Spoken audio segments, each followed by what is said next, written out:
Hey everybody, it's me, Melody. Welcome to my stream. If you haven't already, hit that like, subscribe, and share button. Okay, so I'm gonna get right to it.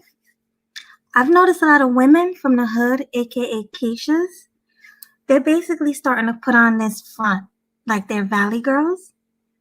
But the reason they're doing this is because they're trying to get a certain type of man, like a high value man, to use them for their money, or they're trying to compete with other races of women. Let me see what else.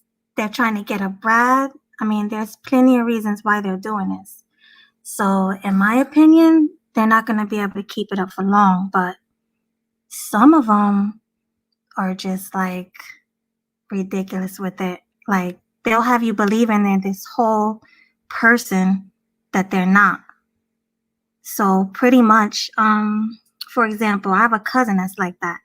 Anytime she get a new job, or if she meets a new guy, she's always acting like, hey, how are you? Oh my God. When she's really like, she's really this ghetto chick from the project. So I personally know them.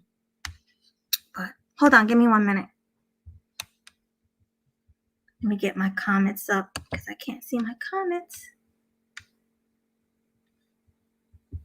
I'm just going to say hi to everybody while I'm trying to get myself together. Let me start from the top. Okay, so hey Demetrius. Hey the Capricorn Way.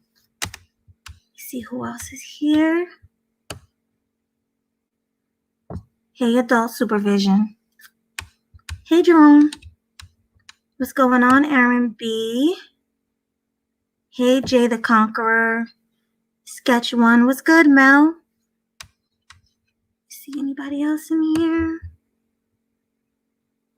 Seeking my creator. Yes, I am a natural. Well, no, I'm not. I don't consider myself a valley girl. This is just me, I guess. And did I sound like a pre-recording, Jerome? Because no, this is definitely not a pre-recording. What's going on, Kid Clouds? Hey, just being jazzy. Let's see.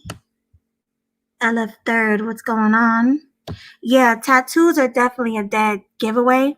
And also I noticed like the way they wear their hair is a dead giveaway too. So that's something to look out for.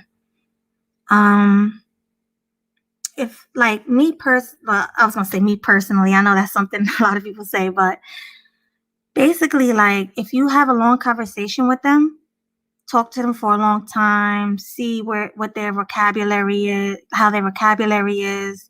I would just question them a lot because a lot of these women are, straight garbage when you talk to them because they have that project hood mentality. So definitely. Yeah, Jerome, that's like 98% of them.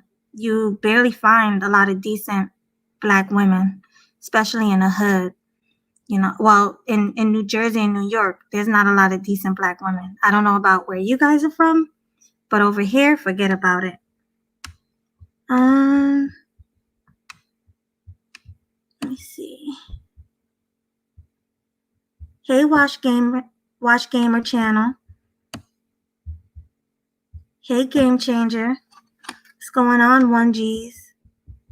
Complex, Easy.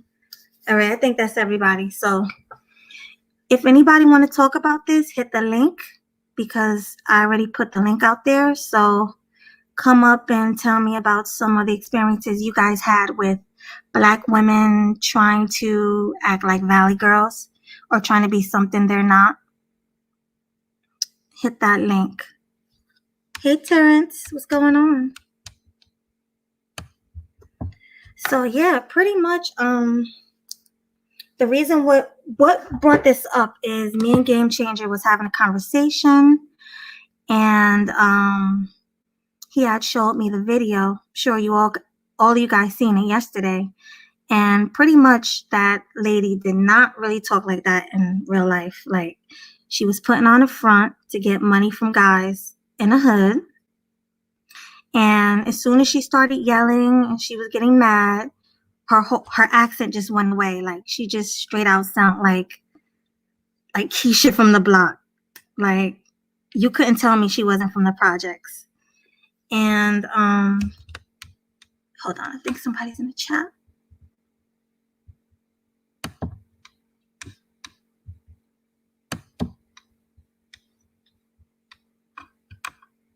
Oh, they left.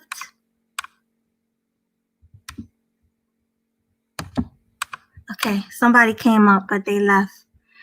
But yeah, pretty much there's a lot of Keishas out there, so I just need you guys to be careful because you never know. So I'm just waiting for Game Changer to come up because he has something to talk about. You guys know I have trouble talking to the chat, but I'm starting to get a little better with that.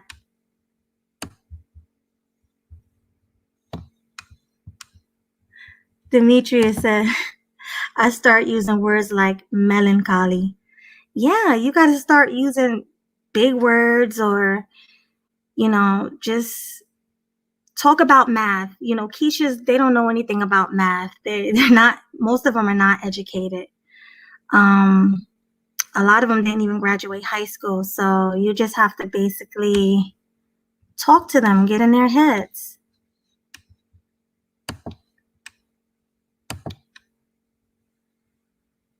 This sounds like Alex Baldwin's wife pretending to be Spanish, and she was born in Boston, white as hell. Oh my God, there's a lot of those. Like, I know so many white girls. You be like, damn, you white? They be like, no, I'm Puerto Rican. I'm like, girl, bye. You ain't no Puerto Rican. There's a lot of white girls trying to be Puerto Rican. And black girls too. Or you guys ever seen a black girls that say, I'm mixed?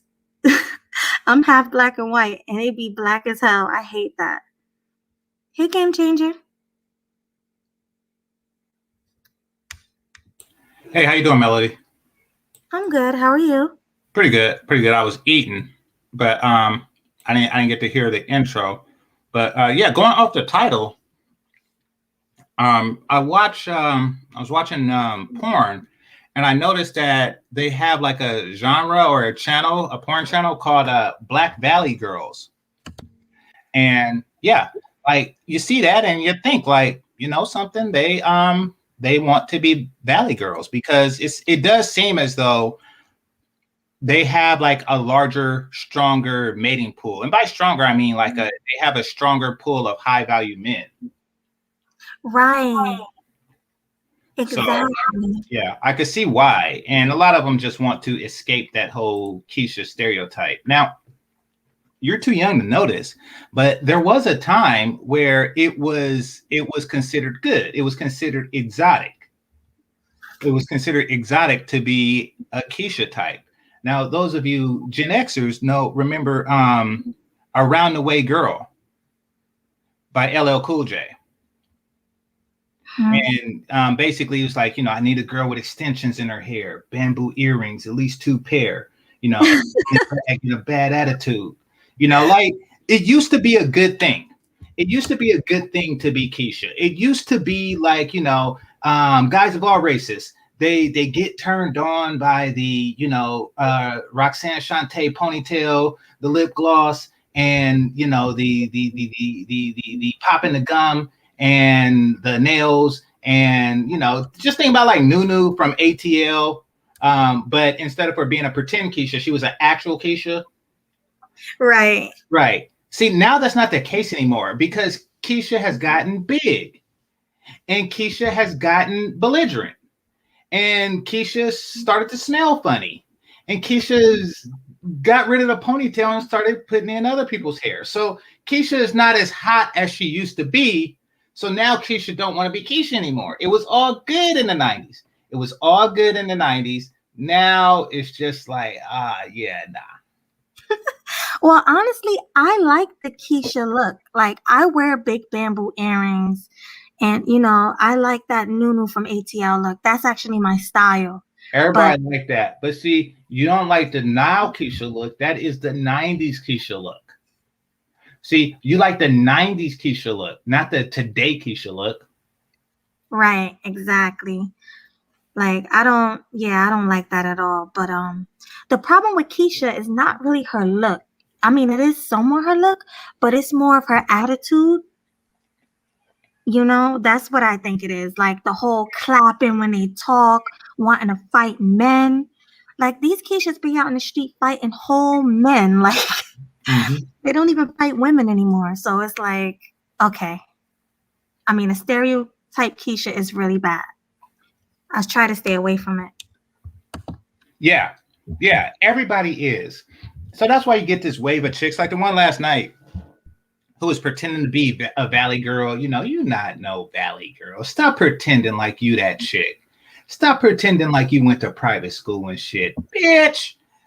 You know, I know a chick like you when I see one. Stop the pretense, okay? You're trying to sneak under the radar, like, you know, ooh, if I talk like the black girl on the white girl TV shows that I seen, like if I talk like Stacey Dash from Clueless, maybe these guys will think that I am Stacey Dash from Clueless. No, you're Jenny from the block. You know, you from the South Bronx. That's what you're from. Stop pretending. Stop pretending otherwise. Now, what you could do is be a better Keisha and help the reputation of Keishas everywhere. Do you want to do that? Nope. You got chicks with teardrop tattoos on their face that they got in prison, pretending to be Valley girls, pretending to be regular women and stuff like that, pretending like you drink juicy juice and stuff like that, and your mama made fresh squeezed lemonade, bitch. Right. Yeah. Exactly. Coming straight out the projects. Like, come on. And you know, a big reason why I think they do it is to try to get Brad. Like a lot of them talk like that because they are jealous of black men getting with other races of women. So they know that they're undesirable. So they try to talk like a white woman. You know what I mean? If they can't look like a white woman, why not sound like a white woman to try and get a black or a white man? They do. They do it to try to get at Brad and Game Changer. Exactly. They do. And they don't understand, because I wear the sweater vest and I keep my pants above my waist, that I'm hood raised too. But They do understand that I don't like Keisha. So they give me this whole Hillary routine and stuff like that. And it's like, look, you know, you think I don't know? I know. Doesn't change the fact that I want to fuck you anyway, but I know, and I categorize you accordingly. And guess what? Keisha, even though she gets penis, she gets Brad penis, she gets Game Changer penis, you know, even though she gets it, she gets the worst of it. What do you mean by that? The worst of it is where, you know, a guy really is just doing it for his own gratification because he's not really concerned with long term. Right. Some men fuck like it's an interview. Excuse me, wipe my mouth. Some men fuck like it's an interview. When you're with that chick, like Chloe Bailey, when you're with Chloe Bailey, you want to fuck it like it's an interview. You want to fuck it like if you don't perform well, you know, then you won't be offered some pussy in the future. You're fucking it like an interview. But they don't get fucked like an interview. They get fucked like they're interviewing for your dick. Why? Because you don't care if you lose out on Keisha pussy. So they don't get the interview dick. They don't get the I'm on a 90-day probation dick. They don't get that. Why? Because it's Keisha. You think Brad is giving Keisha 90-day probation dick? Best behavior dick? Nope. And fellas, know what I'm talking about. You know what I'm talking about. You know when you don't want to come right now. You know when you're waiting for her to get hers. You know what I'm talking about. When you're thinking of other stuff because you're not certain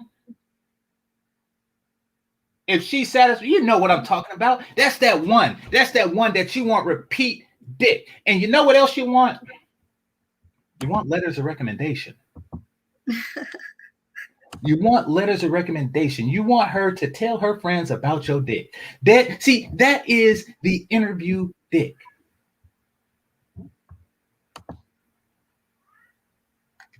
Yeah, I mean, And Keisha does not get the interview dick because nobody wants the job. Nobody wants the job long term. Keisha's vagina is meant to be short term. It's a rental car. It's an Uber. now, do you think they're tired of messing with Pookie and Ray Ray? That's why they're putting on. And not only that, not only do I think that they're tired of it, I think that that's the that they have been for longer than they're willing to admit. It's just that these are the only guys that would fuck them. Right. Because like when you really stop and think about it, who don't they fuck? You know, I mean, it's Pookie and Ray Ray penis is like a participation trophy. It's like everybody gets one, no matter what, even if you sat on a bench. Right. You know, so I mean, they're taking a participation trophy because it's all they're getting. But a penis that they have to work and compete for, mine? Yeah, they get it sparingly. Exactly. Now I have a question for you, GC. Have you ever been with a fake Valley girl before? Yeah, I have. I was actually in a relationship with one. She was actually better than most. What happened with her was her mother went to jail, and she was adopted. She was adopted, I think around like 14, 15, by a Valley parents, you know, by upper middle class family and crap like that. Right. So she got all the mannerisms down and stuff like that, you know, because she grew up partly by this adopted family or foster family or whatnot. She basically had a portion of her childhood was decent upbringing, and she was able to project that portion of her life onto the relationship in the beginning. So yeah, I got by that. Well, how long did it take for her to show her true colors? I said like 6 months. Like 6 months. Like, because her family started doing ill shit. I'll tell you a story, right? So I went to visit, like, I don't know if it was her grandma or her grandma's sister or something like that. And there was a baby there, right? It was just a baby there. And she's like, oh, this is so adorable. This is such and such baby. And because she stayed with me. And she was like, you know, can we bring her home? I was like, wait, what the hell? So it hit me a little bit like, did this chick just go to a woman's house, her grandmother's house, or just some old black woman's house, and seen a baby there and said, can I take it home with me? What? So I guess she called the mother or whatnot, and the mother was cool. I was like, wait a minute. You don't know me. I mean, I know you know her, but you don't know me. You just, that's cool. It's cool for you to let her take a baby. Take your baby. You know, to an unknown destination, right? And I just look like, okay, I guess, you know, I like babies, but this is weird as hell, but I guess. So took the baby, and then like 5 days passed and the baby was still there. I was like, that's unbelievable. I was like, what the hell? So she finally got in touch with her cousin, who was the baby's father's, right? So she finally got this dude. He drove up. He had another chick who wasn't the baby's mother in the car with him. She was driving, right? You know what this nigga said? What'd he say? Can I get some gas money? Oh, are you serious? To pick up his own kid. He asked for gas money. I'll never forget that. And she was out there arguing with this nigga, like in their face and stuff, like, why do I have to give you? And she had a valid argument. I just gave him the $10. I'm like, I'm not gonna argue with a nigga that asked for gas money to pick up his own damn kids. Like that's just like, you know, because before I had a channel, I didn't spend time arguing with niggas, especially over $10. But I was like, oh shit. Yeah, that's pretty weak. So keep in mind that I had to say something. Like we had to say something in order to get him to pick up his own damn kid. Do you know I would still be raising that motherfucker right now if somebody didn't say something? If we didn't say something, I would still just be raising a kid. That's trifling. Yeah. So that's her actual upbringing. But she presented herself with her foster parent upbringing. Because people know what I am. I make no secret. I don't pretend to be, you know, something I'm not. People know what the fuck they getting at, you know, Carlton Banks nerd, whatever you want to call it, you know. They know what they getting at. So they know if they want to get with me, they got to do their whole foster parent persona and shit like that. So she knew what the fuck she was doing. Yeah, it's either that or that church girl act. Yeah, exactly. You don't give a fuck about a church girl? You know. But yeah, they do try that crap too. Like, oh, you want to come to church with us? Fuck no, I don't want to go to church with you. Oh my god. And they try to sell that, like, you know, oh yes, I go to church. Like, really? You think I give a shit? You think I give a shit? You think that turns me on hearing about you going to listen to some guy talking about blizz blaz and ham? No, I do not care. I do not care about your piety or your pretend piety, you know, or how you feel about the Lord. No, I care not. Right. You know, like, I mean, unless you are making sandwiches at church, I do not care. So let me ask you a question. When you messing with these Keishas, these pretend valley girls, do they at least make you your sandwiches? Well, so yeah, they do pretend to be submissive. However, it's to a point, and I do test them more. Because, you know, I know that it goes so far against their Keisha teachings, you know, to do such things.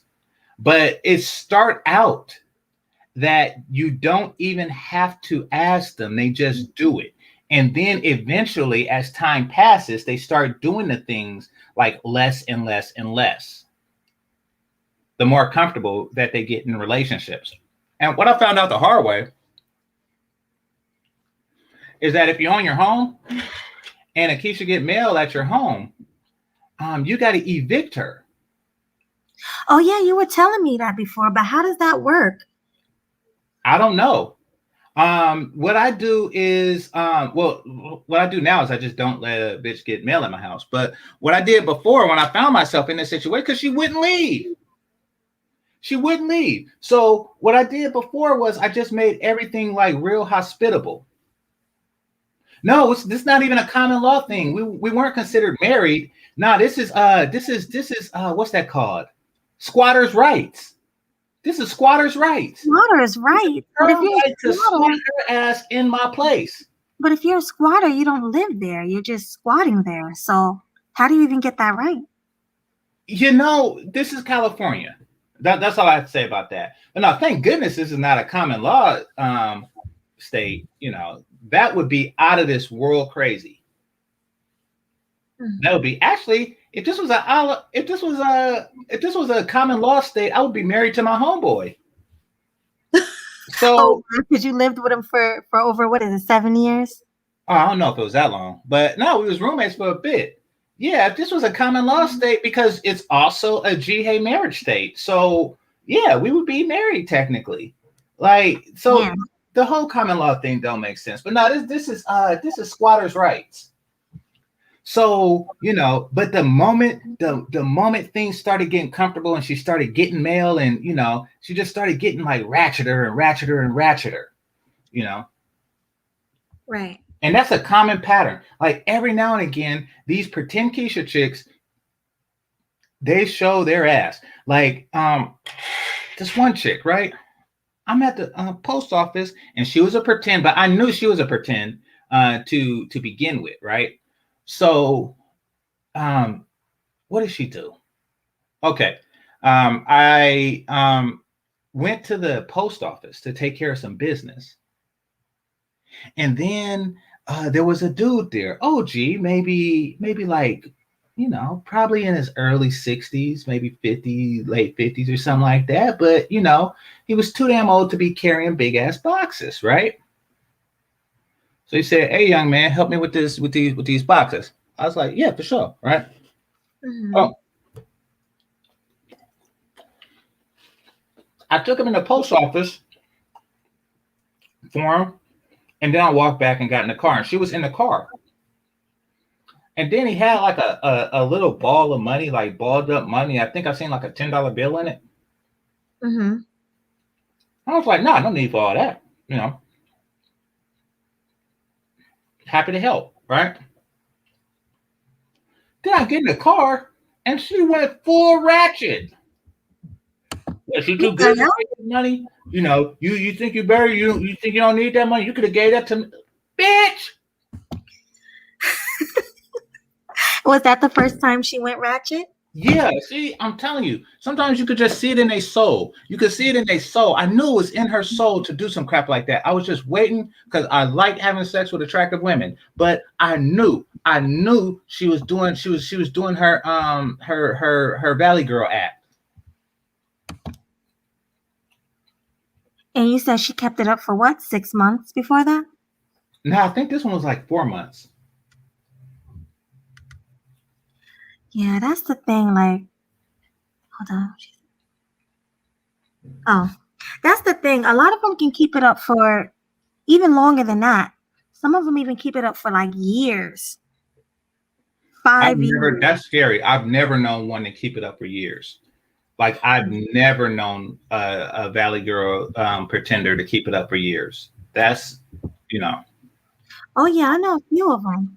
Like I said, I'm from Jersey, so I know a lot of them. It's nothing but ratchets here. Hey, I Apple mean, Girl. if an attractive woman, Hey, just think about it like this. Think about it like this. Good Halle evening, Berry, y'all. who's a professional actress. Halle Berry's a professional actress, and she can't hide her crazy. She can't hide her crazy for too long. Like Oh yeah, it shows. yeah. I heard that Holly Berry was nuts. Exactly. Yeah, And, she lucky she still got a man now. The one she got now. Exactly. and sometimes it'll be on the first date. This one chick, yeah, I went to pick her up, first date, right? And it was some papers on the passenger seat. And I said, "Go ahead and put that in the back." And she's like, "Don't tell me what the fuck to do." And then she just went the fuck off, and I just drove away. They can't. She couldn't hold it for 10 minutes. She could not hold it for 10 minutes. And Damn. she got at me. She got at me with her whole Valley Girl, Sweet Valley High crap. Hillary Banks thing. I like your thumbnail. She got at me with that, and then I'll go to pick her up, and she come with the ratchet. They don't like being told what to do, and that's what I do. I poke at them. I tell them what the fuck to do all the time. Get me a sandwich and wash my dishes. Because I'm poking a button to get the ratchet out. Exactly. They're not submissive at all. Exactly. it's an act. Yeah. Yeah, basically it's an act. So, what is your take on this, Apple Girl? I think like he said, it's an act. Like I think why the Keishas try to act like the Valley Girl is to get a man, basically. There's certain ways and certain behaviors that men like seeing on women. So you just kind of pretend, but you can't pretend forever. Sometimes, like Game Changer said, if you do things to make them mad, the ratchet is gonna come out. Like, 'cause Exactly. that's not really who they are. They're not really like that, right? So yeah. Just like a ratchet girl who thinks she could become feminine with the type of man and everything, submissive and feminine and very ladylike and everything. And like, nah, that don't work that way.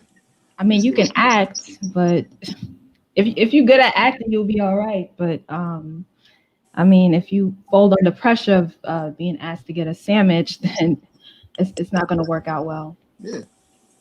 Exactly.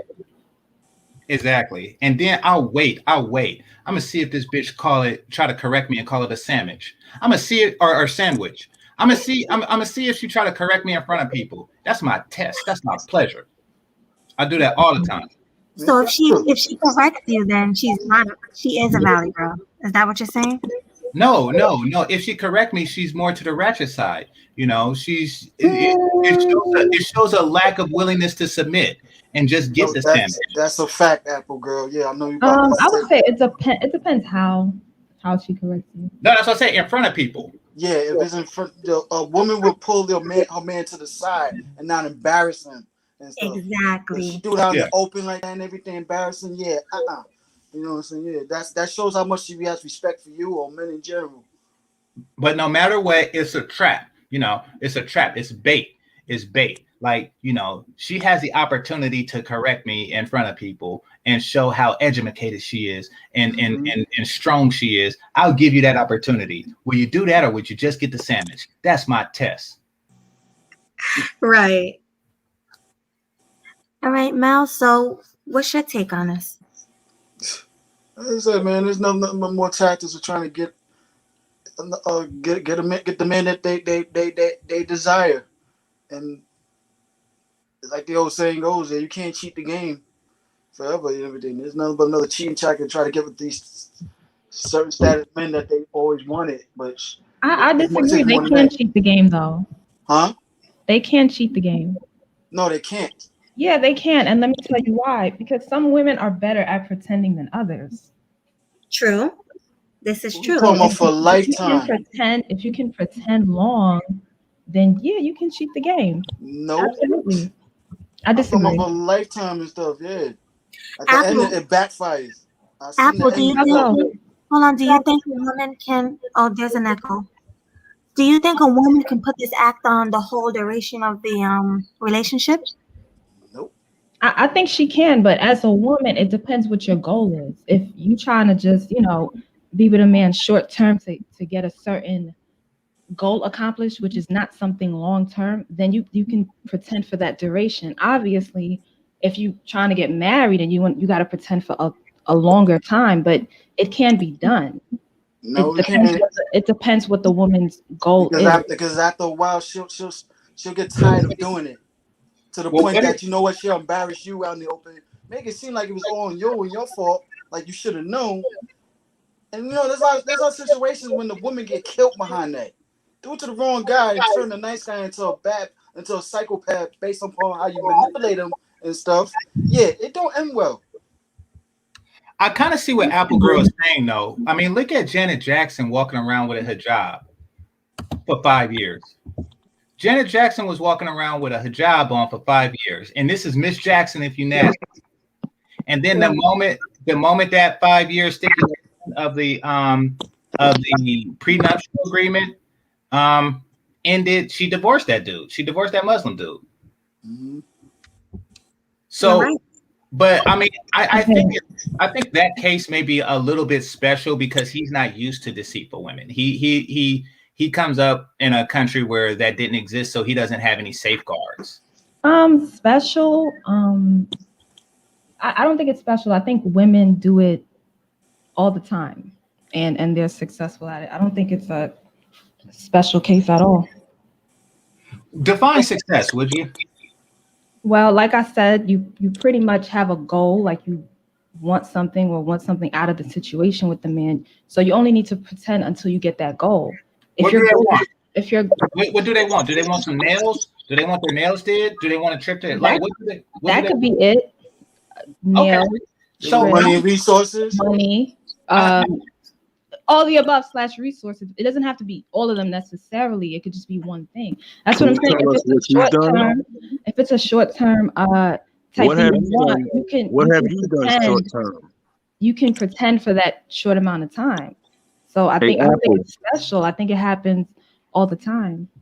Excuse me, Apple. Apple, can you hear me? Yes, I can hear you. Have you pretended for a short term? Absolutely. How did it end? What did you want? It ended well. What did you Joe, want? No, like what did you want short term from him? Like What were you there for? What was the question? Like, okay, so you pretended to do the more Valley Girl routine. You was on your best behavior with a guy for a short period of time. What did you want in that short period of time from him? Just to put it in a nutshell, just say resources. Okay, see, we don't care about that. Why? What kind of resources? Hold up. What kind of resources? Yeah, exactly. I care. Fuck that. I want my resources out. No, I don't care. No, so fellas, answer me this. You telling me that if a woman just they don't have to say it, but if a woman says, you know something, I'll fuck you until you get paid, but when you do, you gotta do my nails, or you gotta pay to get my nails did. You know, I'm like, okay, 2 weeks of fucking, and I get your nails did. That's a deal. You know, that's about $3 a fuck. So he said $3. I never said nothing about that. Layaway, That's what I'm saying. That's what when you say resources. That's what I don't care. Like at that point, I don't care about the nails, and I know they walk away from the situation like, oh yeah, I got my nails did. I'm like, a good question to ask. Hold on for a minute. A good question to ask Apple is, what resources did you get? First of all, I never said nothing about like doing it. I never said nothing about that. You said you did say you did it and you received resources from I never it. said nothing about having sex. Okay, I didn't say no. Hold on. I didn't. Hold on, Blue. Hold on. I did not say anything about sex. I said, what resources did you receive? That's all I said. That's what we asked her. Yeah, right. I there. said something about sex. Yes, he did. But no. I want to know what resources she got. Hold on. I want to. Okay, what resources? What were the resources? Let me talk. Break the situation down to us. You gotta let me talk. Go ahead. Thank you. You're welcome. I was saying. Just gonna take long, brother. Let talk. Yeah, you're not letting me talk. Like one at a time. Yeah. I was saying because Game Changer said sex, like he said, you know, and I'm saying I never said anything about that, so I wanted to make that clear. I know y'all didn't ask me that. I was just addressing what he said. Damn. Okay, but more to the question he was asking. Yeah, because you know how I told the story. I told the story about the $10 and the babysitter shit. I told you those stories. We want the story of the finessing, please.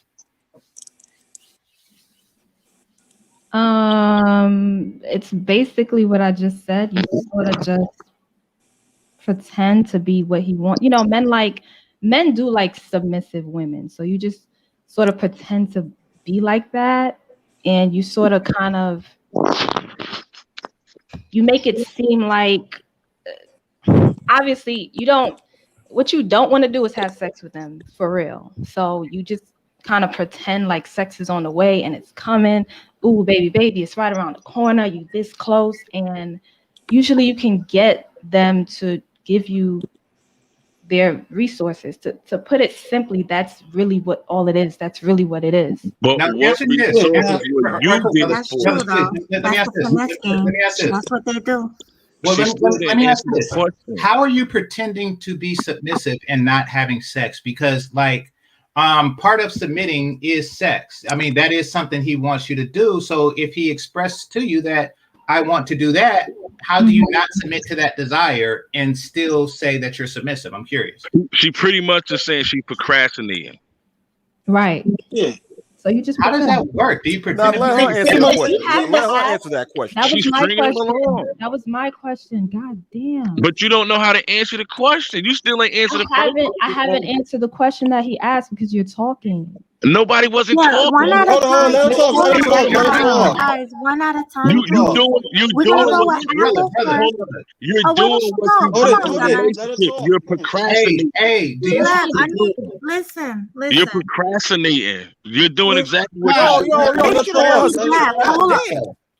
All right, everybody, can everybody just be quiet for 1 second? I'm sorry. 1 minute.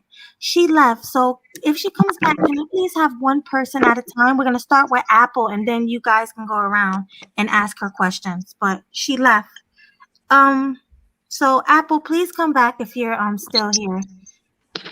We're Hey, gonna let do you y'all have, talk. do y'all have God damn, y'all getting too excited. Just let her answer the damn question. No, I agree, Yeah, but She brother, not fucking I agree, answering but the we was fucking trying to get an answer, but brother, you kept brother, saying All right, quota. we understand, but we're gonna She just procrastinating. You oh my God, nah, God, no, you she impatient. You procrastinating. impatient, dude. She not answering the Yo, fucking dude, Man, you we need to trying to get the get hell an off the answer, panel, and man. you Dude, constantly let her Always talk. got a dumbass on the panel, man. Fuck. All right, Come all on, right. y'all. No, Everybody, brother underneath me. Do you have history with Apple? Who, me? Yeah. Nah, I don't know who the fuck she is. So But she was procrastinating. She was listen, maybe I had something y'all don't hear. The question was, what was you doing where you was in a relationship and what was the resources you was getting? She never answered that question. All right, but Everybody she kept all right, saying but was. I don't Quota. want my She, panelists to leave. that's what happened. So let's not argue with each other. I don't want nobody to leave. I like Apple. No, Apple's he cool. asked me a question. well, brother. Next time, just let her answer at her own pace. She was not answering the question. I asked I you, she get it. was, man. You kept cutting her I get off. it. You I kept get saying it. the same So thing. here's Kept cutting her what off. I'm suggesting. Y'all keep saying let her Nah, answer. here's what I'm suggesting. Now listen. Here's what I'm suggesting. That's the purpose. What I was saying. Yeah, You but pose the question. oh my You pose the goodness. question, and if you feel that she's the brother, you gotta let other people Let speak. me finish talking. Let me finish talking. Let me Blue, finish talking. please. Please, what? That's the whole thing. Everybody come on here, but nobody don't No, want to. shut up! Be No, quiet! Wait, everybody, Damn! everybody. What the fuck? No, If I'm on here too, I got something to fucking Shut say the fuck too. up! Hold on, guys. Let With her none of my talk! shit in this No, I motherfucker. mean, damn, this is Oh my crazy. God. Yeah. All right, hold I on one second. always Wait, I can I don't say talk? Let me nothing. talk.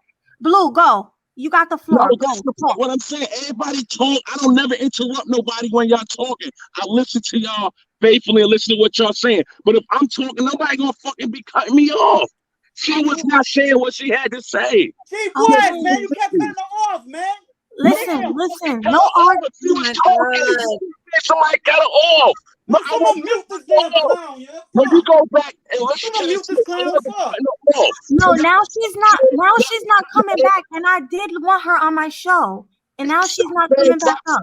Cut her off because I didn't cut her off. Yo, I Baloo. know, but oh my God. That's what she Can was I? Okay, gotta but hit it. can I say this? Can I say this, Baloo? doing. You have a point. You're right. She was BSing.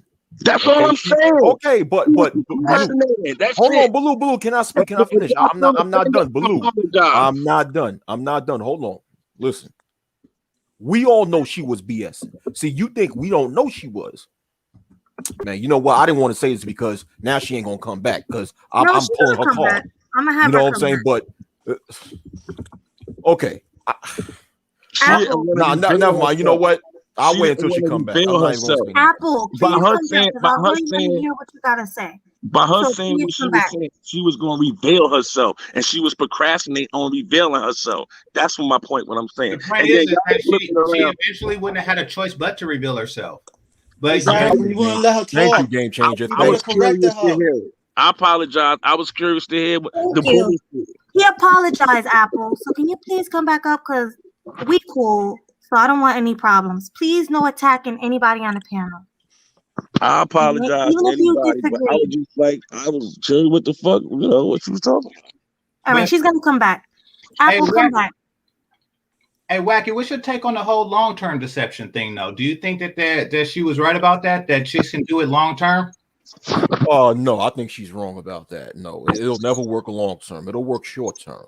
Exactly. You know, exactly. When you think about like when it comes to any lie, it'll be a matter of time until it get exposed. You know, it's like the good old Bible verse says. You know, I'm not trying to get biblical here, but it does say, "What is hidden in the dark shall come to light." So anything that's hidden will obviously be exposed one day. So long-term deception never works. whether it's a female that's being deceptive or a male. But go ahead, Game Changer, you got the floor. True. Hold No, on, before you I guys agree. go, Like if I went and kicked it with you and then tried to pretend like I'm, I was born and raised from New York, I'm pretty sure eventually people will see through that, Exactly. That's what I was saying, telling her like, yo, we see the end results.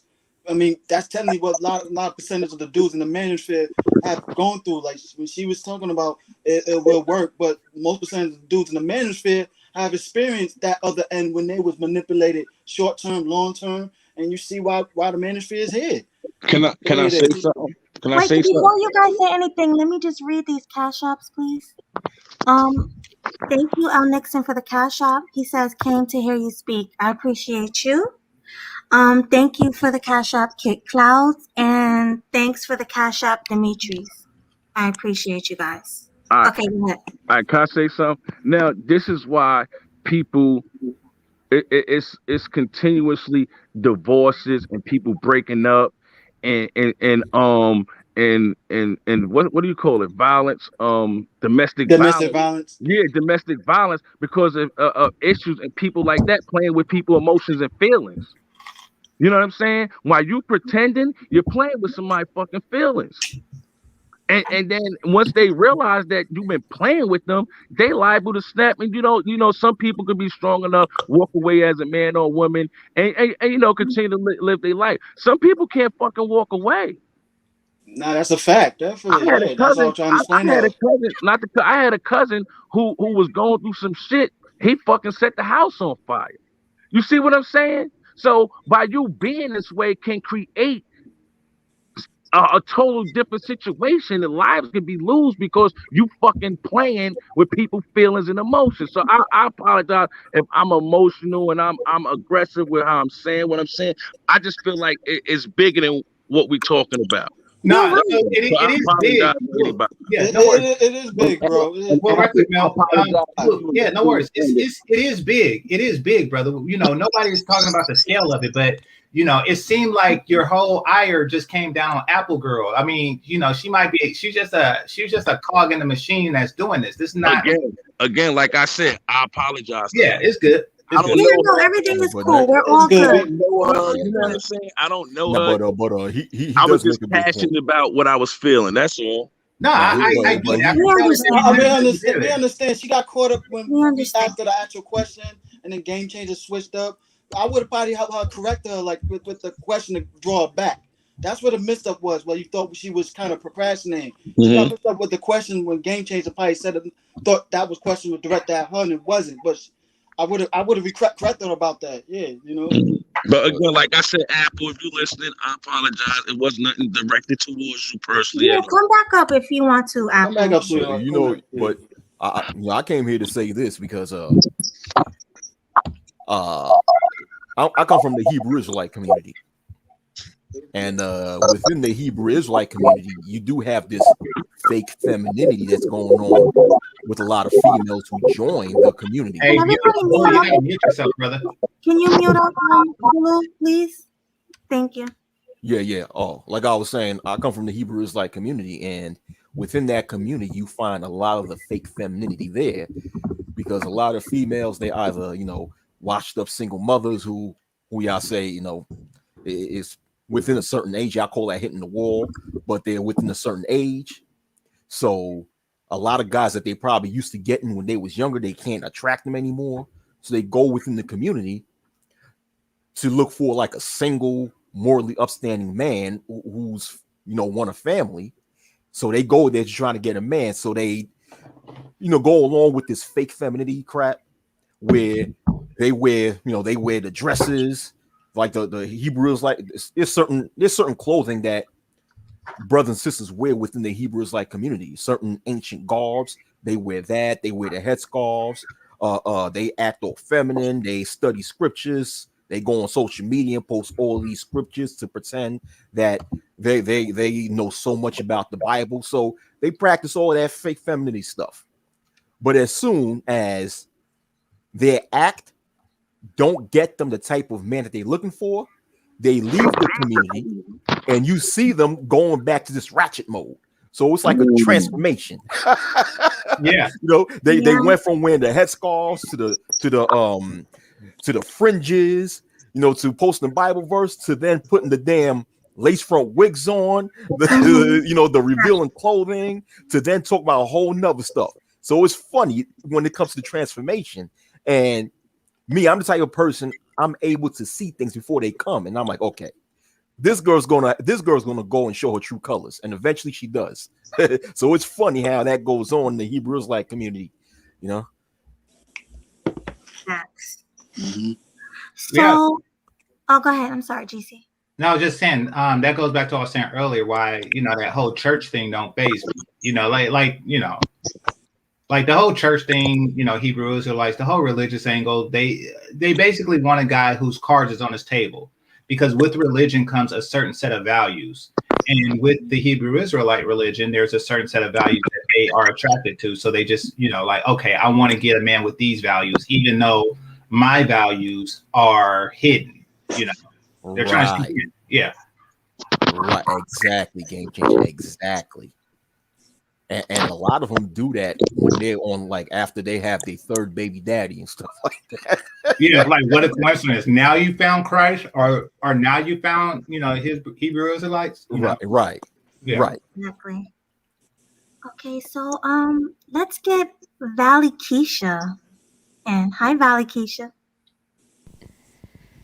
So I was going to come up here and do like a Valley Girl voice, but then it got a bit wild, and so I was like, okay, Valley Girl gone. Hi, Jessica. Hey, we know how are you. Yeah. That's my baby up there. That's my my terrible baby right accent. there. Yeah, you couldn't do that one. Such a bad thing. I can do like, oh my gosh. That's about it. If it weren't for the meddling kids. So I need to hear Jess's take on this, because she is against these Keisha, your word. So I was like, I was listening to what Apple Girl was saying, and I actually agree with her to a certain extent when it comes to actually women being able to fake femininity long term. I'd say long term you can't withhold sex and be able to accomplish whatever, you know, they have in their mind, but short term, yeah, you can withhold sex and get what you want, because you know, ARC kind of spoke about this, and he talks about the possibility of sex and how women weaponize that. And so short term, women definitely weaponize the possibility of sex. Long term, sex is going to have to be involved, but women can still fake femininity in order to get what they want. And sometimes you have to realize, for a woman to fake femininity is probably easier than people think. To fake being submissive takes a lot less effort than it would to fake other elements of your personality. It's easier to fake submissiveness, and women definitely do that, and they can do that long term. Right. Yeah. Mm-hmm. So what do that say about a person that could be a faker? What do that say? It's messed up. It means that they're fake and they're selfish, And but they you have. know what? And that's not to cut you off. And that's my point. What I'm saying, I hate fake fucking people. I guess that's what I hate, a fake motherfucker. Because I'm too real to hit fake people. Preach on. Preach on. Everybody hates fake. No, everybody hates fake people, man. When I hear some bullshit, I guess I get a little, because I'm like, I hate fake shit. But everybody do, brother. Right. Yeah, I mean, Oh, I'm sorry. Wait, let me just say one thing. I don't think she was talking about her. I think she was just like trying to make the same point Jessica just made. No. I'm not talking about the girl no more. I'm talking about what Jessica's saying. We're talking about in general. I'm talking about in general. Definitely. Yeah, but they're doing it for. Oh, my bad. No, I was going to ask you a question, but you might answer with what you're going to say, so go for it. No, I was only going to say that they're doing it with a goal in mind. Really, that's it. So, the short term goal. So essentially, and I think that this is what I was trying to get out of Apple Girl. The goal is to not sleep with the guy, and then get, you know, the trinkets before, and they actually count this as a win for you know, personal victory, for manipulation. Like, you know, ooh, he bought me prime rib. and I didn't sleep with him, because these go nowhere, and it just kind of adds up. Like at the end of the year, they save $400 in prime rib. Like, is that what these girls are doing? Yeah, you gotta realize On the lower end, yeah, on the lower end, that's what they're doing. On the high. But on, excuse me to interrupt, but on a higher end, like you say, it will involve sex. Like, no guy is going to give you that trip to Italy before the panties drop. Like, so on a higher end. Okay. Because it depends on what somebody's disposable income is to be able to give away. So for somebody who has a lot of money, for them it might be nothing to book, a trip to Italy. That's for us, that would be a few £100. That's disposable to him, just like a prime rib meal might be disposable to a guy with an average income. So that's why you have these women who are following the Shearer Sevens and the gold digging channels in their hordes, because they're trying to find how like Anna Bay. I forgot the name of her channel, but if you type in Anna Bay, you'll find her, and it's all about finding these upper class rich men, because they're gold diggers and they know those men have a higher disposable income, and so they're able to get more out of him without having to put forward sex. Just because they're not complaining about it doesn't mean they don't want to see a rate of their return. If they do that for a certain amount of long time and ain't getting no sex out of it, yeah, they're kicking them to the curb and moving to the next one. That's short term. So, like I said, long term, sex would have to be involved. Yeah. But short term, like you said, they're doing it in hopes. Wait, how long do you think they can go without sex? A couple of months, probably at most. A couple of months, because she's going to come in with a character, so she's going to pretend to be very virtuous, very submissive. I'm not like that. I don't do that with everyone. And to some men, that can be an appealing trait. They don't want a woman that slept around. They don't. And don't think majority of rich men that got all this money is they some of them very naive when it comes to mating rituals, like crazy and stuff. I remember the story of Alan Curry, who was hired to give class and dating coaching to a bunch of rich guys. So, Mel, what I'm saying is that very few guys even meet the economic criteria in order to do that. Top 1% is called that for a reason. Not saying that people can't afford a trip to Italy, but most people can't do it on a whim to where they just give it away like buying prime rib. So these guys are rare. What's even rarer is these guys that are willing, because what I'm saying is, for every one of these guys, there's probably like 5,000 women who are looking to get that trip to Italy, so it's not even a reasonable sale. And furthermore, I think it only, and trust me, I haven't done that, but I think it only has to happen once. I think a guy only has to get burnt once, and then that 1% just gets lesser and lesser and lesser. I don't think that it's a lucrative venture for Keisha. You'd be surprised, and game changer. That's why. Hold on, let me say something. Hold on for a minute. That's why I asked Apple Girl earlier, what resources did you receive? Because she claimed that she did it successfully for the short term, without giving up anything. So I was wondering, what did she receive? What type of resources? Because I know she didn't receive anything big. What she received $200 here, which is nothing. Prime rib.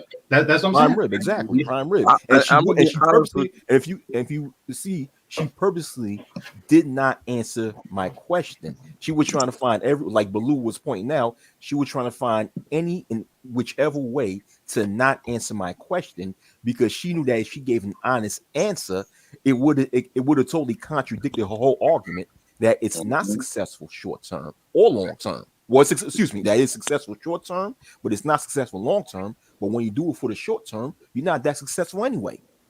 I don't think it was that. I don't think it was that serious for her to hang up, though. No, she got she probably felt like everybody was coming on to her, like but they wasn't. They wasn't. But I can understand. Sometimes it can be overwhelming if a lot of people are asking you like different questions at once. But in regards to what GC was saying, I get it's a small amount of the population. I'd say the guys who would have the opportunity to do that would be like the quote unquote high value man. You take out the amount that are married, that are faithful and not looking to do whatever. It's not a lot of men. It's not. But then these women are putting themselves in social circles where really only those type of men exists. So if you go to certain bars, certain venues, certain events, those Yes, events are only I full agree. of those type of men. And so that's what they do in order, because again, average population, yeah, you're not going to find many, but when you're able to go to those locations, that's all there is there. So that's how they're able to do it. But that's not all there is there. There's also a bunch of other gold diggers there. And Yeah. these gold diggers will sleep with the guy, so yeah, I mean, they're competing on a ridiculous level, because I could see if they were the only ones at a charity auction for some ancient Roman painting or something like that, and they were the only chick there, and they have their come fuck me boots on. I get that scenario, but they're not. It's a bunch of these girls, like Shira 7 has a chat room full of them every night that she goes live. And how are you selling the possibility of sex when you have all these gold diggers around competing for the same penis? Because it comes down to, that's just the one that he wants. That's Exactly. out of all the women that he's seeing, that's the one that he wants. And like I said, this is short term, not long term. This is short term, so she's not really looking to stick around anyway. She's looking to just go in there, maybe get something quickly and move on. It's short term. If she sees a guy that she genuinely might like a bit more, or she sees a guy who she feels is more of a quote unquote lick, that's when she may pursue it more long term, and then sex would have to be involved. But short term, if it's just like a few weeks, a month that a guy is dealing with someone, he wouldn't all necessarily be alarmed that he's not had sex yet. Now, if we start talking months down the line, he's like, okay, she's just stringing me along. But short term, they can make that work. And that's why you have to be aware and not give out money or even just resources to women who haven't earned it or don't deserve it. Yeah, but most women have a sex like most women in this society is allowed to have a sex entrance funnel. It's kind of like the actual sales funnel, where you put people into the funnel that you're actually trying to sell products to. And they're going to come to the top, or they're going to circulate to the bottom. It's just that today, I've seen it today. Right now I'm in the Midwest, because I'm dealing with an actual case where I have to testify in front of the actual Air Force for an actual guy who did something that he did that was right. So it's like, in this particular circumstance, this person did the right thing with his training. However, when you go into another situation where people don't know what your training is and you need to be defended from it, this is what this stuff is like. So it's like, a person can be socialized and trained for a certain specific thing, but once they go into another environment where nobody understands the actual process of how they've been actually socialized, it seems like it's something that's new and is wrong to people, right? So it's like, in a circumstance that y'all are talking about, the actual person doesn't recognize what they're doing is wrong because it's been so normal to them that what they're doing is wrong is normal. Mm-hmm. And it's like I had to socialize my nieces out of doing that, because you would talk to your niece, she's certain years younger than you, and she's get comfortable, and then she just talk about how she used all this man for all this shit. I'm like, don't you realize that that's wrong? Like, it's not wrong because it's free and I don't have to work for it. And it's like, but it is wrong. What if you were in this actual circumstance and somebody were to use you that way? Like, that's when the light bulb comes on. Once you bring the cognitive dissonance into play. I'm like, some people will continue to lie to you like they're not doing it, but it doesn't matter when you look at the phone and the actual history and all that other stuff. So it's like, we have created a society and environment where people realize that what they're doing is wrong, isn't really wrong until they run out of options to keep doing it. That's the problem here. these people are so far down this actual path that they don't understand that what they'd done was simply typical male usury. But to them, they were getting the most that they got out of the environment because it was so easy to them. So Yeah, it is it's normalized. hard to. That's what I'm saying. It's totally normalized to use multitudes of guys who they know don't have sex with women, and the actual retrospect of people who actually do. And it's like everybody can fake being the guy who actually did it all, but nobody can actually fake being the guy who actually have it all. So how do you match that? So Is MOT? Do you think that it's oversold to women? Like the morality aside, because let's just go off of that. A lot of them don't have a base morality once they reach a certain point. Even that aside, do you think that it's a good deal for women? I'm picturing the process, right? And first of all, I don't think that for most women, the regular women, the 7 through 8.9, I first of all, I don't think that women realize how unattractive they are until they compete for top tier men. I don't think they that's never. based on the socialization of the environment because Yeah. like I give you an honest assessment. And I didn't know about until I realized how the actual marketplace worked. Like I talk about being in Germany as my first station. I didn't understand that most of these women wanted to be with black men because black men never had an actual level of getting their sexually needs satisfied on a whim because there was legalized prostitution in the country. So when most women actually went after the actual men, they knew they was going after neglected men of other cultures. So the access and the actual femininity that they actually experienced was something that they never experienced and that they would value it at a higher level within that. Exactly. The women are competing on a higher. What I mean to say is, I'm taking the adventure that Jessica described from the beginning, right? So, and you're a guy with 2 commas in his annual income, so you can help me with this, Yes. So, a woman, let's just say she's an 8. She's a solid 8, and she has no problems getting with guys with 1 comma in their annual income. She normally got that problem, but she dresses up and she goes to this event and she's on her best behavior. I picture her doing that several times before somebody actually bites between all the other 8s and 8 pluses there. She does this several times before someone bites, which means that the process is taking weeks to months on end just to get to that point. And then there is an additional time period of finessing the guy without sleeping with him. That's, probably, a few weeks to a month. Yeah, that's also normal now. No, I get it, but hear me out for a second. It seemed like a lot of time expended for what a trip to Italy, a $1,200 trip to Italy. Yeah, it would seem that way, but it is that way. No, but this is what I was going to say. These women are never just going towards one thing. So they're not just going to those events. They're on social media. They're having.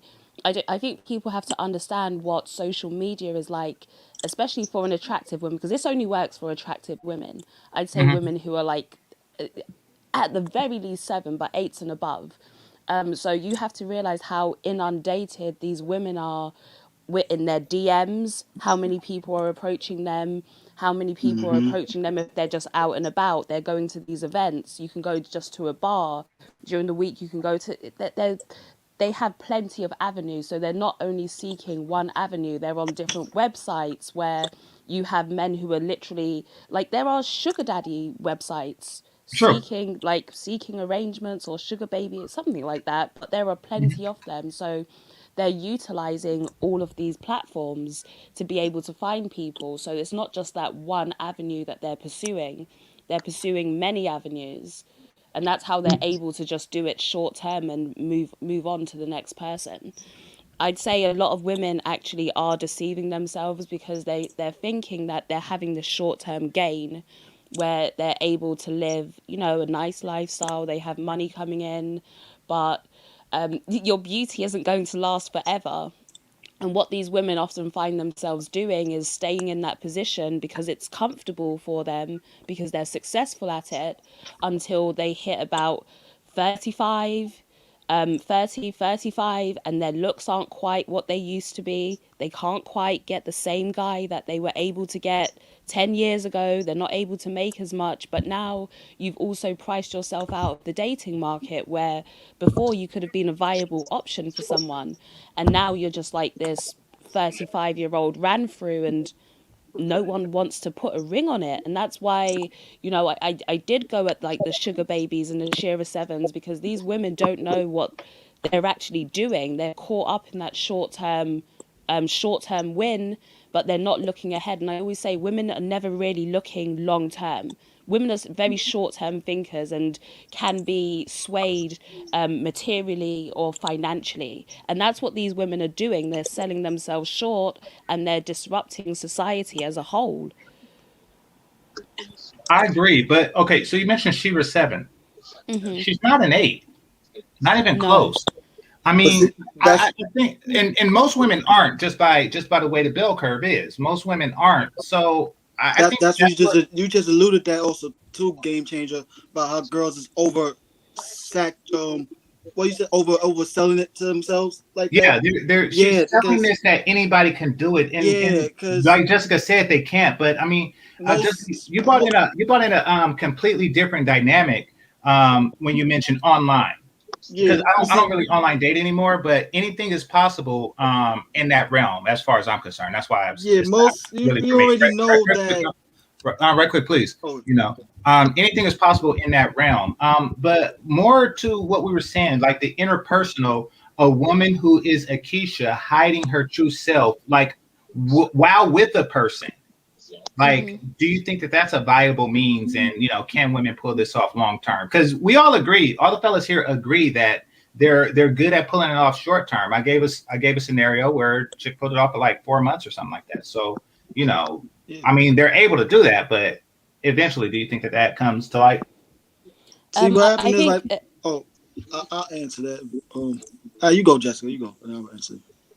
I think eventually it will come to light, but people will be surprised how women can pull that off for years, because, like I said, it's easier for women to fake submission than people realize. And it's kind of like Applegate was saying, in order to be fake submissive, a woman just has to not say much.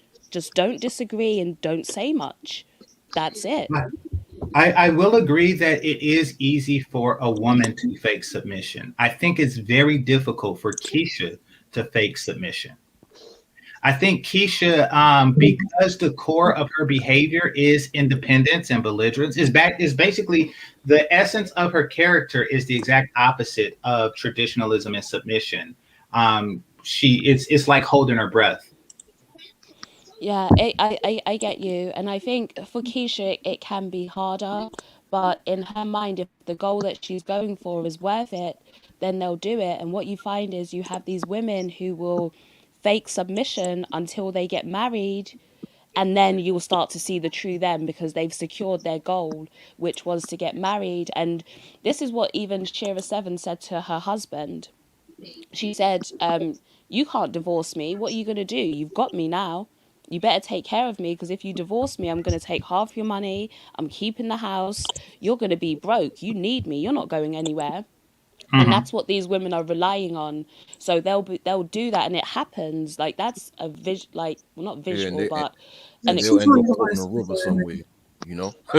Yeah, that's an example of someone that we know who we can use to give that, you know, just so you can understand what I'm talking about. But that happens in everyday life as well. These women are faking submission in order to get married, and then exposing, you know, the real ugly head that lies beneath. But you know, not only that, can I say something on the flip side though? On the flip side, because the guys here, we did admit that this fake femininity crap only works short term. But on the flip side, females or even Keisha faking femininity would not even work at all, whether for the long term or for the short term, if you didn't have so many thirsty males. I was just about to say that. That's true. Because for the That's fact a good that point. for the fact that Apple Girl, I think her name is, where she says she was able to successfully deceive someone and get resources for the short term without giving anything up. 9 times out of 10, it was because she was messing around with someone that was so thirsty and that so wanted to get some quick sex, to the point of the fact that he was willing for a short period of time to give her what she wanted. So on the flip side of that, males have to be more disciplined internally and stop being so damn thirsty for some piece of you know what that's not even hard to get in the first place. But that's all I have to say. I hope all you guys and not only that, Oh, also my have bad, a good night. Well, Wacky, Good night, Wacky. Wacky. Thanks for coming up. Oh, Wacky. but not only that too, also too, they also play fake victimhood. Being that they not videotaped and shown for the whole world to see her deceitful ways, as long as it's not being exposed to a certain amount of people is not going to see it and everything, to see how toxic she is, she could go right back online and tell her side of the truth, and knowing how attractive she is, she will have thousands of dudes still will gravitate towards her side of the story. And as long as she got that type of gratification, and telling you that's like a superpower, an energizing superpower. That's a yellow sunlight source and everything to get up her superpowers, and that's the big main problem right there. And then I wanted to also too, like just like James said, we were saying earlier, most percentage of females is not going to rate themselves, generally, like 8, 9, 10 is not going to tell of 1, 2, and 3 that you're not highly attractive like we are and stuff. Especially now these days and stuff like that. Not saying all of them, but most of them, yeah. With this woman empowerment we live in now, they saying all women are a 10. They basing upon I hate different that. exactly. They basing upon different variables. How highly accomplished you are. Your struggles. And even try to hype up they in the spirit and everything. And like, like you're not highly attractive. You gotta know your lane. But they all want to be each other's same lane and everything. But some of they disingenuously even do that. Backfire. Okay, if you're 8, 9, 10, why is it that you're still treating your girlfriend on the back burner, let her sit with the drinks and everything while you still talking with the highly attractive dudes and stuff? So is it safe to say that the thirsty guys are making the girls seem like they more attractive? Yeah. Oh yeah. That's a fact. Yeah, exactly. Then we need to start fucking up the thirsty niggas. Well, game changer. You was calling my name before I left, so I came back to hear what game. Oh no, I was just saying bye. I knew you were about to say that you were leaving, so I was just saying bye. Oh, okay. Oh, no. Oh, Wacky, I checked out your 3-part documentary. Yeah, I liked it. The Manosphere history that you had. Yeah, the history of the Manosphere. It's 5 parts. I added 2 more parts. Oh, 5 parts. A few months. Yeah, it's 5 parts. But okay. All right, thank you for watching, brother. The rest of them out, definitely. All right. Coming, Wacky. Say that again. I'm sorry. I said thanks for coming. Oh, thanks for inviting me. All right. Y'all have a great All right, what? All right, Good night. All right, bye. Oh yeah. Oh, Jessica, my bad, man. I on the other stream was earlier. I didn't want to come and put a monkey wrench in what you were saying. What's that? The astrology? Oh, okay, never mind. What happened? Yeah. Because No, it's okay. when y'all was talking about astrology, I came out of nowhere. I said, y'all believe this shit? And everybody started laughing. Hey, I'm with you, Wacky. Don't feel bad. Don't apologize. I'm with you on that. Okay. Yeah.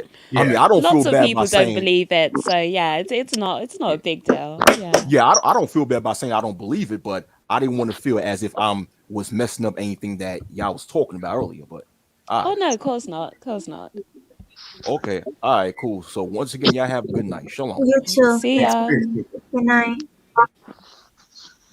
So I mean, what I notice is that there is a push for the high value man, and I think that there is also with that a realization that high value men aren't in the Keisha like that. So a lot of Keishas are trying to convert and having trouble doing so. And that's why channels like Shira 7 is big. Like, is really full of Keishas trying to be anything but Keisha, because the high value man isn't really going for that unless he has a very unique fetish. It's not really his thing. That's true. And do you also think Keisha's they're doing it for the money, the resources, but do you think there's anything else they're doing it for besides that? Well, they're all doing it, whether she's Keisha or not, they're all doing it for the money and resources. Right. However, do I think Keisha's doing it for something other than that? Probably just like an ego boost. And I really think that more than the money, that's what it's about. I can't think none else either too. Those top three. Well, did you agree with me that some are doing it to get white men or men of other races? Well, I think that they want a high value man, and there's a higher percentage of high value men that are white than black. So, but really, I don't think that they're turning down an NBA player or two. True. I mean, like if you look at like All-Star Weekend, that whole thing. I mean, there's a higher concentration of black high value men there than there, and they all were just hoarding, these guys. I mean, to me, it seemed like a futile endeavor because, they're coming from all over the East Coast to go to this one event. I mean, when we have it in Nevada, it's the same thing. The chicks get all dolled up and stuff. But, to me, it's just like, come on now. Are they going to marry you? You're going there with thousands of other chicks, all with their best makeup and flirtiest skirts on. Like, come on now. To me, that's how I see it.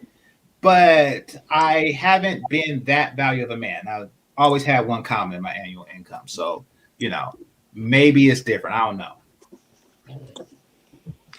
I was going to say, I agree with you, though, there, Melody, in that they're doing it to try and get white guys. I think that's the common theme that I see. So they're trying to almost emulate a white girl because they think, that's going to get them further. So I think a lot of the times when you do see them trying to be like the Valley girl, they're trying to go after white guys, and you see a lot of those types on like the Pink Pills and all those sort of channels where and she's essentially teaching them how to be, the Valley girl or like the suburban girl. I don't know if that's the same thing, but that's what she's trying to teach them to secure a white guy. So yeah, I think a lot of them do that in the hopes that they'll get a white man. Yeah, definitely. That's one of the biggest reasons they do it, because they're undesirable to other races. So they think maybe, okay, since we don't look the part, maybe we can act the part. That's what I'm thinking. And that's that's for me, that's the thing that they don't seem to get, because they think that they can put on this Valley girl persona and then all of a sudden like all these white guys are going to want them, and it's like, no, you're still busted, like you're still overweight. Like that's until you fix that problem, you're still not going to be able to get anyone, and like it's not going to happen. So I feel like that's what they're missing. And I think white guys are even less forgiving when it comes to women having more weight on them. So that's the number one thing that they need to address, just for men in general, but particularly if they're going after white men. And they don't even seem to get that. They think it's easier for them to fake being that Valley girl than it is for them to actually put in the effort and lose weight and take care of their appearance.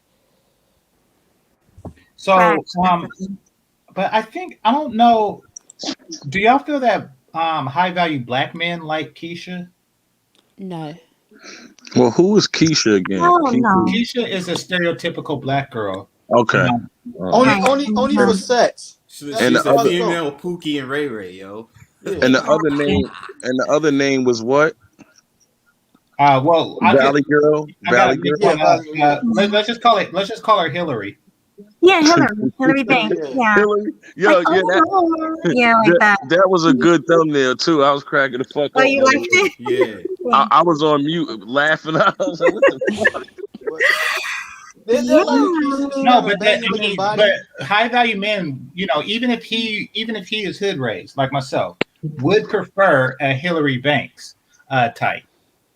just the persona and stuff like that over Keisha, over the modern Keisha. But if Keisha's still attractive, got a banging body, and can suck a mean fellatio, he'll still smash her. Shit. Yeah, He won't deal with her long term. He's not stupid to deal with her in a certain way. He'll just deal with just for sex. That is it. But the thing is would Keisha get that trip? Like, would Keisha get the same goodies that Hillary would get? No. So, No, and I think Keisha's getting her nails done like every 2 weeks. She's $20,000 nails. Right. The farthest trip she would get is actually to another U.S. state. Let's say from New York to Miami or to LA or Vegas. That's as far as it goes. Or even as far as maybe a boat cruise, a carnival cruise. Wrong. That's as far as it's going to go. No, I can see that. I can see that. No, wrong. First of all, I man pays. Number two, Hi, Bronze Badge. Who the hell is Valley Keisha? You don't know the voice? Listen. No, I'm playing. That's just because. I'm playing with y'all. But yo, Mel, so I'm checking like this, bro. So I've been doing a little research. Keisha will get some privileges, but only I see it from IG. Them IG thoughts do it, yo. Yeah, that's what you definitely seen from there. That's what I'm saying. See, you're right on the money when you're talking about they only being used for lust, like they will be only used for sex. They think they're getting high grade if they go to Saudi Arabia with them Arab dudes, and they doing all these unmistakable things to these women, and they think they living a life by sitting up there putting up them photos on IG, but they getting banged out too. They getting banged out over there in Saudi Arabia. So I mean, at the most, or even when they fly to Dubai, you know what happens in Dubai. Yeah, exactly, bro. So at the end of the day, everybody's right when they saying that Keisha is just gonna get pumped and dumped. You understand? She's not valuable enough to be taken seriously for anything else. You understand? Like that's the whole thing. I was saying to the topic because I was actually reading a book on this subject today. It's all a facade. I'm pretty sure y'all already said it, but it's funny to me because I just view it as a mask, putting on a whole entire show for a man that sees beyond your bullshit, for lack of a better term, okay? And that's basically what it is. And it's like they try to put on a show for these specifically white dudes, but then try to give black men the backhand like, you ain't shit, you know? So I peeped that.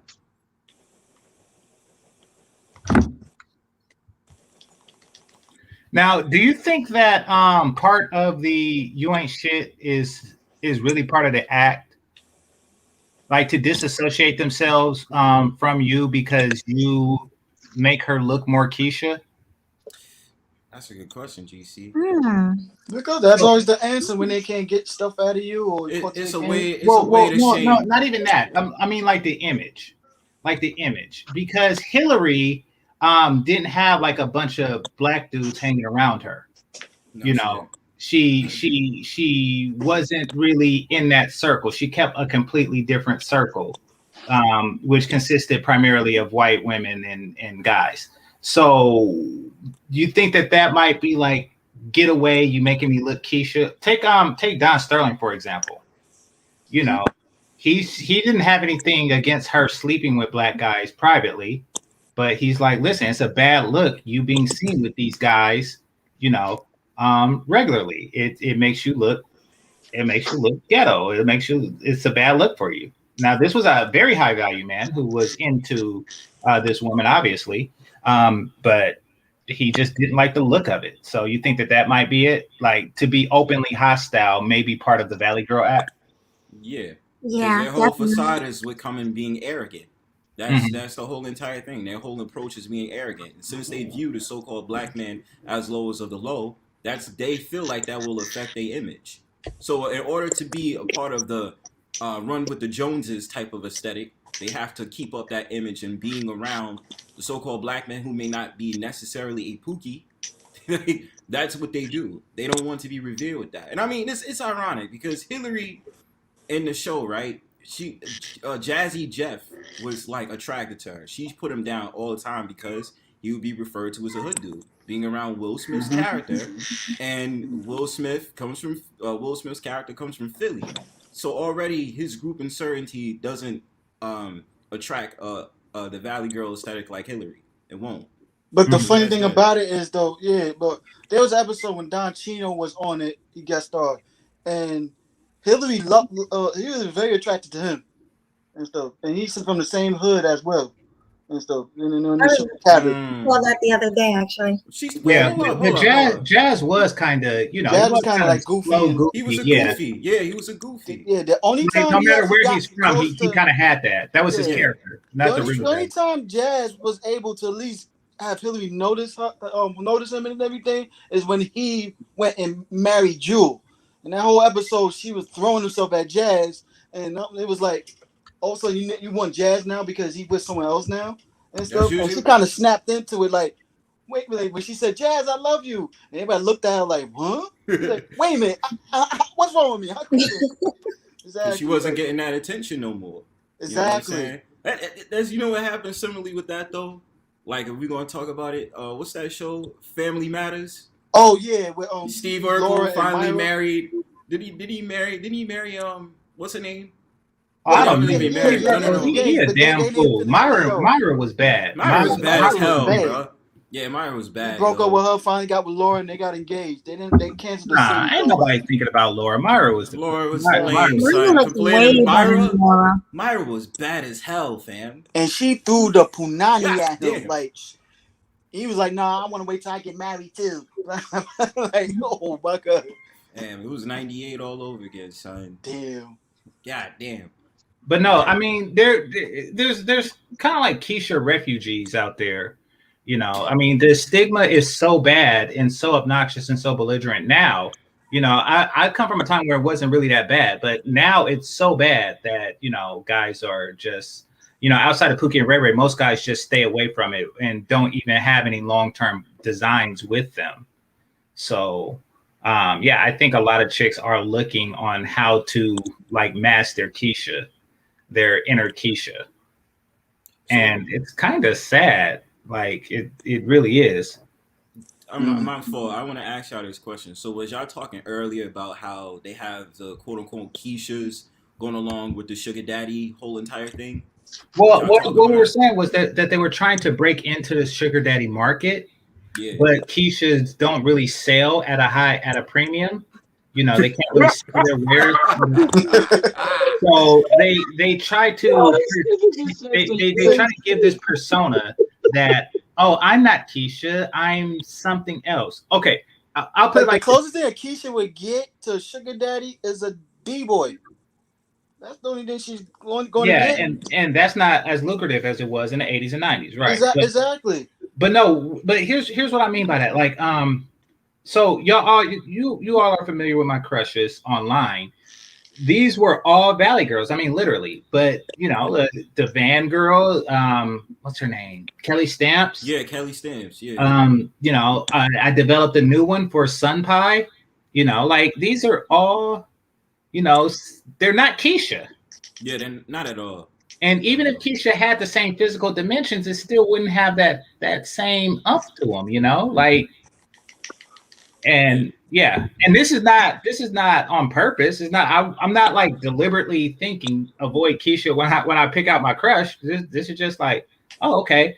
I like how I like her demeanor. I like her behavior. Is alluring. Like her persona exactly. Yeah. I like the Van Gore's persona. She's not the hottest chick on YouTube, but at the time I liked her persona. You know, for me, it was Kelly Stamps. I agree with you. For me, it was Kelly Stamps has that exactly. She's not the hottest. She don't have like the bad bitch surgeries and all that, you know. But I mean, like her persona. So guys are going for that. You know, I'm not gonna call myself high value, but guys are going for that, and you know, a lot of women are trying to fake the Kelly Stamps. They're trying to, you know, what guys going for the Keisha? But talking about the guys going for the Keishas. Well, I mean, that's Keisha's putting up a front for Keisha's though. But that's the thing. They're putting up a front. You understand? And the funny thing about it is with these Keishas, right? They'll talk about the sugar daddy on YouTube, but still have the Keisha talking points all the time, bro. And you see that, and it's just like it's ridiculous that they're selling this. Now, what if it's a sugar daddy that they trying to go for? You don't think the sugar daddy might do some research and find out this lame is sitting up there doing this whole entire act, but she's a Keisha directly on YouTube? Like, we're really seeing this play out, and it's hilarious as shit, man. Hey, is somebody's cat having sex? Do It y'all ain't hear my that? cat. Where the But hell that come from? It's like a couple of hours. It's like a that's my couple of roommate's minutes. It cat. ain't my cat. Wait, My Mel, that's your pussy. roommate's cat? Yeah. Holy shit! I knew it wasn't my cat. I got the. So your roommate got two cats and they fucking? No, it's one cat. She Oh, already. she's humping something. She's in heat. Okay. Who that cat rubbing up on? That I'm cat surprised rubbing you up can on hear you you? can hear it from here because I got my room door closed. And you can hear it from Yeah, I can hear it. Yo, that Damn, that pussy cat is is loud. loud. Let me I find was out like, your roommate fucking the cat, man. that's nasty, dude. But Oh shit! What kind of shit is it? God damn, yo. Again, I swear I But couldn't have no cat, man. That Peace, Chief. motherfucker. Sound like I'm they a would have dog fucked person. that day. I'm more of a dog person, definitely. Hey, what's up, Melody? What's up, GC? what's Hey, up? what's What's going up, on? Ray? What's up, Good, bro. y'all? Damn, you don't see I, nobody else. How you doing, sir? what's up, Mel? I'm about to say, what's up, everybody? No, Yeah, what's what's Nigga, up, up? shit, give me a everybody? chance, nigga. Shit, No, what's up? yeah. Oh no, but I just want to weigh in on this though, man. Like because I had to listen in for a minute. You know what I mean? Because I came in late. I was listening to Ike and shit. Uh, but what I noticed, man, for the longest is that a lot of black females, y'all right. It's like they do aspire to mimic the ways of the white woman. You know what I mean? How she's been.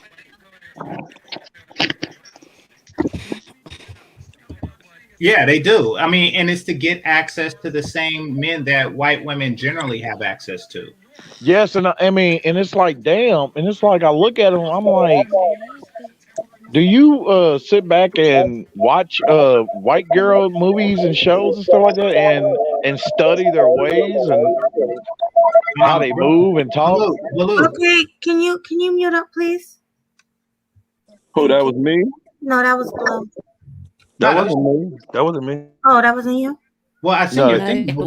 it was Ray, I think. Whoever Yeah, Ray I and was Blue were talking. both just moving, so whoever wasn't talking is the one with the echo. Yeah, Ray was talking, so it was you, Blue. I apologize. No worries. Yeah, and so therefore I'm like, come on, man, and you still see the Keisha in them because they'll show it like behind closed doors around their friends and all that. It will come out, but I feel a lot of them. It's like they're trying so hard to be like another Gabrielle Union. Exactly. That's why I say they try that Stacey Dash from Clueless routine. They try to pretend to be the token black girl. That's what they're trying to do. That's what Hillary is. That's what that represents, the token black girl. And that's because, like myself, a lot of guys are attracted to the token black girl. And since you mentioned her, by the way, I have to say this because it just Holly Berry was not the hottest chick in the 90s. Yes, she was. Yes, she No, was. sir. Yes, One she was. of them. So No, who was sir. the hottest chick then? Who's our chick in the 90s? I think I know who you're gonna say. Stacey Dash. Oh, nah. Nah. No, Layla Rashad in some light was hotter than Holly Berry, but Layla Rashad, Stacey Dash was up there, but you had Jasmine Guy. It was still competition. Is it safe to say they all got their shine? Yeah, they all got They all words more. I can't pick. Gibbons. I can't pick. Robin Gibbons, exactly. They are all beautiful in their own right. I think it just depends what your type is. Okay, so what But about the 90s, Vanessa we had a Williams? group of Vanessa females Williams like was that. beautiful. No? Oh yeah, Miss America, yeah. Mm-hmm. Hey, even Kenya Moore back in the day. Shit. Oh, I forgot You about find that. out how ratchet she is. So pretty now. And they all crazy. Well, not all of them, but Kenya Moore and Halle Berry are crazy, and they couldn't fake it. They couldn't fake it long enough to sustain. Like she barely inked some sperm in her at the last minute. Halle Berry, like she barely got some sperm out of the deal. It's hard to hide. It's Same hard with Kenya Moore. Hey, yo, that's what we She talking had a about. baby at like 50 years old. True. Exactly. Can't get a man yet, but then. Oh shit. So I'm saying like some levels of crazy, because I don't think that they're Keisha. I just think that they're crazy. But some things are hard to hide for long periods of time. It's hard to hide crazy, yeah. But yeah, y'all touch into that mental illness right there. It's that pretty privilege. Yeah. It could be that, but I know that they couldn't hide it. Like, they was just going from dude to dude, like, They and ain't they get was waxed just up by leaving these in dudes for droves. sure. Yeah. And I call Is them Halle heifers. Berry single? No, she got a boyfriend now. Oh, she got a boyfriend again? Okay. Yeah, that light skinned dude, that she supposedly said she broke up with, but they back together. And you She seen got them back at the with that Oscars dude? together too. Isn't he still in his? He's a lot younger than her. Yeah, that's what I heard. Yeah, I don't know how young, but yeah. I call them heifers pretty banshees. Damn, you see her hairstyle at the Oscars? Oh, what the fuck? Look like a bootleg Dora look or something. Oh, nah. What was that character from the that made in the Impossibles that designed their uniforms? She had that hairstyle. I don't remember that scene. Yeah, remember the movie The Impossible? The superhero film? With like Kim Possible. No, because yeah, Incredibles. The Incredibles. Yeah. That was the name. The Incredibles. Okay. Yeah. The one Bertrude or whatever name that designed their uniforms and stuff. Oh, I know you're talking about the little one. She had like that hairstyle similar to that. Yeah. At the Oscars, hey. I'm like, yo, Twitter was going on crazy jokes with her. Like, what type of hairstyle? Hey, I just got reminded though that the black woman aspiring to be like the white woman, I was told that's been in effect for years. Oh, well, yeah, that's what I think it's different. It has. Well, right, but I think it's deeper than wanting to be a white woman. They seem like they're trying to want to be a very particular type of black woman. But I can't stand that shit, man, because then they want to come forth and be like, I need a real man. I need somebody to be real with me. I need somebody to be truthful and all that. And then on top of that, they got thousands of pounds of makeup on and whatnot. Yeah. Well, yeah. No, they're bad at it. But here's what I've noticed. And I think white guys would agree to this, that the Black Valley girl is hotter than the white Valley girl. If she looked like Stacey Dash, she was a little bit thicker than the white girl. That's my point. Stacey Dash was hotter than the blonde chick. Yeah, exactly. Yeah, she had a more booty. And white guys would agree to that. White guys would agree to that particular point. Yeah. If they was in shape like that, they stomachs like that, but still had the black woman's booty, that'd be the perfect white woman for them most of the years. And I think that's why they're going for that trope. They're bad at it. And Jessica brought up a point about online because, and this is why I don't really online date and that's because a woman the relationship is in short spurts. She could put on her persona, for a 30-minute phone call or something like that. And it's easy to do. But the more intimate the relationship comes, I'm not talking about sexually, just the more time you spend with that person, it becomes harder and harder for them to hold their breath and keep up that whole Valley Girl routine. Oh yeah, because it's like they doing it to a guy that they never would sexually desire, and they know they have this. They want something out of them more and more. It's like think about remember if you seen the show 90 Day Fiance? There's this short dude who has no neck at all. Ed. Ed. No neck. With some bad looking chicks. With another country smashed on the Thai girl. And what show is this? He's like, I had sex for the first time. What show is this? 90 Day Fiance. Oh, okay. I see a picture of him when he was younger. He was more in shape when he was younger, but now he's like a little. He looked like a knoll. Yeah, and he be with some cute looking girls, young girls. He looks like a thumb. No, but even then, like the penguin, but just no neck. No, but even then, did you watch the program and the scenes? Like she didn't like him. She used to treat him badly. Yeah, you see how he forced to try to kiss her? Kiss him and everything. I've never seen this movie. In his hair though. Son put mayonnaise in his hair, yo. That was off that. I was like, yo, I'm what done, the hell? bro. Yeah, he put mayonnaise in his hair to moisturize it. Yeah, yo. Whoa. Holy shit. Who played in this movie? Do you know what? Like, you can use use mayonnaise as a hair conditioner because yeah, it's got egg in it, and I think it's the protein from the egg can actually be good for your hair. But it was super cringe. They have products. I heard of white folks doing that shit. But like full on mayonnaise you get from a damn jar, bro. Like I know they have mayonnaise for hair, like I've seen it before, but like they deadass have he put mayonnaise from the jar in his hair, fam. Brownsburg, They you do can, that you too. can Also use too. They use mayonnaise. mayonnaise, yeah, like a You can use conditioner. mayonnaise. No, Yeah. I know, but it's weird though. Like you just take it out the jar and just put Yeah, a they big do old that goop. because the stuff that make the mayonnaise and it's like they use it as its natural remedy form. Like remember the stuff they buy in the stores like chemically enhanced.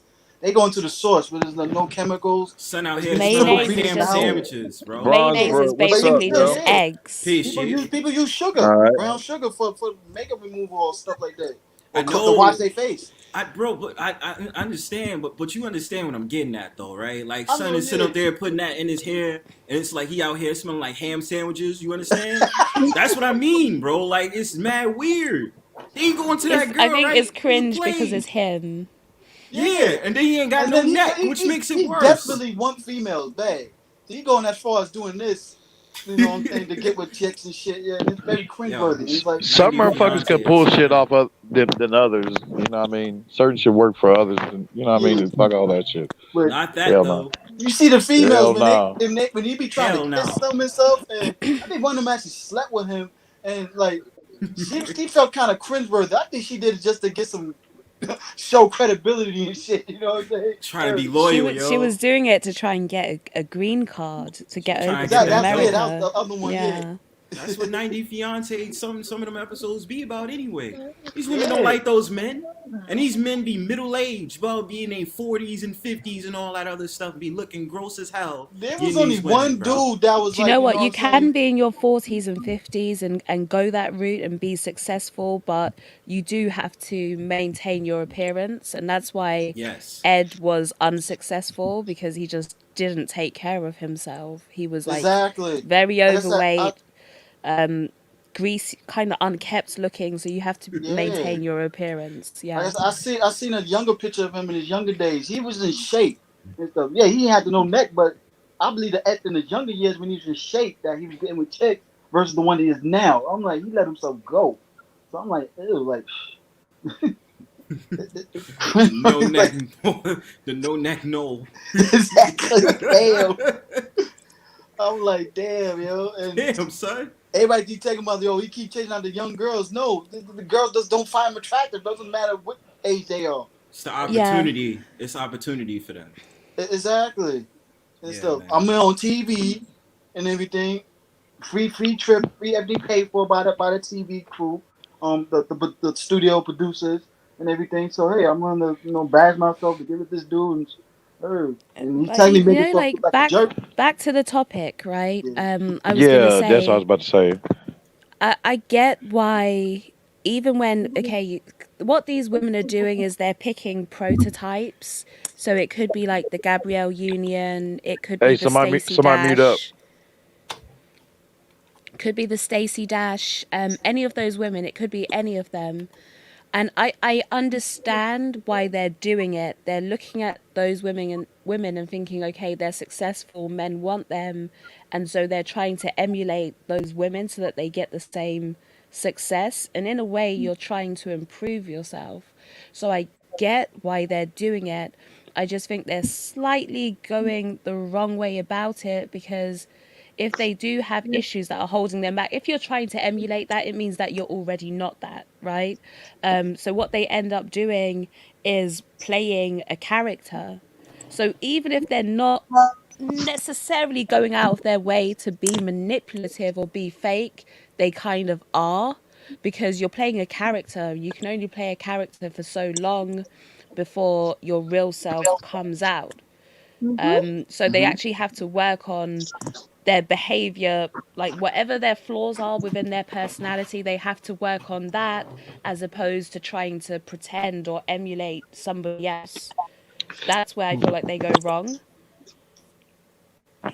No, that's Yeah, yeah, Uh, I agree with that. You know, they that's why we were saying that it doesn't really work long term.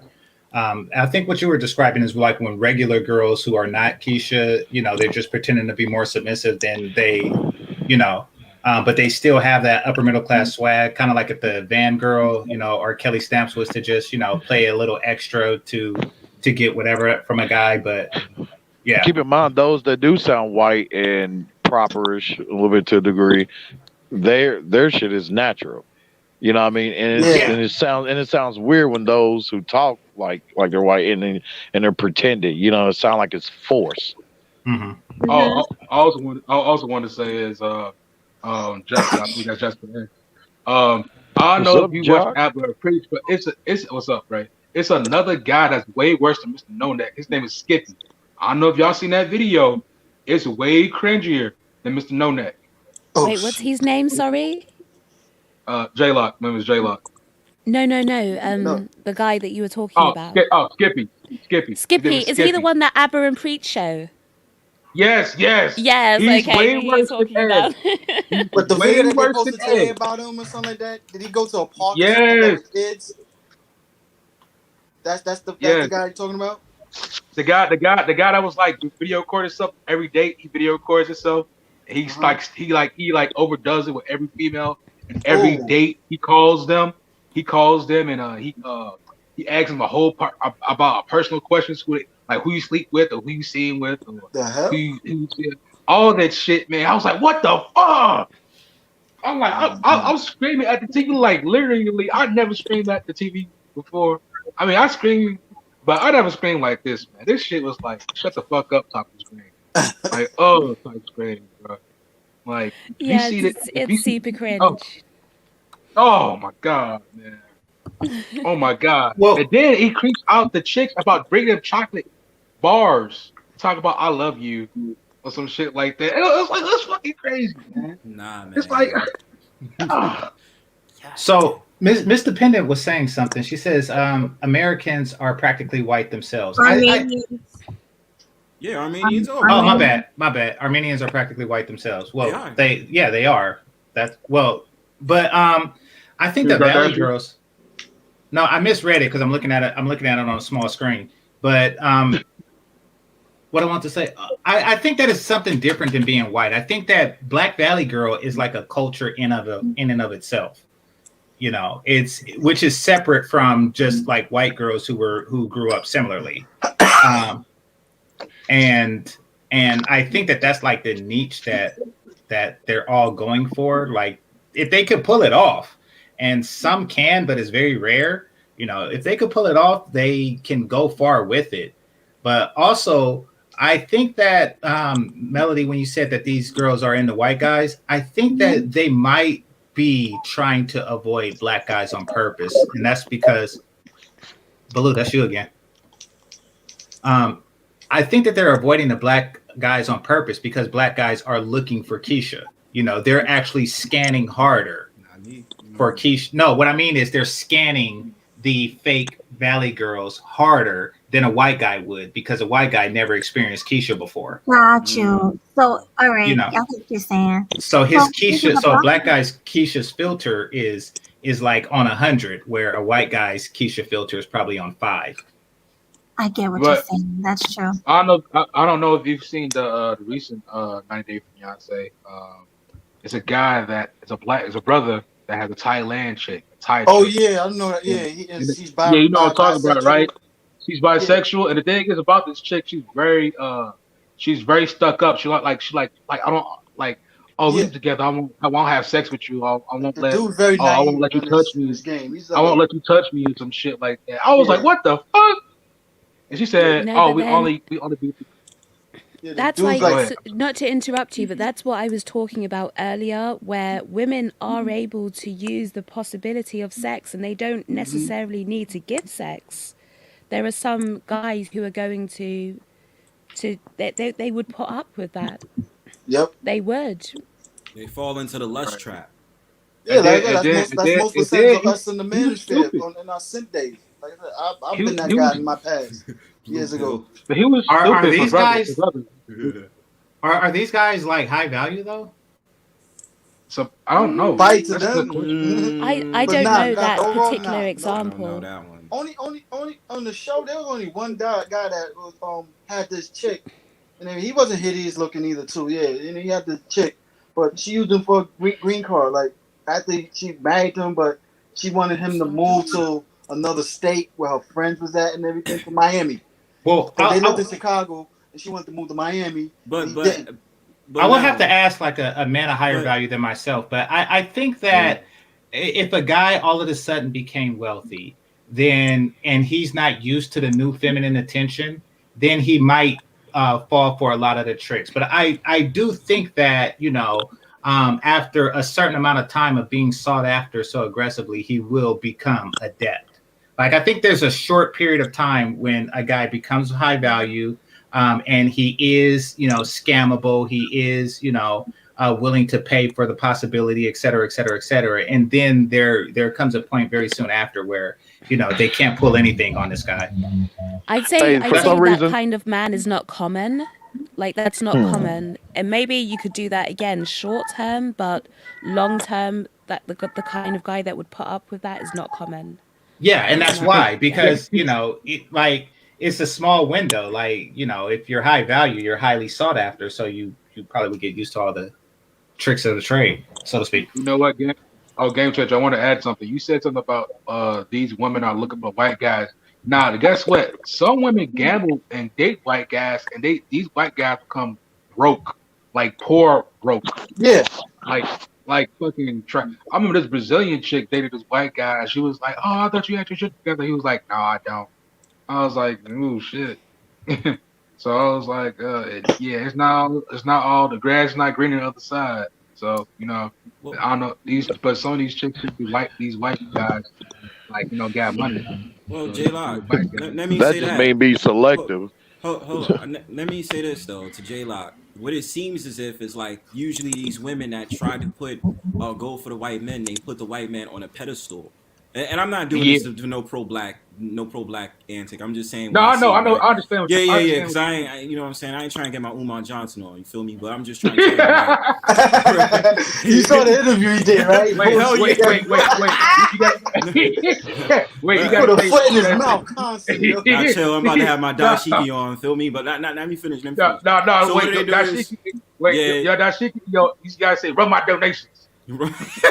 Run those donations, brothers and sisters. Run them donations. All right, so let me tell you. So what it seems like they do is it seems as if sometimes the white man's income doesn't really seem to become a factor to other women, especially to black women. Sometimes, like it's just about them viewing the white man just as the guy that they want, so they could take all the stuff that he has behind him and just deal with them on that accord.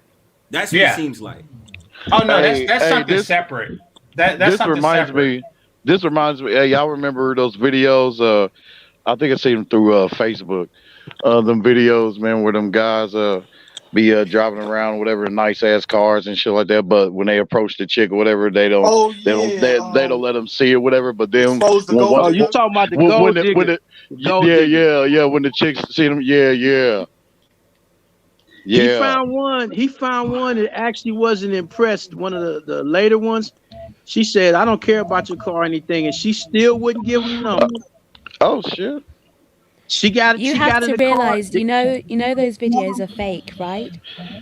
Yeah. I figure. I guess they can, they can reflect reality. I get you, and that's why they do it. But those videos are fake. They're not real. But women will change. Like you'll see if you're driving one car versus you driving a different car, women will treat you differently. Trust yeah, because a lot of them are materialistic as hell. Trust me. Yeah. I had a Rolls Royce, and I'm gonna tell you something. In that car, I would go to clubs. They would, hey, you don't have to worry about paying. I park in VIP, go in. I'm like, man. But when I'm driving down the street and the women would see, they would, hi, how you doing? I was getting approached left and right. How did you get a Rolls Royce? During my hustling years. That was back in the 80s. I mean, I gave y'all the story about that when I first talked about myself. But see, the thing is, when I got with my family and started working in the family business, they had Rolls Royces and Bentleys and stuff and all of that. They got it. They were still hustling. Yeah, but see, it's legit though. I wasn't getting in jail and wasn't getting caught up. I had to show them, my moms, everybody, hey, I'm straight. I'm not trying to get back out in the street. And they made it hard for me. But I noticed when you get these cars, and I'd have had them. I done had all kinds of cars. I've had more cars than the average person ever had through the lifetime. The women will jump. I have a tricked out bug, and just because it looked good and it was a clean convertible, women want to jump in that even. So if you have a car that's sharp, it doesn't even have to be a brand new car. It doesn't even have to be a Lamborghini or Ferrari. As long as It it could be looks a clean Corvette. and presentable. Yeah, Yeah, a lot of if them it's will sharp, gravitate to you. if it's sharp, the interior is sharp. You got rims on it, and that's the funny thing. Rims. You got rims on it, you'll catch their attention. But see, my peeps, so he used to get me out and say, you know what, you need to do this, you need to do that, you need, because they were always trying to school me on coming up. You know, you got to leave the street attitude out there. You know, here bringing you to the business, because basically you'll end up running it one day. If I'm the shortest liver, that's how he was telling me. So he would be in the Bentley, and we would go. It's like I would be his driver bodyguard, and we would go to the Beverly Center. We'll go in the Versace store. And I'm like, what am I, okay, he's going here to buy stuff. He's showing me the quality of life. And then he said, you see this? I'm going to show you something. And we're going to go sit down and eat. We go sit down and eat. He said, you can get that woman right there. He was just running it down. And I'm already knowing, but it's the way he was doing it that I didn't like it. But see, this is where high value, man, this is how they play that game. They use money. That's how they draw the women in. They see that, they see the Now cars, you talking. and he was showing me. So he said, here's $30. We in a five and dime type restaurant, chicken and waffles and all that. So then when she served us, he said, tip her that. So I tipped the waitress. Mute. What's that? Thank you. Yeah, I tipped the waitress $30. Next thing you know, I get the number, and I said, the only thing I don't like, I said, Pops, the only thing I don't like about this is she's going to expect me to do more. He said, well, what do you expect when you're in that kind of position? When you're in that position, that's what the women are going to look for. When they look for that, you got to let them know where you're coming from. If they want to deal with what you're going to deal with, fine. We'll kick whatever out, but they have to do what they got to do.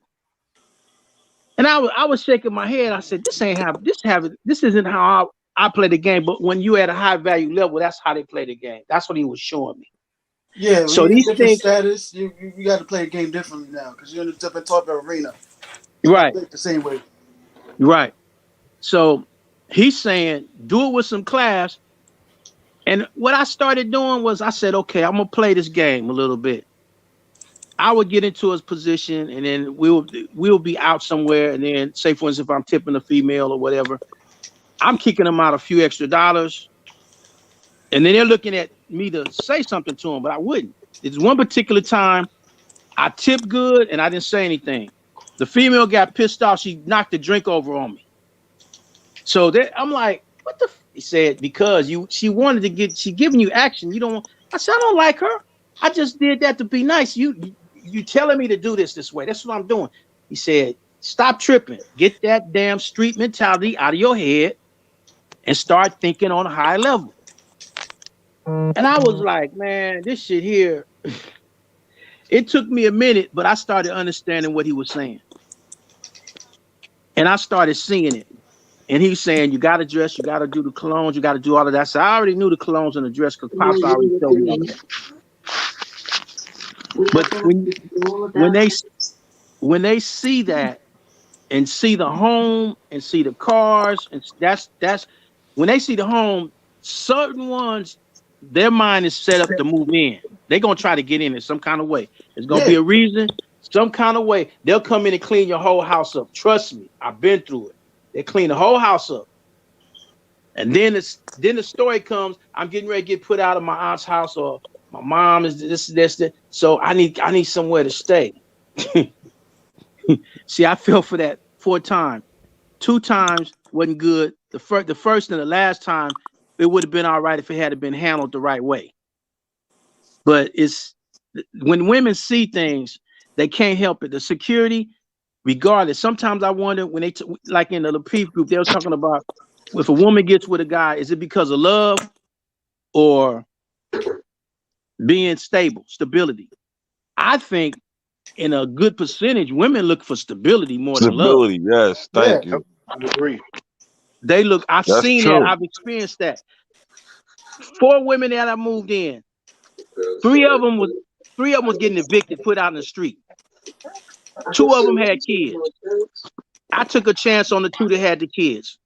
I should have learned the first time, but no, I had that good side of me came out, and I said, okay, let me try to help. But see, I had to stomp down. Like if I saw what I didn't like, I said, no, I'm not gonna let a mug stay with me, and I'm not happy. This is not happening. And when I tell them I'm not happy, look, I'm trying to give you a warning. You're getting ready to get put out the door. I'm trying to warn you, I'm not happy. So see, women, when they get into positions, they figure they throw the pee at you and see what I'd shut that down. I'm like, no, we're not doing this. You're not gonna be able to say, well, you just wanted to get the pussy, and that's no. I don't touch you. That way you can't use that. Yep.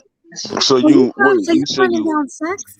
Okay, I was in and out, unfortunately, yeah, but I'll catch up. Go ahead. Hold on, you turning down sex? What's that? I said, are you turning it down? You turning down sex? I turned down sex. Yes, I've done that. I've got you. That was with the person living with you. Not well. Hey, living with me. I had one that was living with me. Look, see. Answer the my question. Ex told me. Did you have anybody living with you? You wasn't having sex. That's the question. Yes. Okay, that's it. All right, now you can continue. Yes. No, and it was to make a point. It was to make a point. Now, it was to make a point. What was the point? They see, the thing is, women come in and think the pussy. One of them made the mistake, say anytime a nigga get around some pussy, they dick get hard. I'm like, what are you talking about? Okay, but was you trying to make a point for yourself or for the situation or both? I didn't have to make the point for myself because I could do it. I was making a point to them to let them know the pussy don't mean shit. I can control myself. So you was willing to take on a bill to prove something to somebody else, not even to yourself though. What happened? What happened was that long ass dialogue for that. Huh? What happened was go ahead. Somebody else was speaking. So wait, you was taking care of paying a woman's bills and turning down pussy. No, she was living with me. She was living with me. I'm paying my own bills. Whether she's with me or not, either she was in my house or not, I still pay all my bills. So they didn't have to pay not one bill. To her. You didn't want to prove it. So you already made it clear it wasn't for you. You wasn't self-checking yourself. It wasn't for you. So you did it for her. Yeah, but see, the thing is, the comment, this is where the shit starts. When the comment comes, anytime a nigga get around some pussy, it get hard and they can't help themselves. And I was like, is that how you feel? Is that what you think? You already know that. But you already know what you could do. But what I'm saying is you did all this for her. Exactly. Not even for yourself, because you already shit. Look, so is this simp tales? No, this ain't no simp. No. This ain't no simp. I get real. I listen to what people say and I get real detailed. I'm a detailed person. No, this ain't no simp. This ain't no simp shit. The simp shit might have come in for a moment with the 2 kids. Now that even part, still, without the kids, you moved a woman in. Yes. You wasn't smashing and didn't have to pay no bill to your house. Nothing. That don't mean shit to me. They ass got up out of there She's not too. even married to you. Yeah. Right. That don't mean shit to me. That don't make shit. That don't make that don't. I don't care. That doesn't make a difference. It doesn't make a difference. I don't care. That's the whole point. I don't care. You better care. Let me ask you a question. So was she a Keisha? One of them was, yes. Matter of fact, 2 of them was, yeah. 2 of them. I know I'm about to say that shit. 2 of them was. 2 of them was. 2 of them was. 2 of them was. 2 of them was. Wait, 2 of them was. And 2 of them was. Could have upgraded to Kiana, fam. Oh, Kiana's. Oh yeah, Kiana's in New York. There's a lot of Kiana's in New York. Nah, I say Kiana is a natural.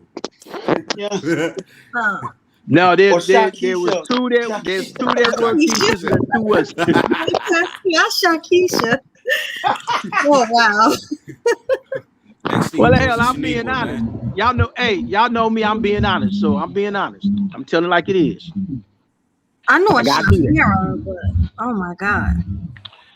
Nah, But Shakira yeah. in the Bronx. Hey, Fam. back to the topic. I'm gonna have to get on you What chat a showed little this bit, but white just a little girl? bit I mean, and what showed this everything. black girl trying to be a white girl shit to be so strong was when I watched Lovecraft Country. Man, that bitch took that potion to turn herself into a damn white woman, and she got infatuated with that shit.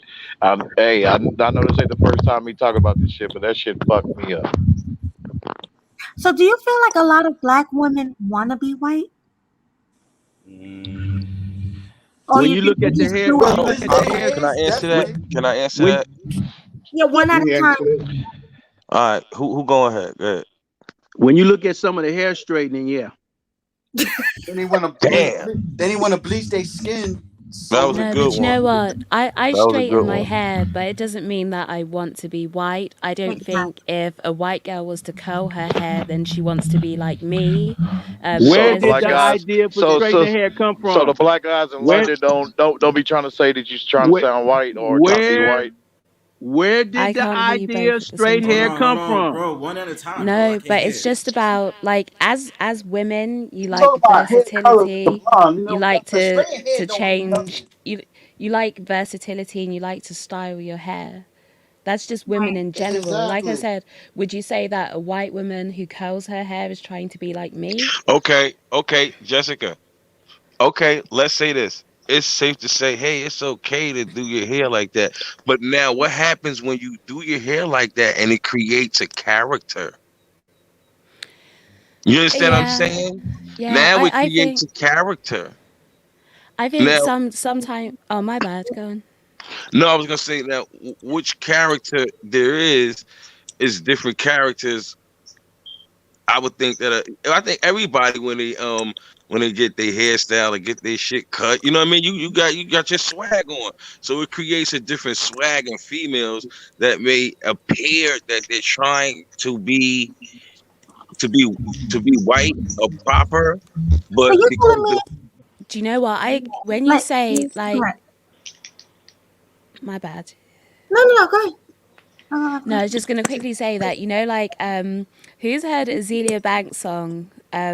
I can't even remember what it's called, but she's like, you know what your bitch becomes when her weave in.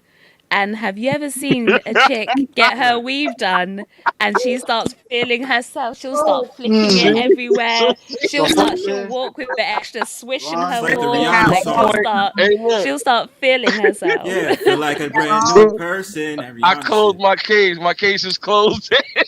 I've seen women dye their hair blonde and put blue contacts in and swear they were white. I've seen that. It The creates a blackest I think character. some people do have Tiny a got the hazel complex. eyes A now. character creates problems. You know I what I'm think I saying? I think it's a problem of them like having instead of them finding positive properties to find that will make them to be a better version of themselves. Instead, they get fixated on a character and try to emulate those those traits. Which Can I say? which bottom line goes down to the media and what's being taught in the schools. They've already tested that with the young black girls with the little white dolls with the straight hair. They already tested that. And then you got to look But at the media and how they push the media and what they Let- push as beauty. That all of this Okay, ties in. let I'm me not let supporting me that say narrative, something. my And brother. plus Let me two, they say got something. black folks Hold, acting hold, white hold in on. movies Hold and up. TV I shows can't Let anyway. me hear all say y'all. something. wait, Let one me at say something. okay, guys. Let me say it. I think it's safe to say that people need to know who they are. You know what I'm saying? Before you watch TV and go out here and get on this internet and do anything else, you need to know who you are and spend some time with yourself, know who you are. Because then you won't be nobody else. You won't be influenced by nobody else. I think a lot of people don't know who they are, and when they get out in the world, they so influenced by so much shit that after a while it takes them and they gone. They don't know who they are. They lost their Because original Well, self. I think that one the of people below. I think that the people do know who President. they are. They just don't want to be that. Exactly. I one of mean, one of the well, things I that mean they that do comes is they without saying. Yeah. one of one of the things they do is strip the history. When you strip the history and the truth about a person, they don't know who they are. They don't know Okay, the power that they okay, have. okay. So So look, you strip all of that and then you got what you got today. so let's start on Say something. What's self strictening when you stricten yourself? How about not when somebody else not what somebody else doing to you? What about what you doing to yourself? You That do it kind to yourself before they do it to you. That's the mind game. Let me ask y'all a question, black men. This is to the men on the panel. What is your problem with black women wearing weaves and dyeing their hair? Like people say all other women do it. Why is it a problem when black women do it? I'm gonna start with Can I say wait, something first? let me Just start. one thing. Okay. You wanna Well, go what? first? All I right. just want to good. Well, I I'll go want to after hear all of Lion. you guys' opinion. Like, what is the problem with black Mine's women? gonna be real quick. I'll be honest with you. I haven't come across another woman that did it, but if another woman did it and it was the same percentage, like her hair was 90% not hers, then I would be equally disgusted. Wait, Hell, Chris Rock's documentary or whatever proved to them and all that Good shit that hair. they put in their hair, fucked Good their hair. hair up. Yeah. Good hair. That's You the know what I name mean? of it. Stop Good putting hair. that shit in your hair, grow your shit out naturally, it'd be cool. But now Well, I you got a gotta put question. all Have this you shit in guys your hair and it starts your hair. And you looking Ray, bald Ray, as a motherfucker. Hey, Melody, Ray, I got a I'm question. gonna answer Have it. you seen have you guys seen this movie called I think it's called Bad Hair or something like that on Hulu? I About a woman seen put I the an saw I that. extension seen I the in saw I saw that. trailer. good hair. I didn't you see got put bad hair. Nah, it's called Bad Hair. Yeah, Take with It's it like a Sinai horror with with a Sinai grain movie. of Lathan. salt. With Sinai Lathan. Oh, wait a No, minute. not Sinai Lathan. Nah, It was it had another. It was Vanessa another. Williams. I know what you're talking about. Yeah, it's like a horror movie, Yeah, black it's a horror. horror movie. Put the Yeah. weave in, and then it just she becomes evil and all that because of the weave. Hey, Oh But damn. no, Melody, I I got it. let me answer the That where question I then. want to see that. What Well, movie is wait, that now? hold it's on. Where? called Bad Bad Hair. Bad hair. hair. All right, so Melody, let And me where's answer it the at? question real quick. It's on Hulu. Hulu. Okay, I'll Melody, check it out. let me answer the question You real heard quick. the whole question though, right? Like, if Yeah. all other races wear weave, but when black women wear it, it's like more of a problem. Why? I know Okay, that. Okay, here's the hold fact. hold Here's the on. big I'm fact. asking God them. damn, Wait, brother. I'm Like gonna I'll go answer that. first. y'all I'll brothers trying answer to it. jump in like hyenas. God Yeah, I damn. want one at a time. Yeah. Oh, that's All right, I'll go. Yeah. you go first, Wait. Okay. Go and ahead, then we Mel. go around. Hey. All right. The problem is they overdo the shit to the point that we half their hair is ripped out and we see it right through their shit with the weaves. Most of the time, put it this way: when we fucking the female and shit, we grab her hair, that shit pulls right off so easily. You see a lot of bald spots in their head. So it Oh, becomes so more. you're saying black women go bald more than other women? That's part of it, yeah, because they overdo it with all the Mm. chemicals. They don't let their hair naturally grow out so much, and they overdo the shit too much. That's why it's I so agree frowned upon what there. they do. Yeah, And I yeah. think even the difference is like even if because white girls do like white girls other races they do wear fake hair, but the difference is that they'll put in like some clip-ins for the night to go out maybe at the Mm-hmm. weekend, Yeah. and then they take it out. But I feel like the issue with black girls is more permanent. So like you'll have chicks like you'll never see their hair. They've always got like a weave on their head. Mm-hmm. And And they two, leave it in for months. right. Yeah, and What that's is And another then thing too. Yeah, and the two is perfect that example, the gorilla hair glue girl. it Can I it go? Wait, never I'm next. Can I No, speak it on that no, one? never no. it never looks real. Like when you see other races do it, at least it looks more like their hair. But when Right. black girls do it, it tends to be like like silky straight or just like it's obviously not real. You have to be able, and this is why the Kardashians wear wigs constantly, and nobody even realizes that they wear wigs because it looks like their natural texture, so they can get away with it. But Oh, Right. so they some bald headed bitches. I don't. They've always Nah, got they wigs they on, grow Hold hair. so on, It's not hold on. necessarily I bald. need to It's I different. don't know No. what their hair looks like underneath. I Man, get it because they're celebrities, so their hair is constantly being styled. It would be damaged if they were to do all of that with their real hair. I get it, but the point is, you don't even realize. Most guys wouldn't realize because it looks like it's their hair. Mm-hmm. Whereas with a black girl, it's not going to have the same effect. So it doesn't even, guys want you to, even if you're not natural, they want you to appear natural. Natural. Like, That's what it is. You some of have them. to I'm just gonna appear say Some, one natural. thing before you go, Blue. And also, Yo, black women need to learn how to get hair that's their texture. Don't. All right. If you're a black woman, you have 4C hair. Don't get Peruvian hair. don't get Malaysian hair. You gotta get the kinky hair. That's your texture. Hey, Melody, Some can I of go them after smell like Blue? devil eggs and helicopter smoke anyway. Melody, can I go after Blue? Wait, Blue said he want to go next, and then Yeah. All right, All go right, ahead. Blue. what was the answer again? The The question. question. The Yeah. question was why do black men have such a problem with black women wearing weave when other races do it too? Okay, here we go.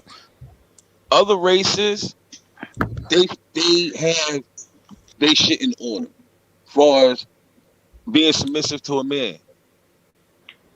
You get what I'm saying?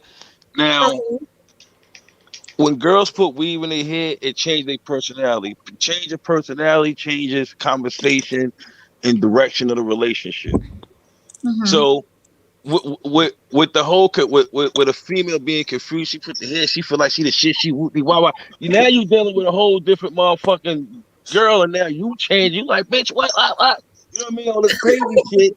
When the reality is, take that shit out. Leave your shit kinky. We're gonna smoke this weed. We're gonna be on a different vibe, right? We're gonna be on a more of a black vibe more than changing the culture. You know what I mean? That when you're dealing with weed, that changes the culture. It changed our culture. That's not our culture. We're not dealing with our culture. So if I'm in a relationship with you and I'm dealing with you, you wear weed, I'm not really dealing with my culture. Accept me as I am, You nigga. basically feel like you're dealing with a Chinese or Asian or Brazilian girl because she becomes that personality. Is that what you're saying? Nah, No, I'm not saying like he that. said, no, he's becoming a fake. No, I wasn't Yeah, saying that. she becomes a fake.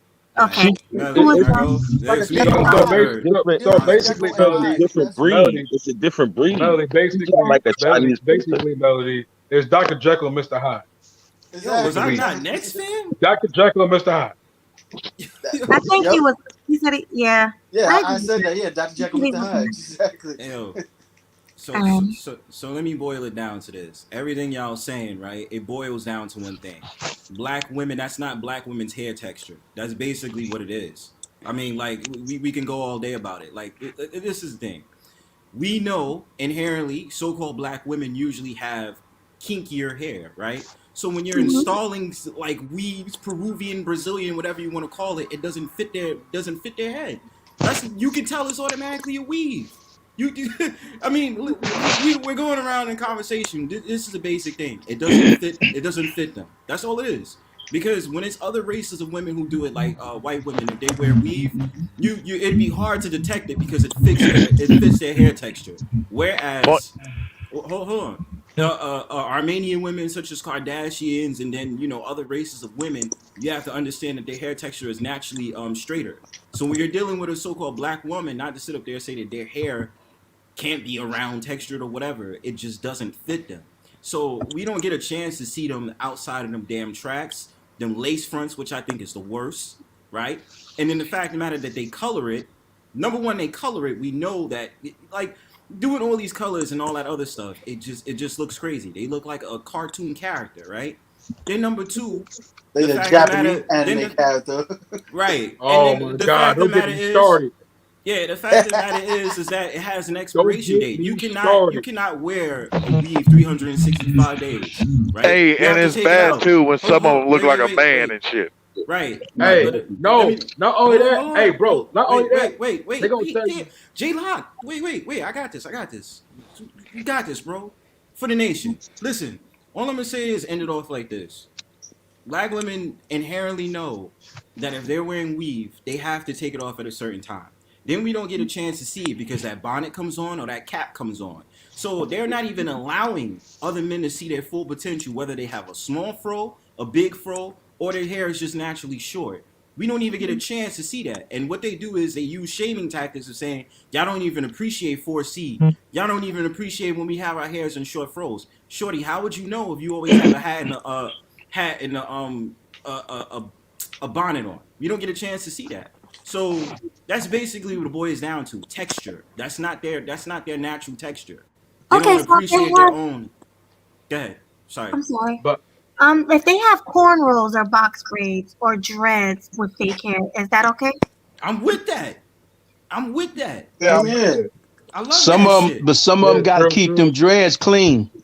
Yeah, as long as you don't keep it dirty and look like crap. I don't think you can wash. Can you wash dreads? Can you You wash can. dreads? Yeah, you can. You can wash Okay, all right, dreads. okay. You can wash wigs. There's some too. You can sisters. wash There's some wigs. sisters I know that they dreads smell sweet and they take care of it. And it's clean. You don't see no crust or no crud or anything coming up from the roots. They take care of themselves. It be smelling like eucalyptus. You feel me? Yep. Okay, I got a question, brother. Now, if you said all that, you know what I'm gonna say?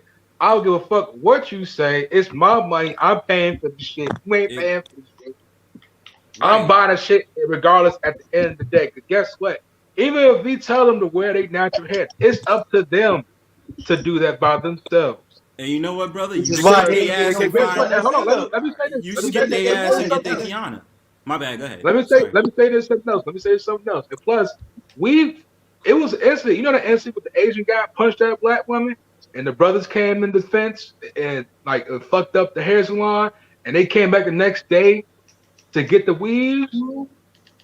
That shit was fucked up. That proves to themselves that they don't love themselves or who they are as what their natural state. It's fucked up. So we can't do nothing about it. You talk about this all day, but at the end of the day, it's up to them. Hey guys, let me just drop someone down for a little while and bring another person up. Who would like to now? Hey, I'll step down. go. I'll step out. I'll step out. I'll go. Wait, I'll step out. Wait, GC, hold on 1 second. Who said that? It's Chowhound. I'll step out. All right, I'll bring you back up, okay? Okay. Let me just drop you. I Or drop can leave yourself. too. Nah, Blue, you can stay.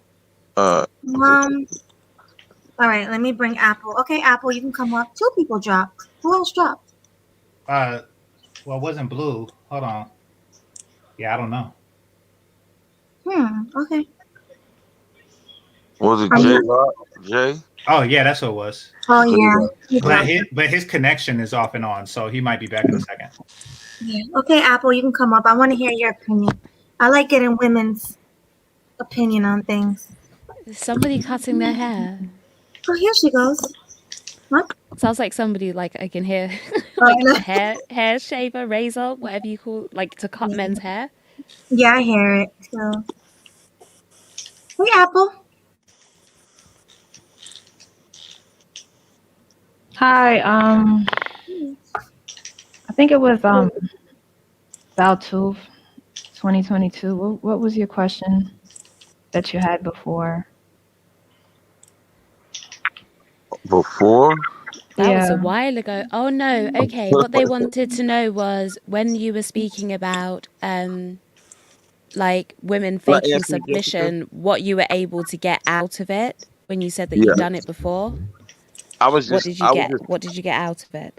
I was just curious to hear your answer. That's really what I was. That's what I was really trying to do. Everything else, I don't know where it got confused. I was just concerned and wanting to hear what you were saying about it.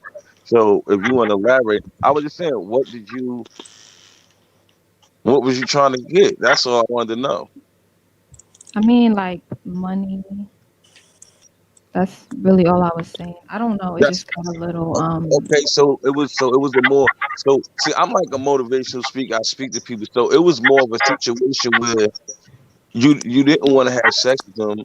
You would make them feel nice, you would act like you're being submissive, but you just wanted to maybe enjoy perks and try to get money. Yeah, as it kind of relates to the topic of the video. So I was just trying to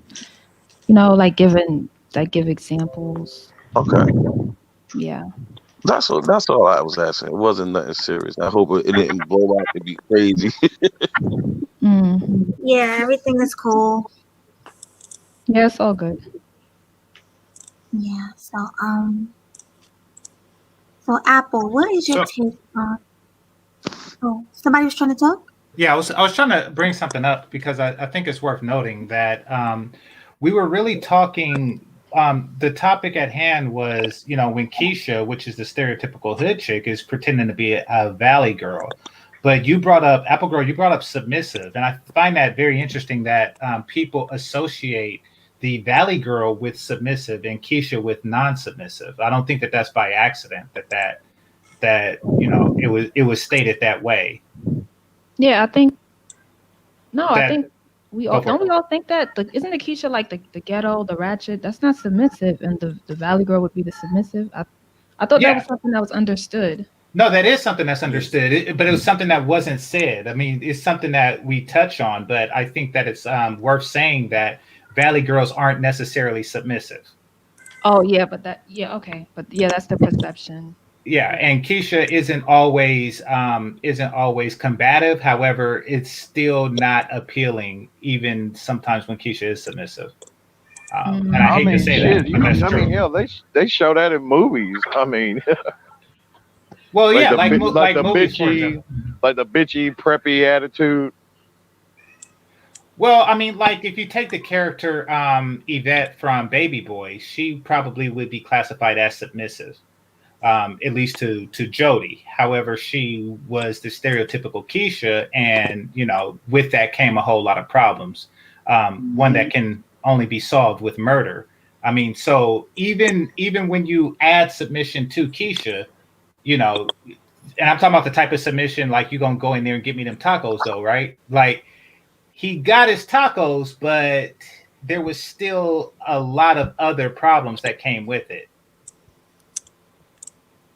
That's what also, what I was saying. It's not. Is it really something new? Y'all never heard about women doing stuff like that before? Like it's not a new thing. Of course, we heard it happens. Well, I mean, in the beginning, I was giving examples of women who did it to me. It's not a matter of it being new. It's a matter. Well, now it is a new wave of it. And not women just pretending to be submissive. Now, I'm not talking about a Valley girl pretending to be a submissive Valley girl. I'm talking about a girl from, Acorn Projects in West Oakland pretending like she's from, Bel Air. I'm talking about that. That's something that is new in droves because I come from a time when Keisha was happy to be Keisha because there was a lot of appeal, even by high value men, for that type. Yeah, like she knew her lane. And she kind of stayed in it. Like it was kind of like hood dudes don't try to pretend to be quote unquote educated lames or anything like that, or they don't try to pretend to be white dudes. That now maybe they will in the next generation, but they're not doing that now. So I'm saying that this new wave of Keishas, not really women pretending to be more submissive than they are, but this new wave of Keishas pretending to be Valley girls is something that is pretty new. But do you think they're smart to do that? I do think that they're just refugees of a bad ethnic stereotype. Absolutely. I mean, what about all the Hillarys from the past? Hillary. Well, I mean, like the Keishas are trying to pretend to be Hillary. Yeah. Like they see that Hillary has something that they want, and that is access to. I'm saying they've been doing it since then, ever since like all through the '90s and shit. I didn't really see it in the '90s. It's not. It wasn't as effective.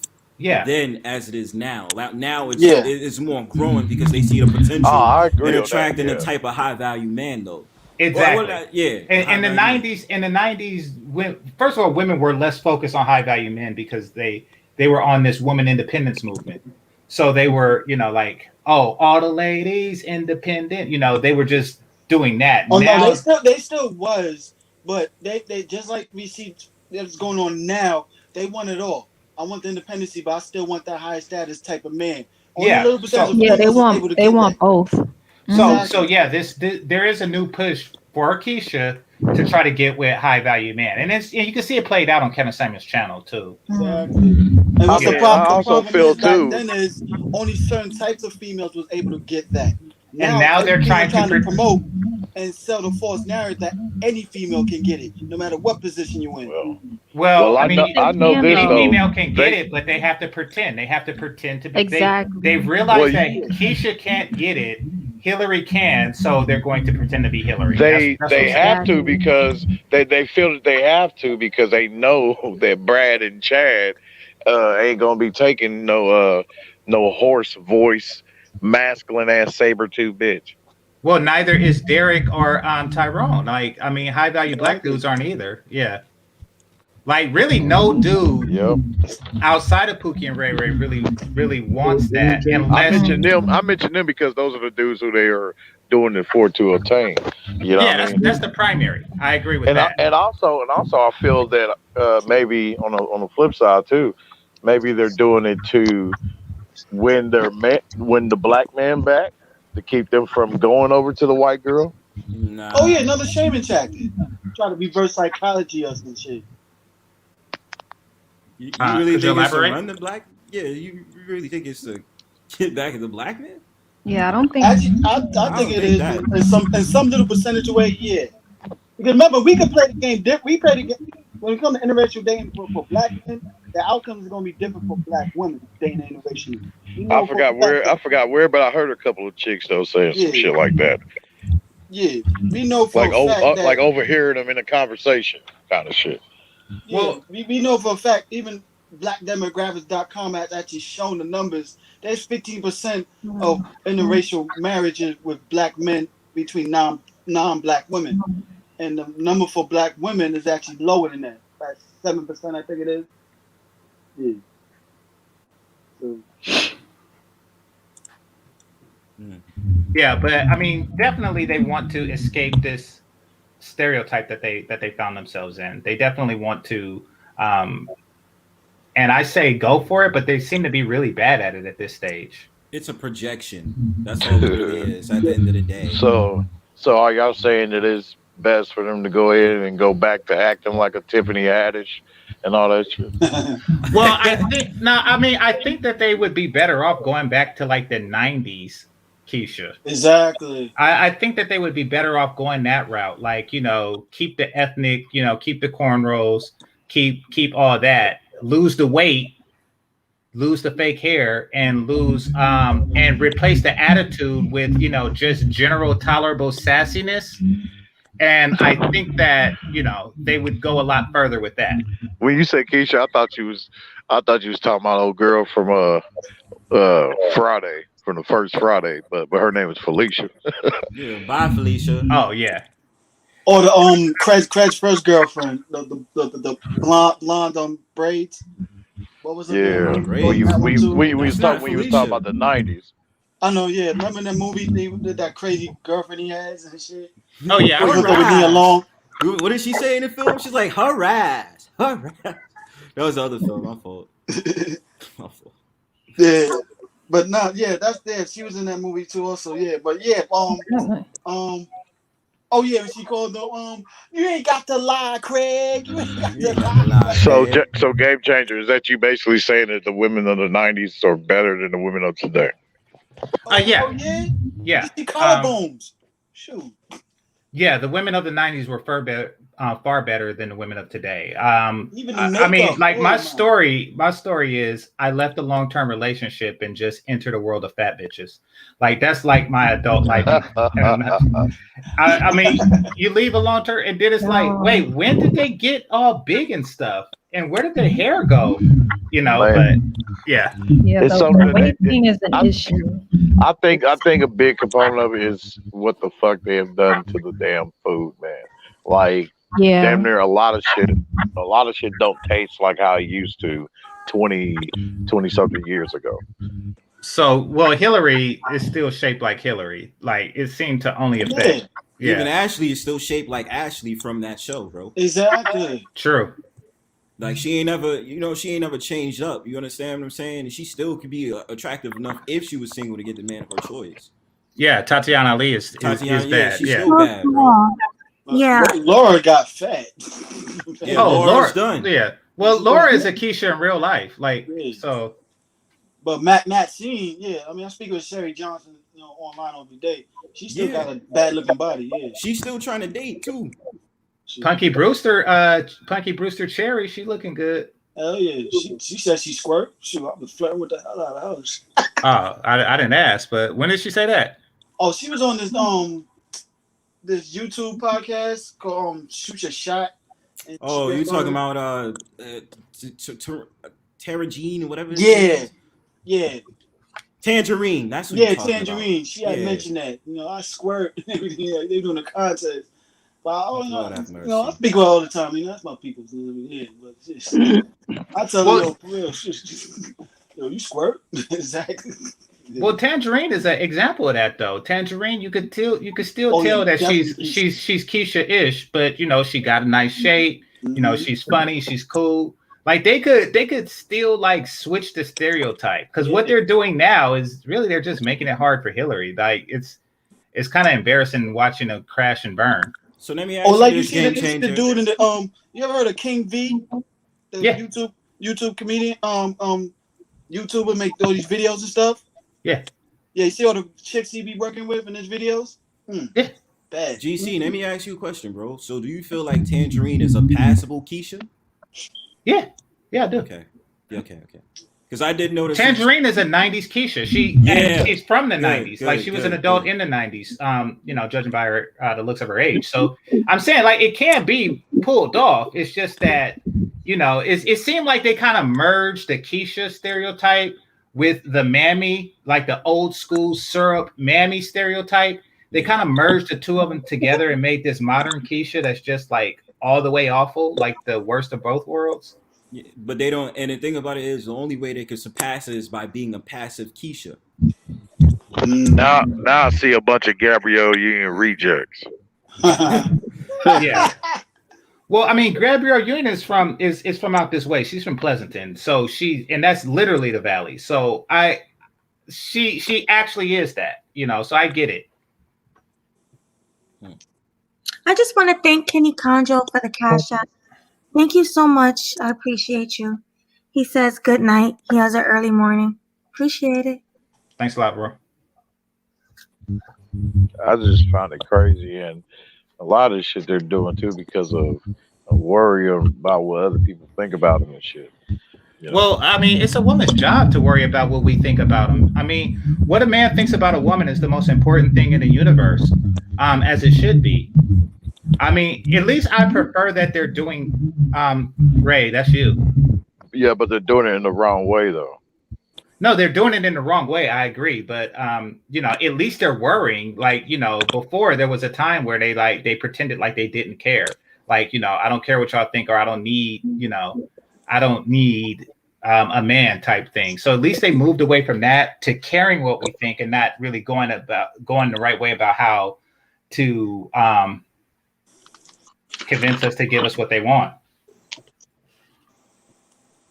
So yeah, it's some progress, because before they didn't care about what any man thought. Now they care about what the top 1% of men think.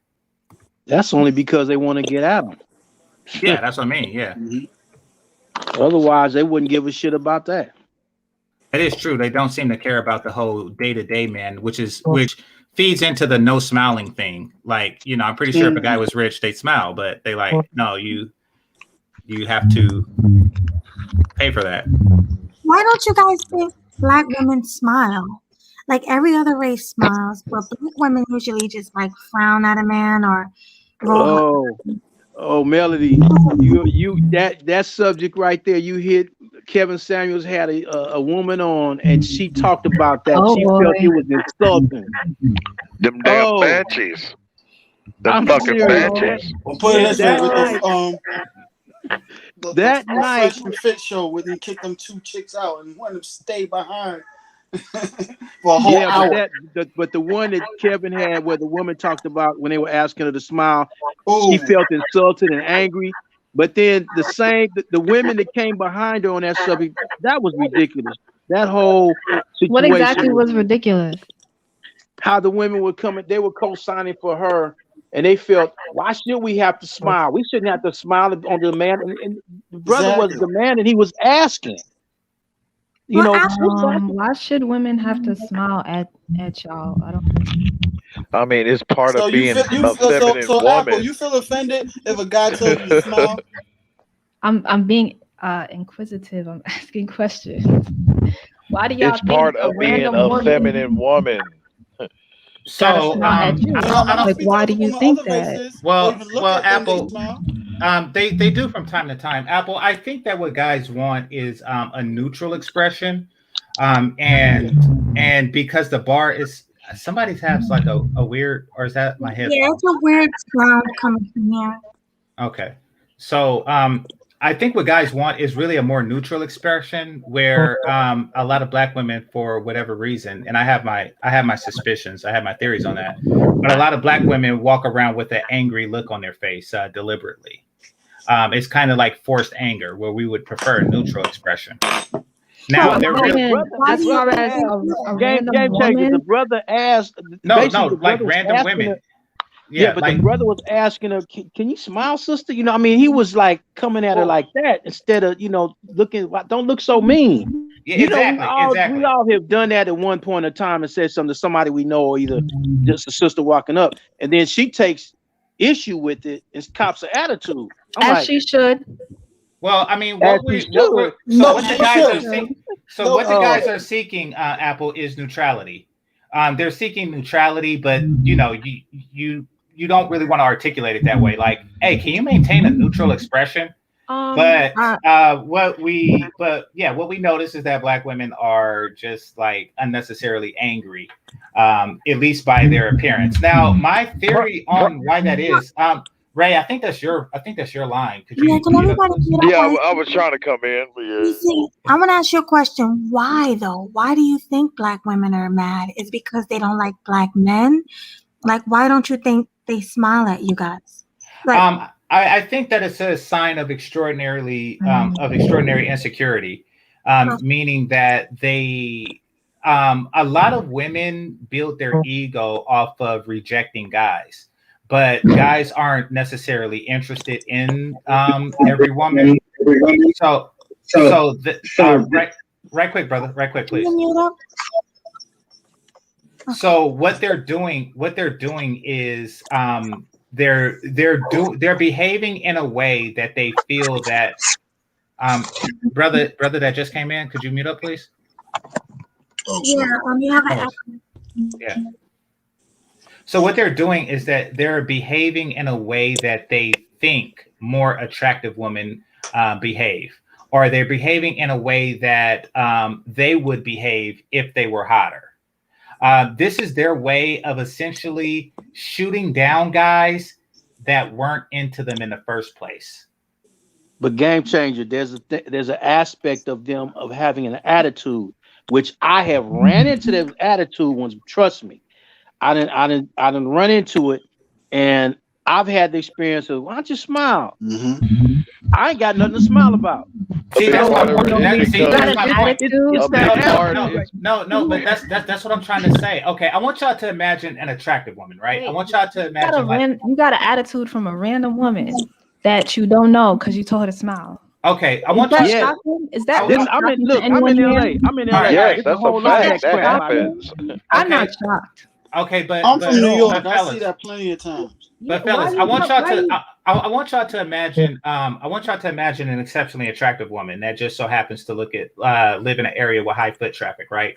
Where she's getting approached all the time, and she's getting jaded by the approach. So she walks around with a chip on her shoulder, right? Because she is oversaturated with male interest.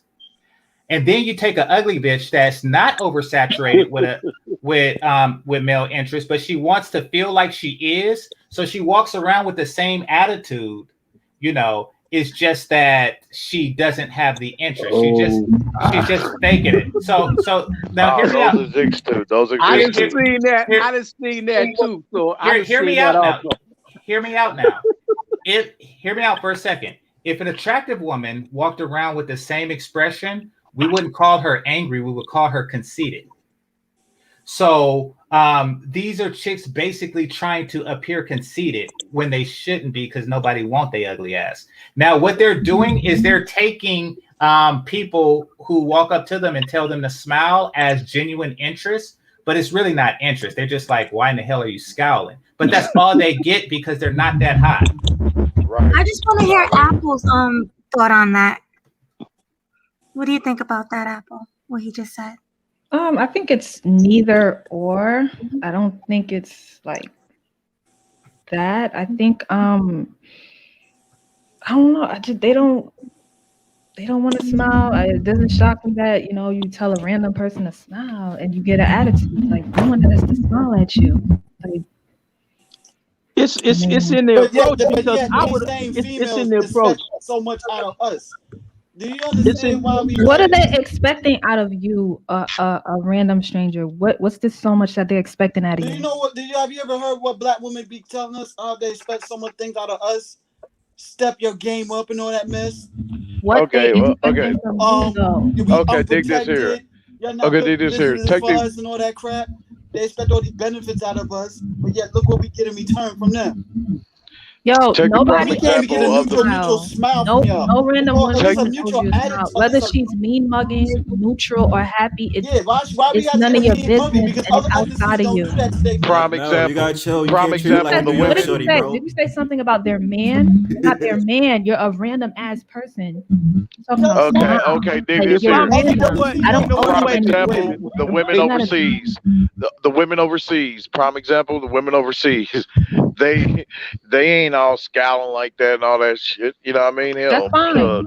Dennis Jean-Pierre, the groundwork he does, you know what I mean, in Brazil, none of those women got like a scowling face. None of those women. Man, I wouldn't even use in states. The black woman in New York is totally different from the black woman down south in Florida. When I used to travel down there, and everything, it was a totally different attitude. I'm like, wow, like now you come with that scowling ass look. Now you come with that scowling ass look. I'm looking at you crazy. I'm telling you, bitch, get away from me. Do I need to throw some holy water on your ass? Woman is walking down she the might street got a demon in her, damn it. What does that got to do with you? So basically, a brother cannot be nice to say hi, good morning, sister. Can you smile? A brother can't even greet a sister. You see now that's not what you said before. With cordialness. That's not what you said before. That's not what you said before. Before you said, I just said doesn't smile. matter. That's the point they give. And I've actually experienced people being like, walk by them, they're like, smile. Like, but see, there you go. You trying to tell them his experience don't mean nothing, or you got to get in full detail. I'm saying that's not what he said before. It doesn't matter. I told her to smile, and now he's saying I can't say how are you. That's his experience, then that's what he went through. He doesn't have the same full detail. He has to go in actual anecdotal detail about it. But the point is, he gets these attitudes from females, and he's not even trying to holler at them. I'm not dismissing. And that's true. Experience. That's true. I'm just saying, a woman don't owe y'all nothing, and a random woman don't owe you. No, they don't. But fellas, I think we don't owe you nothing.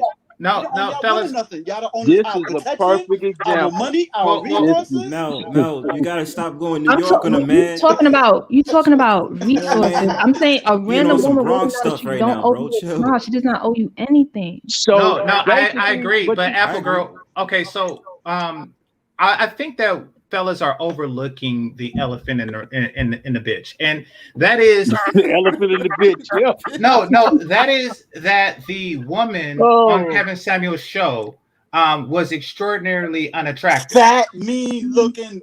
So that being the case, because remember, fat women are not women and therefore don't deserve our love or respect. So with that being the case, why do you care if she smiles or not? Like, what is your stake in her happiness? Because really all she's doing is she's fetching for attention. She's walking around mean mugging, hoping that somebody says something. You telling her to smile is the only masculine attention she will ever get, ever. So, why even... I don't even harp on it, I'm like, I look at the situation now and I'm like, yes, look at you. You should be angry. We live in a world. Chicks, big or not, a lot of them chicks don't mad because they're mad because of the choices they made. Well, I mean, yeah, they keep going back to the same dude. Well, no. They chose to eat Kentucky Fried Chicken and look the way she looks. But my point is that why are you valuing a woman that has no value? And I tell you why, because you fell for the trick. That whole walking around mugging thing is bait. Is bait to get your attention. She deserves no attention, and she doesn't deserve for you to hold the door behind you when you walk into the grocery store. In fact, if it were up to me, I wouldn't even allow the automatic doors to open for her fat ass. So Yeah, I mean, that's fine. A fat woman And can just open like the door. They Fantastic don't said, need to there's open different the levels door. to that shit. And fat women are not the only ones who walk around without a smile. So That's what I was trying to say. That's what I was trying to say. Females do the same thing also too. So we can't just say no. Let's be clear. It's primarily the less desirables. It's primarily the less desirables. Game changer. I got to differ you. Game changer. I got to differ with you on this one. I have to differ with you in this one because here in LA, and if you've been here, you know, here in LA, you got a lot of good looking women, and there's some of them that I really done spoke to that attitude, man, it's like they don't even want to say hi. Okay. So it doesn't have to be fat. I understand. They don't have to be understand. fat. No, I understand the attitude. No, listen, I understand a woman having an attitude if she's not interested in a guy who's approaching her. I understand that. That's something that's and it's general. not about. I'm talking about. Hold on, brother. I'm talking about walking around with a general unhappy expression on their damn face. That's what I'm talking about. That it's not the same thing. And I do go to LA. It's not. I do not see it. Pretty much everywhere I go, the uglier you are, the unhappier you look. Period. And that's true. I mean, you know, these chicks be looking like orcs from Lord of the Rings and shit, like they, you know, about to invade Stormwood. I mean, it's because you can't know the fact that beautiful looking chicks do the same thing also too. I seen that in that Fresh and Fit show on Saturday night. No, this nigga did. That shit was hilarious. Just admitted that she don't like men. She hates them, but she flees them. I didn't see that show. But what I'm saying is that life. But let's not forget these skinny ass hippos are skinny like Smeagol in this motherfucker. A lot of men feel the same way about women. They hate women, but they just want what's between their legs. So I don't think that's a surprising thing for a woman to say, "I hate men and I just want this." It's not surprising. No, it's not surprising. But what I'm saying, fellas, is don't. So what's your point, Mel? Saying she hate a man. I wasn't saying that. I'm talking about just a brother saying hi. But and then you saying hi because no, it was smiling at first. Now it's a hi. If yeah, that's what I'm saying. If she ignores you, then she don't gotta say shit to you. It's that simple. Okay, like you in your feelings about something that's not that serious. Basically, show a more positive attitude. A positive etiquette. If she chooses to do that, that's on her. It's a random man. Proper manners and etiquette. Do you see how men? But you acting mad salty that a random woman didn't want to say hi to you. No one has to do that. That's what I'm saying. But that's sad. No, fellas, you got to understand. You got to understand, fellas, because it bothers me because I said this before. You got to understand that women wake up with a quota, okay? They wake up with a quota. You want to know what that quota is? How many niggas can I reject a day? Yep. Okay, and some women don't get to reject as many as they would like. Do they reject the dudes that they select? Do they show that same attitude towards the dudes that select? Nope. The Bookie and Tyrone? Hold on, bro. No, hold on. You sound kind of entitled. Hold on, right quick.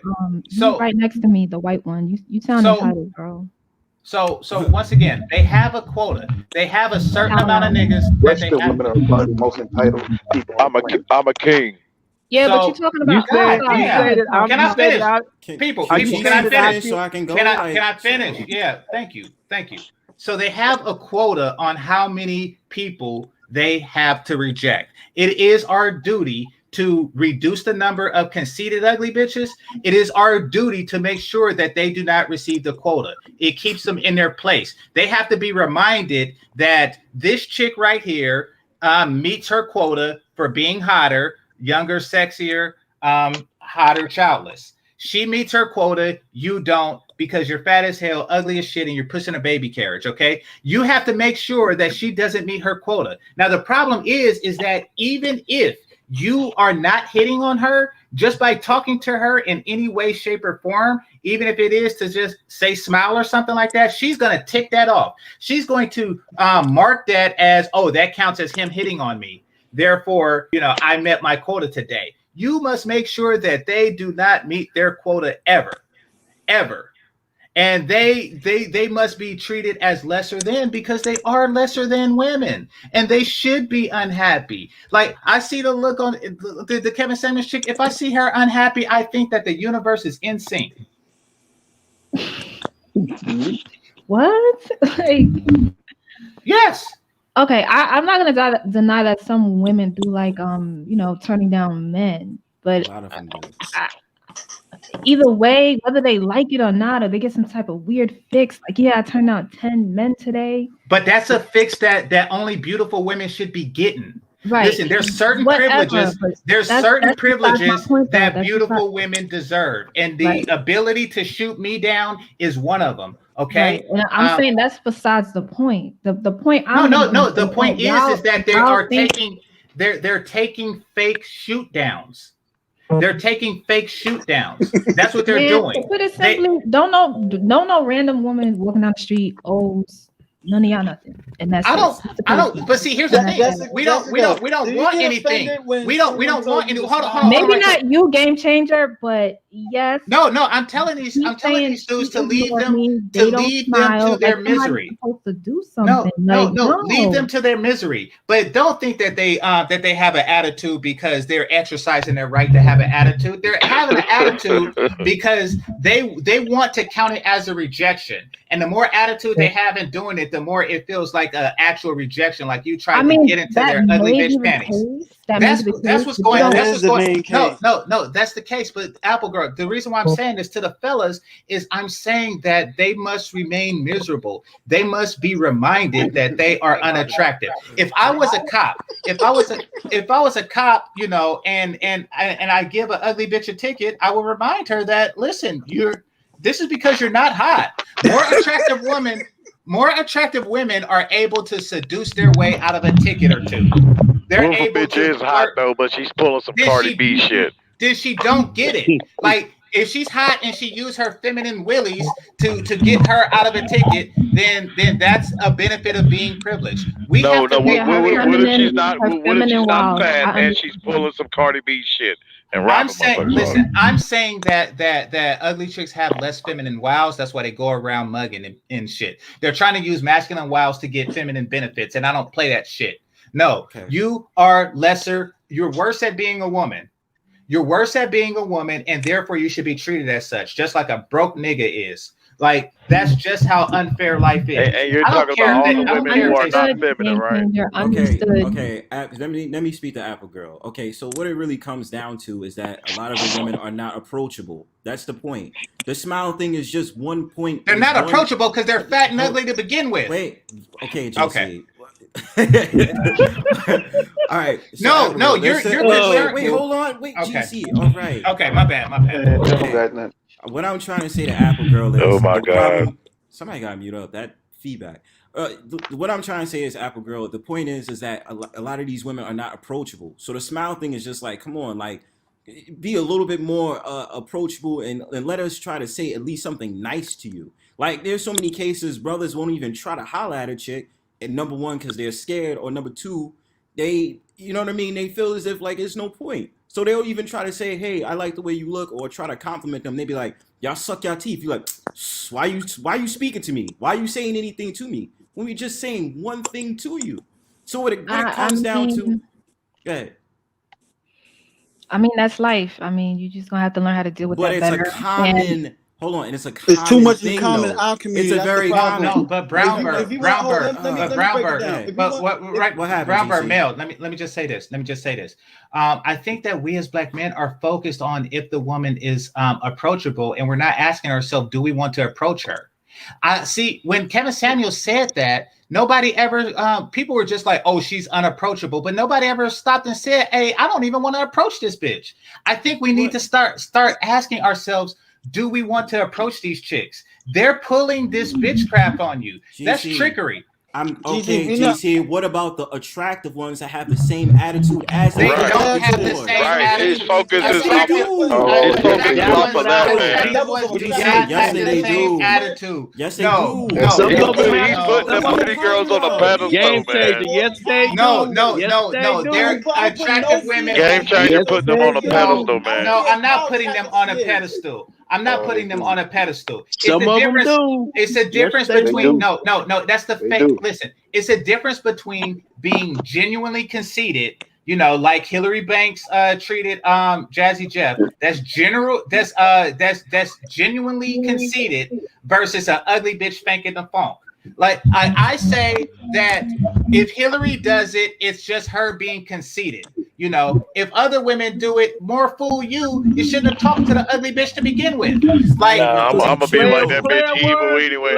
I'm shit. I ain't gonna approach bitch that man if she is pretty that man with that scowl ass look, looking like a damn demon.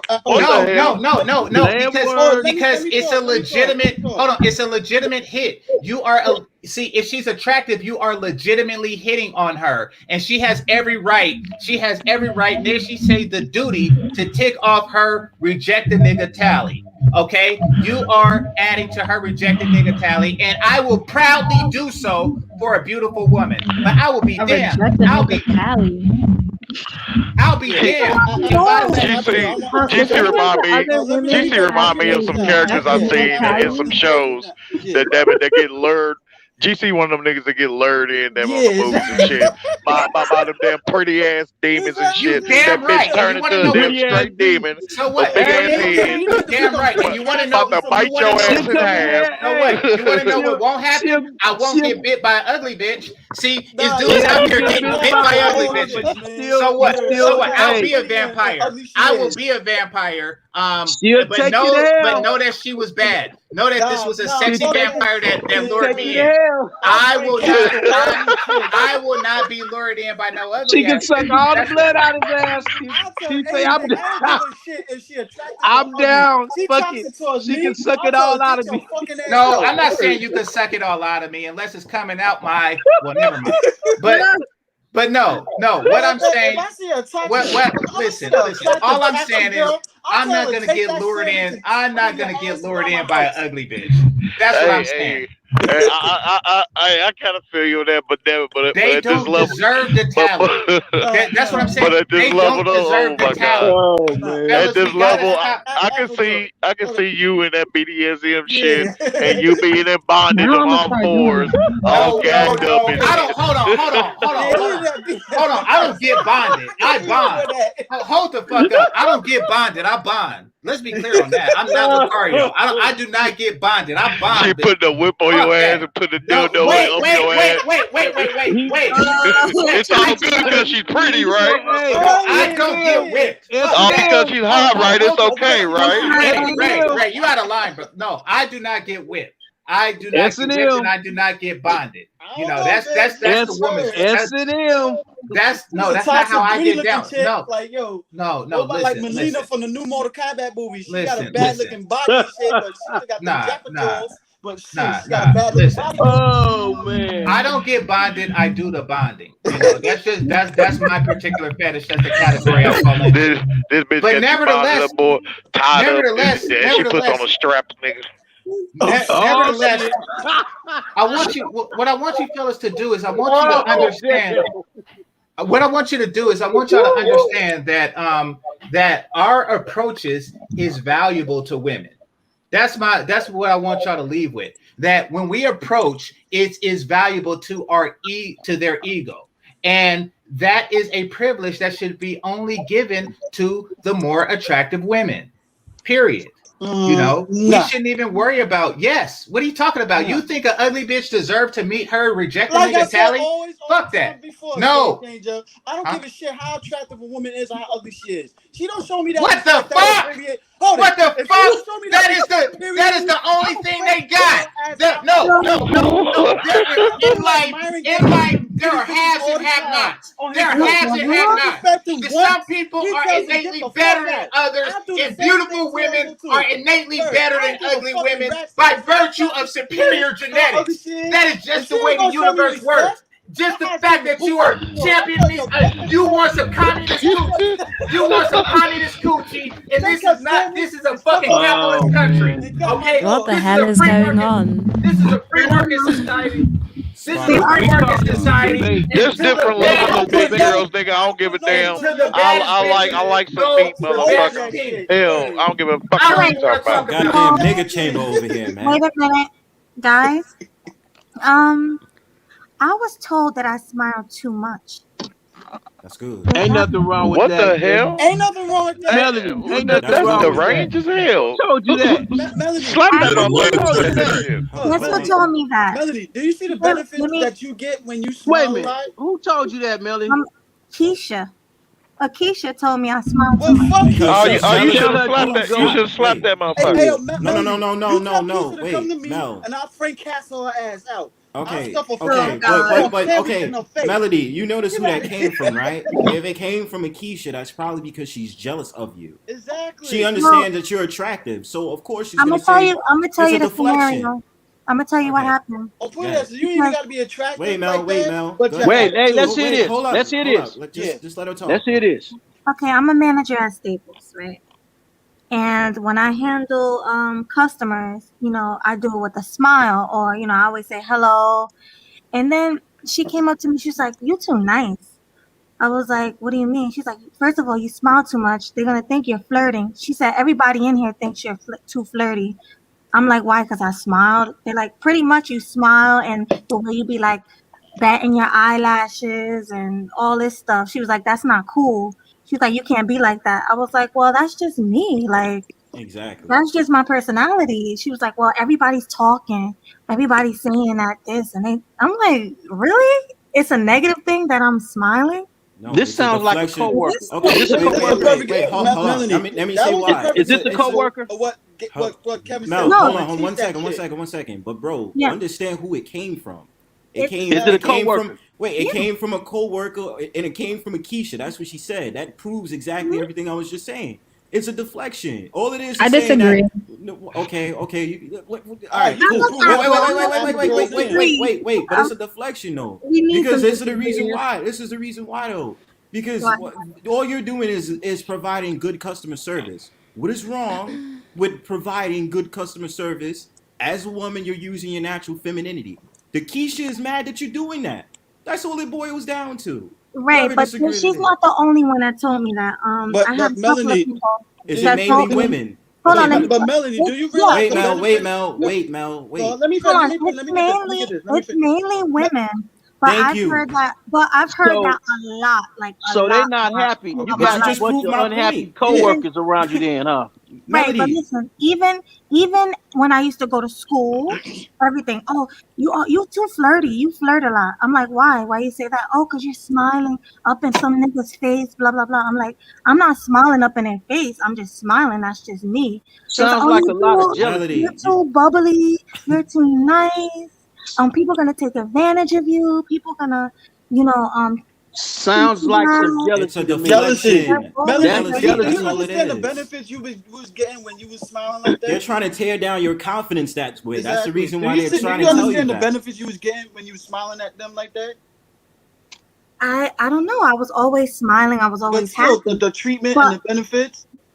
yeah, no, I got treated well, but Exactly. That's the point. look, I've They also jealous of had that because women they don't come know up the to game. me. I've also had customers come up to me like, "Oh, why you was smiling up in my man's face like that?" Like, and I didn't realize that I was smiling up in their face. I was just being me. "Oh, why? So You what's up? Why you looking at him like that? Why you talking to him like that?" I'm you like, "I'm have pretty helping him. privilege. I'm helping him out with a laptop. That's why. Like I'm not trying to Melanie, those are jealous flirt or girlfriends anything and like that. stuff. No, You can't Mel. control them like that. Melody, Listen, But this don't that stuff simple. like Hold that on. happens. It's The simple. thing It's is, y'all simple. not trying to understand a different perspective. As soon as y'all hear it, oh, it's jealousy. Oh, it's No, no, this. no. Oh, it's I want But that. to it yeah, is. some of Hold that on. It is is jealousy. though. From the men's Some of point It's of that view, pretty is jealousy. Oh, privileged. it yes, it is. Melody, is. hold Let's on. Oh, talk it from the is. Stop. men's point of view. Mel, hold on. You But talk this is. I straight. done Hold on. seen Mel, that Mel. too Hold many on. Hold times. on. Let me Because finish. I No, let want. me finish. Let Hold. me finish. Mel. Hold on. Hold on. Let me finish. Let me Wait. finish. I'm gonna say this one thing. Let me just say this one thing, and then you go into Apple Girl. I just want to say this one thing. Melody is proving she has pretty privilege. That's all it is, bro. The reason why she's getting all those commentaries and all those different things is because they know she's attractive. She is competition to those women. That's all it boils down to. Go ahead, my fault. All right, I want to Which hear still everybody leads Let's to put it jealousy. this way. Even if he wasn't attractive, your attitude itself. It's the key point is your attitude, how you present yourself to people. You will go farther in life when you present yourself with a certain attitude towards people, even if you're attractive or not. And it definitely has a big effect on our men, how we want to protect our woman. Even if she's attractive or not. We get a certain attitude from y'all, like that, yeah, we go out the way for y'all and stuff like that. But if you get a nasty attitude all the time and shit like that, yeah, we ain't gonna go out for y'all like that. Doesn't matter how Well, attractive and pretty you are and everything. all Yeah, right, but let go me out ask for you a you. question. Is smiling considered, when you're smiling at a guy, is that considered flirting? Should it be a point Some when people you're do. not Some people Now, take yeah, that. I will smiling? Some say people yes. take Some that people in. will Some take it people that take way. that. Yes. Yes, there's some people It is take that in. perceived But that let way, me ask yeah. Melody. Let me ask you a question. What do they teach you as far as customer service is concerned? Well, you got to be nice to the customers. You have to smile. You have to, greet them, stuff like that. And Exactly. that's what I did. Okay. And Okay. and then somebody even asked me, "Where you from?" I was like, "I'm from here." Why? They was like, "Oh, you don't seem like you're from here with that personality." Like, that's what they told me. It was like, "You don't seem like you're from here." And I'm like, "Okay. So where do I seem like I'm from?" They're like, "Oh, maybe down south or maybe another country." Because they think that women in Jersey and New York should have a certain attitude with them, like, should be nasty. But I prove them wrong, you know? Don't shun your high qualities at your job because of somebody that's jealous or have a problem with what you're doing. You keep doing what you need to do because the people that you need to make happy, yes, you have to. They say the customer is always right. We, get that crap sometime, even if they're wrong. But the whole point is you're being looked at as far as how you treating everybody and how you respond to them. Now, a Yeah, person can complain, they can complain all day long, but if you're doing what management wants you to do, you're gonna still make your moves, no matter what. You got a bunch of unhappy people there and tell me, and I'm telling you, a lot of that is jealousy. I done seen this in different. I done worked at Home Depot and other places. I done seen this. I've seen it at Lockheed. I've seen it at a bunch of other companies, American Airlines. I've seen it. I know how it operates No, I because understand what you you're see that saying. you always see that a lot in the strip clubs also too, with the bartenders and the strippers. And the right. bartenders want to make more money than the strippers. I was a bartender. I know that. Exactly. So you already I was know. at a strip club, and I was a bottle girl, so I know how they are. But Exactly. I want to hear Apple Girl because she said she disagrees with you guys, and I want to get her point of view. Like, what do you think about like a woman smiling too much in customer service? I mean, I think it is perceived as flirting. I can understand why they would say that, especially people know men perceive like smiling as flirting. I do think women don't smile, not necessarily mean mug, but they don't smile at an attempt to ward off men from bothering them. Has it ever occurred to you guys that that's why the women are not smiling, that they don't want to be bothered with you guys? No, that's not why. Because we No. don't want to bother their ugly ass. See, the reason that they're doing it is because they want to feel like the women who actually don't want to be bothered by us. But they want to they're pretending like they're too good to smile, but they're not. It's ugly bitch tactics. I And I'm disagree. just yeah, I know. But notice how like Melody, who He said I know. no, I'm saying you notice how Melody smiles, Mhm, like because she don't need ugly bitch tactics. That's why. mhm. Like this is something that they do to feel like normal girls. So, I say just leave them to their own tactics. But no, Right. they're not doing it to ward off who? How come the more Men attractive from you trying are? to talk No, to no, them, no, no, no, inviting no, them to no, them. no. Then how come Melanie's smiling then? See, how come the more attractive women are smiling and the ugly ones aren't? They're not trying to ward off anything. They just want to feel like they have to ward off something. No, their Okay, looks is the ward. Like their okay. belly is the ward. Like you think that the chick that was on the Kevin Samuels show have to ward off anybody? Fuck no. No, if anything, she should be trying to ward on people. No, she is trying to do that so she could Pinocchio her way into a regular woman's vagina, but she can't. She can't. So she has to live her life in pretense and fuckery. Okay, well then, Not to mention, why has would that it, occurred? why would a woman be upset that Melody's smiling if it's just to ward off men from hitting on her? It'd be one thing if you didn't smile to keep men away from you, but why would you then approach Melody and tell Because her I not to think, smile? right, and I think those are not opposite things. Those both things are still true. So I don't really understand your question. That's true though. Like Melody, I get that smiling can be seen as flirting. And Right. so to Apple Girl's point, right? If I can see like I'm out and about, I can see that somebody wants to approach me, you can tell I will make my body language distant just to stop that, because I know I'm not going to give you my number, right? So I will make my body language distant so that they don't approach. But in your case, you're at work. And somebody mentioned it, I think it might have been Mel, who said that you're taught to smile. That's like basic customer service. That's basic engaging with a person. So don't let No, it wasn't anyone me, sort of but oh, my yeah. bad, somebody said it. But yeah, don't let anyone dissuade you from smiling or break your progress, because you made it to manager. You're obviously doing your job well. So don't let people dissuade you from that. Just keep doing what you're doing. But I do get Apple Girl's point in that sometimes I will be distant in my body language because I don't want somebody to approach me and then I have to essentially reject you or be like I have a boyfriend. Just sometimes just to cut it out, I will do that. And Jessica, this is the thing with me. It's natural. Like when I'm not thinking when I'm smiling. Like I'm not thinking, oh, this guy's about to approach me or, something like You that. I'm can't saying tell even when when I'm someone's out, gonna. Can you tell when someone's gonna approach you when you're out? I'm just chilling. Like no, I don't pay attention to that. But CPCC, put it You in this gotta way. be. You Do you gotta see be. how do you One. see how Let me white ask do you let see me how ask the white fellas this women right treat quick. they men? Let me ask the fellas this right quick. Do y'all get mugged by women that you don't want to approach? Yes. I got something So thrown it at is me. safe I to got say. something thrown Well, at me one Jessica is saying that women have a sixth sense about this. They can tell when a guy wants to approach them. Jessica probably gets approached by guys. Women who never get approached, they haven't developed that sixth sense. So their gyroscope is completely off. They think that I have to mug everybody because I can't tell the ones that want to get at me or not. None of them want to. They're just doing that so they could feel like normal girls. So Yeah, you that's think an they mean interesting mug? theory. So you thinking they're mean mugging just so they don't approach them because they know they're not gonna approach them? Is that what you're Well, saying? like Jessica was describing, she turns it on and off depending on the body language of the would-be approacher. These chicks just keep it on because nobody is an actual would-be approacher to them. They're treating they're trying to behave like, oh, all these guys want to get at me. They're all would-be approachers. So I'm just gonna walk around with this expression on my face, you know. So you're No, saying it's sweetie, you're possible to doing not that. do You're it. doing that to build your ego because you're not getting your shoot a nigga down quota. You're not meeting your quota. You're about to get fired from having a vagina. Like you suck as a woman. So and you walk around in a well-deserved misery. Now, don't get me wrong. An attractive woman have certain rights and privileges, and yeah, she can do that. You can't.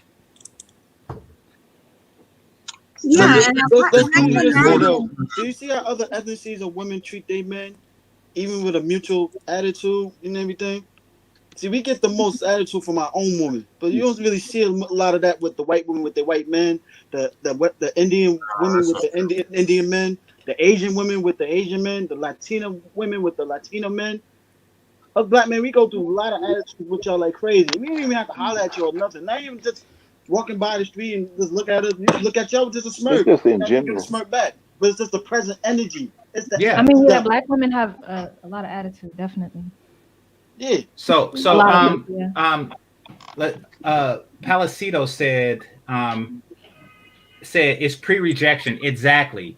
Now, pre-rejection kind of implies that you were attempting to get at them, but which is more towards what Jessica is doing. But yeah, this is just rejection. This is them trying to meet their quota, even though the guy isn't trying to get at them. But is Keisha the only one doing this, or are She's other the only one that women? has to. Everybody else, guys, Do you actually know want. what? I think Keisha does do it more than other people, because even when I go out and just look at the body language that you get from other women, some women can give you like cold body language, but it's more prevalent with like Keisha's.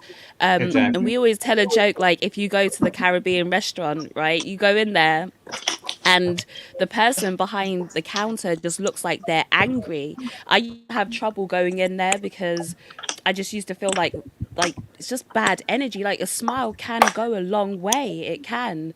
And so when you go in there and like you say, you're at your job, you're smiling, that makes somebody feel comfortable, you're more approachable, the person feels more relaxed. You'd go into the Caribbean restaurant and they just be straight faced. If anything, not even straight faced, but like mean mugging. Yeah. And I don't deal well with that, so it just used to make me uncomfortable. And after a while I realized that's just how they are, but still it's not. It makes you unapproachable, it makes you cold. You wonder why people don't approach you. Then you start saying, oh, like black men don't want us. But here's the thing, and this is why I was saying, like, if somebody approached me and I knew that, like, okay, I've got a boyfriend, let's just cut this out because I know I'm not going to give you my number. But if you do like someone, one of the things that you will do is smile at them. You smile when you, instead of cold body language, you make your body language more open. But if you're walking around like, and we call it like a face like a slapped ass. That's like the expression that we use. I don't know if you guys use that, but if you're walking around, it's called the bitch That's face. funny. if you're Called walking bitch around face. with a face like a slapped ass, nobody's gonna speak to you. They won't. Slap. Called Nobody's the gonna bitch face. approach you. That's hilarious. Oh boy. Yeah, but I do admit I do have a problem because I do smile too much. I've been told that a lot. It's not like, oh, I'm just smiling when I'm at work. I If mean, you've been told that by a certain type of female, I've never it ain't been your told that problem. by a man. no, men don't tell me that, but Exactly. I And if They're it's a certain feel not. type, They're not. not A all man is females not telling you going to that. say that. A It's a man's certain not going to type bring of that up. females telling you that. So A that's man's not not going your to do that. problem. yeah, like even okay, I'm gonna tell you something that happened to me when I was in school. I got bullied because the girl said I need to toughen up. So I was bullied. They said you're too nice and you don't want to fight. So now we have to fight you. That's the type of school I went to. Like that's the type of stuff that I've been through growing up. So like all my life I've basically been told the same thing. Oh, you're too nice, you smile too much, blah blah blah. That's Consider something the I've been force, hearing since I was that's something I've been hearing since I was young. So it's like, but you've been hearing it from you the know, same people. You've been hearing it from the same type of people. Exactly. It's the same type of people. Not all people, the same type. The bitch face, unattractive, ugly, jealous looking chicks and shit. Look at it like this: the girls who are like that, do you get treated better or worse than they do? probably better. So Yeah, you're you you're get on the treated right better. track. Trust Yeah. me. You don't Exactly. want to follow You their get advice treated better. and get treated worse. I know you probably get it too, Jessica. Same thing. Oh, you're too nice, blah blah blah. You Yeah, know? sometimes. Yeah, My ex used to crazy. tell me that as well, though. Because Really? I can be, yeah, because even I like, know. okay, take the example I just gave, like in like the Caribbean restaurant, like it would make me uncomfortable. And I don't do too well with confrontation, not like face to face like that.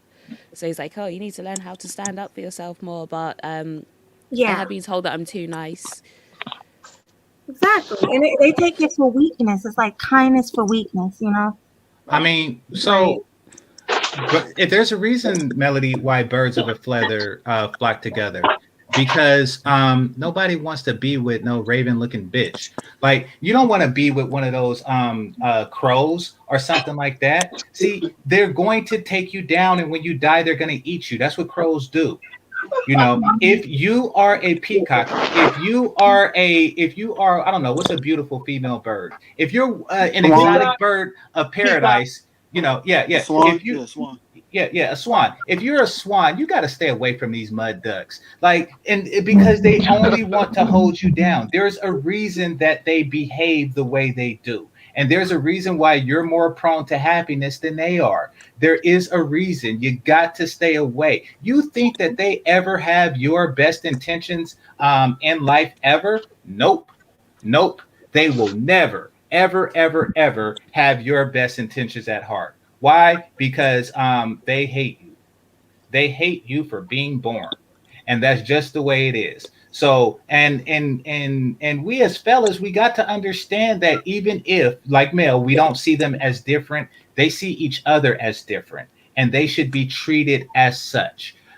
Beautiful women, simply put, are more valuable, and they deserve certain privileges. They deserve to get hit on more, and they deserve to reject more guys than an ugly chick. Now, whatever these less attractive women are doing to cope with this fact, that's on them. That's on them. Do not allow them to dissuade you from your purpose, and that is letting them know their place in the world. Their place in the world is and shall always be beneath their betters, and that's the more attractive woman. You have to think as well, like, It's not a if a theory, Apple woman Girl. knows. It's not a theory. This is facts. This is fact. Better women are better. How's that a theory? That's what better means. That's what it means to be better. That's to be hotter. A woman's value is how much she erects my penis. So, like, by that definition, the more attractive a woman is, the better she is. That's not a theory. My bad, Jessica. No, it's okay. I forgot what I was gonna say. I forgot. That happens to me. So Apple Girl. Yo. So Apple Girl. So you did. All right. So if I'm walking. That's interesting though. So I'm walking the street and I see you, and everything. I'll just come up to you and say, "Hi, how you doing?" You intimate. Will I get a smile from you? No, I'm ignoring you because I need my reject the nigga quota to be high that day. So I won't even get a smile. At least say it in a smile. I just told you I need my reject the nigga quota to be high that day. So if you see Apple get Girl, me in the smile though. That's a really interesting theory. She took the narrative and ran with that one. Apple Girl, Apple Girl. If you see a guy that you like, would you smile at him? I mean, I don't like random guys that I don't know. If you see a guy that you like, would you smile at him? That was the same exact question. Okay, I get you. I get you. So sometimes people. You see a guy that you like. It was the same. It is the same question. You did ask the same question that I asked. But okay, no, I'm not smiling. I get. Not everyone likes cold approaches. Like, do you prefer to get to know a person a bit more? Go ahead, sorry. Do you prefer to get to know a person a bit more before you're interested in them? Yeah, I guess, okay. Okay, in order for that guy to get to know you, would you be comfortable with him? Here we go. He has to step up to you. You have to make yourself presentable for him to I'm step not, up to you. Y'all misunderstand. If you have an attitude face or a bitch need face on your face and stepping up to you, no smile, he's not going to approach you. And how you gonna know the guy that you're attracted to? Okay. Is going to want to explore that with you. If you're not making yourself presentable and approachable. Understood. I think y'all are misunderstanding me. No, that's the point. That's what I'm telling you from a man's point of view. Because if you want to find out if a guy likes you, you want him to step up to you, you have to make yourself presentable to that guy. And it starts off with the face look. That's the whole point Kevin Samuels was trying to make also too. I still haven't really heard her explain what she meant though. Mel, you have to chill sometimes, because sometimes you'll ask somebody a question and then you'll jump in before they can fully finish, or when somebody else is speaking. So you just have to wait until, because it's a panel, everyone has to speak like one at a time. So just let people finish speaking and then you jump in afterwards. My bad. No, it's cool. Go ahead, Apple. I want to hear. Yeah, but I'm saying I feel misunderstood. Like, I think I'm being misunderstood. I'm not against women smiling at random men. I'm just saying it's their choice.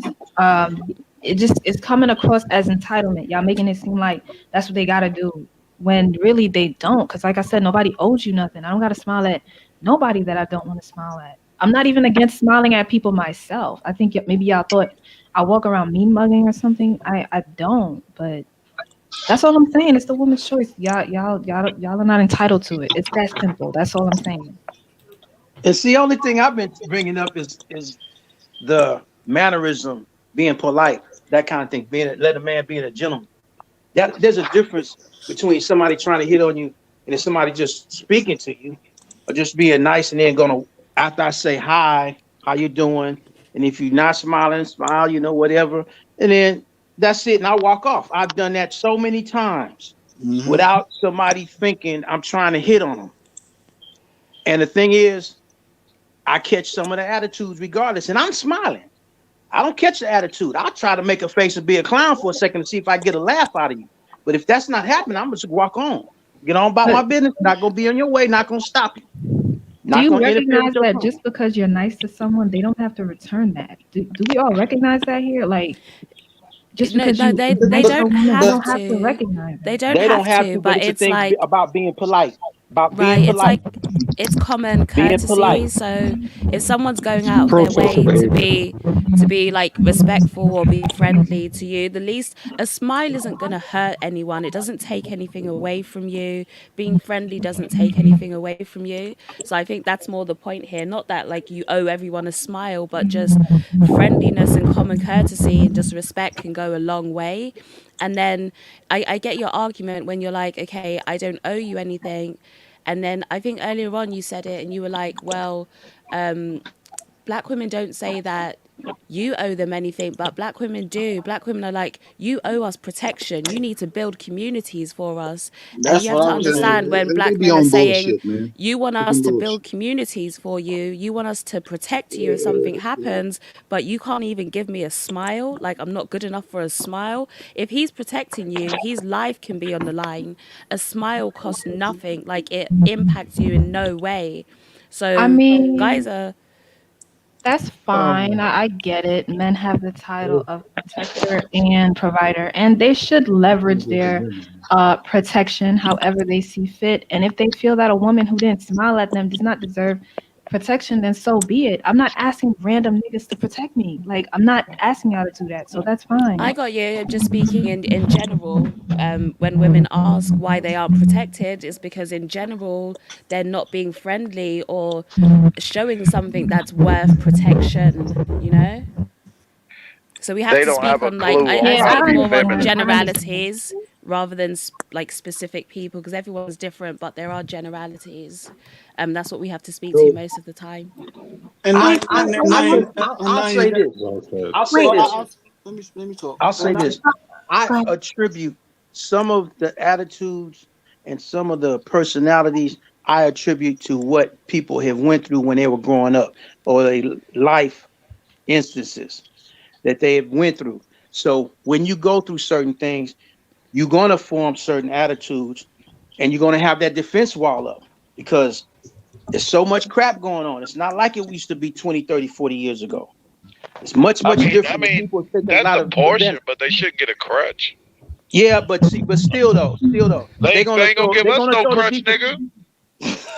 Shit. What the hell? They gonna put a wall up. It's just I'm just gonna say. Rage, I done seen it from counseling people. I done seen it where there's some unhappy people out here.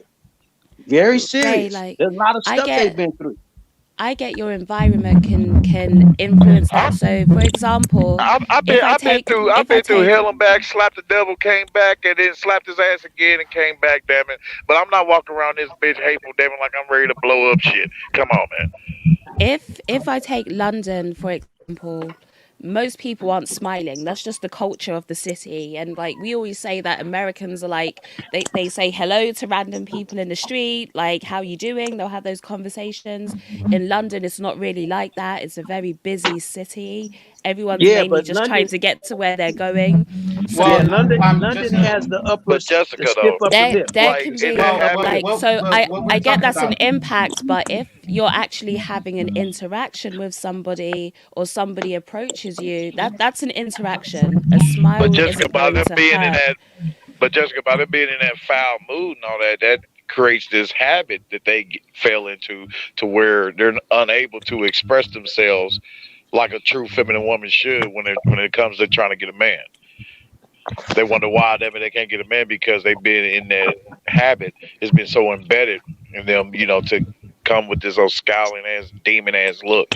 So, And then Well, not, we're so talking. and not, and it then not creates only it to that, where it make it's impossible toward them. I mean, for them to reach down and get into their feminine traits and shit. Well, No, we're I get talking it, and about that's two why I extreme. say in interaction, like you. Oh, go on, GC. Go on. Wait, real So quick, can I ask her this question before you go? Apple yeah. Girl, you deserve, what did it say? Can you also ask Apple Girl if she deserves to be respected? Do you think you deserve to I be respected? I mean, I respect myself, but you can't expect people to respect you just because you respect your own self. So I think I deserve to be respected, but other people may not think that, and I recognize that. So, in a busy city like London and things like that, of course, people aren't going to take time out to, vet everybody and adjust their body language accordingly. People just tend to, they're in their own bubble, they're in their own zone.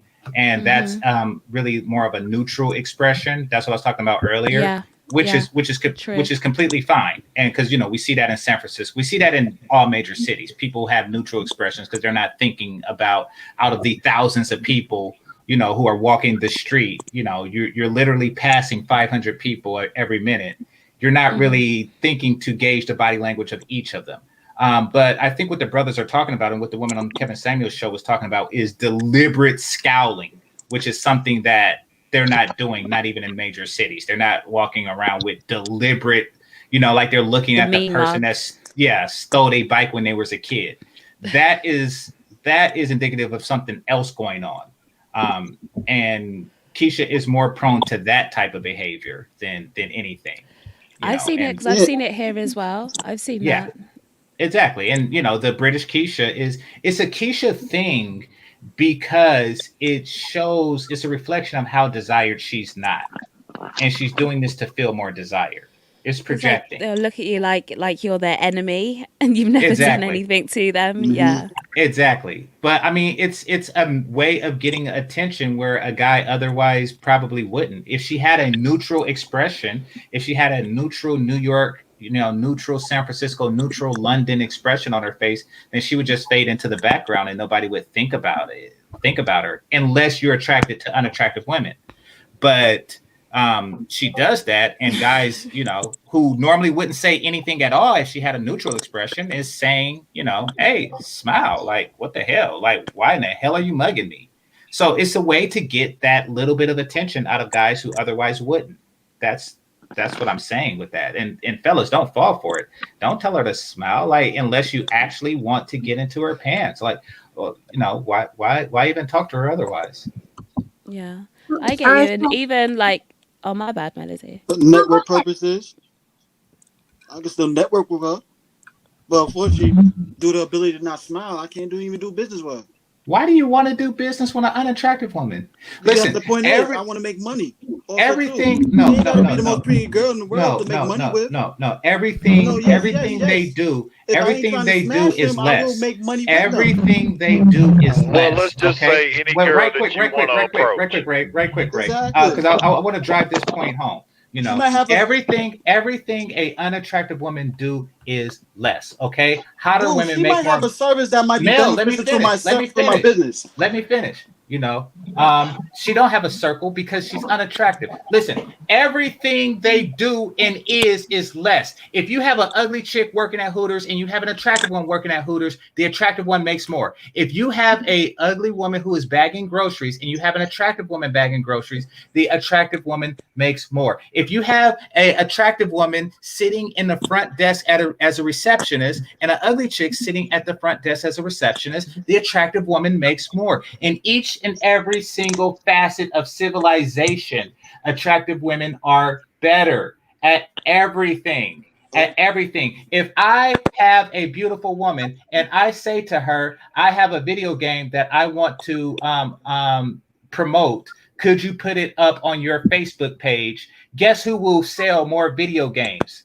The one with the most likes and views and what is it called? Subscribers or whatever on Instagram. So guess what? Guess what? She's better at selling my shit. If I have t-shirts, no matter what business I have, it's better to deal with an attractive woman than the non-attractive woman. Now, I understand that a non-attractive woman in a business sense is better than nothing at all. And yes, they can wash your car and stuff like that. However, they're still lesser. Even in washing your car, they're still lesser than attractive women, you know? So, yeah, I understand. I'm just saying not all women are created equal. And the amount of betterness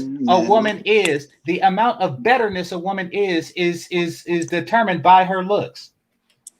What that last in every way, in every single way that matters to me. GC, that's to you. Exactly. That's not for you, game changer. No. Okay, granted, some do, but some don't. But still, it's better just knowing that an attractive woman is doing it. No, I don't go around putting my dick in fat bitches' mouths to determine if it's better. No, I'll just as soon not know. It's not a matter of that. First of all, I don't, like I said, I don't care how attractive a woman is. If I'm not trying to What sleep the hell? with her, let me finish now. If I'm not trying to sleep with her, then if she's beneficial to me financially, business-wise, and she knows her stuff more than I do, so I get to those next steps, I will do business with her like crazy. What kind of business can an unattractive woman do for you? I'm curious. What kind of business can an unattractive woman do for you? Well, unfortunately, if she's good and fits in my credit and everything, hell yeah, I'm gonna do business with her. If she can get numbers for me for my business on the back end, yeah, I'm gonna do business with her. She might have good network. Hold it. She might have good networking skills and the talking to people to get some attractive people for my business. Yeah, I'm going to do business with her. People don't want to talk to unattractive women. But listen, so you're telling me that you walk up. You're telling me that attractive bitch and shit like that for real can know how to fix a person's credit. No. I'm not saying that. I'm saying that when I look at a woman on the street, I don't say to myself, you know, I should get at her. Maybe she could fix my credit. You know, I just don't think like that. When I see a woman on the street, I don't think about what my credit score is and stuff like that. I think about her value sexually to me. I'm not out looking for credit repair people, and I don't talk to ugly bitches hoping that they're a mechanic. Like I don't do that. I don't talk to. That. Huh? I talk to unattractive girls because I'm a people person. Also, doesn't mean I have to fuck her. Well, be a beautiful people person. I don't know. She might have something I might need. No. There's a difference between talking to women that I'm trying to fuck and talking to women that not to the women. Not to the women. You are giving them. You're helping them meet their quota. You see, this is what pisses me off. Quota, you're helping me the rejected nigga quota. You are approaching these chicks on some friendly stuff. You are approaching these chicks. You're trying to approach these chicks on some friendly stuff. They are counting this as a rejection. You approach them to try to fix your credit. They are saying to you, they're boosting their ego off of it. They're like, oh, he claims he wants to, but really he wants some of this fat nasty down that I got down here. No, you are egging these chicks up. They need to be not approached at all. Just call the credit people on Google or something like that. And what if that person on the credit bureau is a woman and unattractive? You still ain't no, but you're going to her for that reason. I'm talking about cold approaching. I'm talking about talking to generally undesirables. Stop desiring the undesirable. Specifically just for sex. Huh? That is your intention. You're just going up to women just for sex. Of course, yes. You to attract women. Hey, GC, private but chat. I'm not doing that. No. I'm saying don't talk to undesirable women at all because they're going to assume you're doing it for sex. No, I'm saying don't talk to them at all unless it's for sex. Because they're going to. I'm telling you why. Because they're going to assume. Listen to me. They're going to assume that it is for sex. They're going to assume that you're talking to them because you want what's in their pants, and they're going to put a higher premium on what's in their pants. Dude, I don't give a shit what she assumes. Well, you should. You should because that type of apathy is the reason that they're going around mugging in the first place. Let me just say one thing. Adult supervision and lying. Do you guys have anything to add or? Yeah. I mean. No, I'll just listen to it. I ain't going back and forth about it. All right, well, for now. I mean, I got something to say. Okay, you have something to say? Yeah, I was wondering, like, the opposite of like Laura London, like she had a like white father and she grew up in I think was Malibu, California, and then she became hood and started acting like hood or whatever or something like that, and I think she got with Nipsey Hussle, and I'm thinking like why everything like the Western black women always associate everything with negativity. There's always something negative. It's always an extreme in the culture, and I was just saying so. And just having a decent attitude is like they cater towards dysfunction. And I'm like, that's right there. That's a good example of how dysfunctional the culture is, huh? And how toxic it is. Huh? The fact of the matter is that, like, I'm thinking like, I was trying to understand the psychology behind it, taking on these, characters and stuff like that, and that's just not good. Huh? It's just very dysfunctional, and I think it's always in the West. Like you go to outside the West, if you're chicks are not like that. They're just regular. They act normal. They're just friendly and normal. Not all this negative energy, all this other effed up attitude, and all this other bullshit. It's something about the culture that f the messes women women up and it become like this. And I think it's not a good look. And I think that it was this other YouTuber and YouTuber was saying like telling him his son don't even approach women because it's not even worth it because this whole Me Too thing is like they should just approach you because like you said they I think my girl that she's from Africa said these women are way too entitled and basically they're expecting you to be traditional but they're not traditional at all so it's like I find it very entitled and like and so yeah man so like and like you're saying a lot of them just been contradicting themselves and they be on some bullshit a lot of them be on some bullshit we just gotta be for real huh they say one thing I'm sorry, go ahead.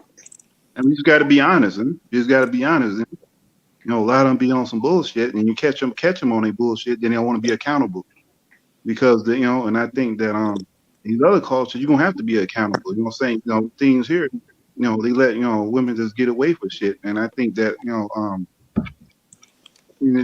I think that's part of the problem. So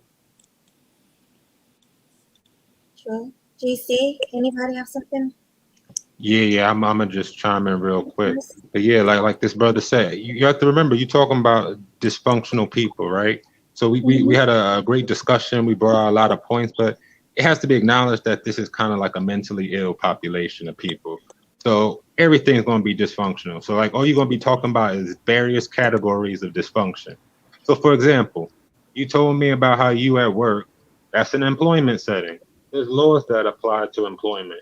You doing your job, you making money for your employer, and they trying to bring their home culture and trying to enforce their home culture when they're supposed to be enforced in the corporate culture.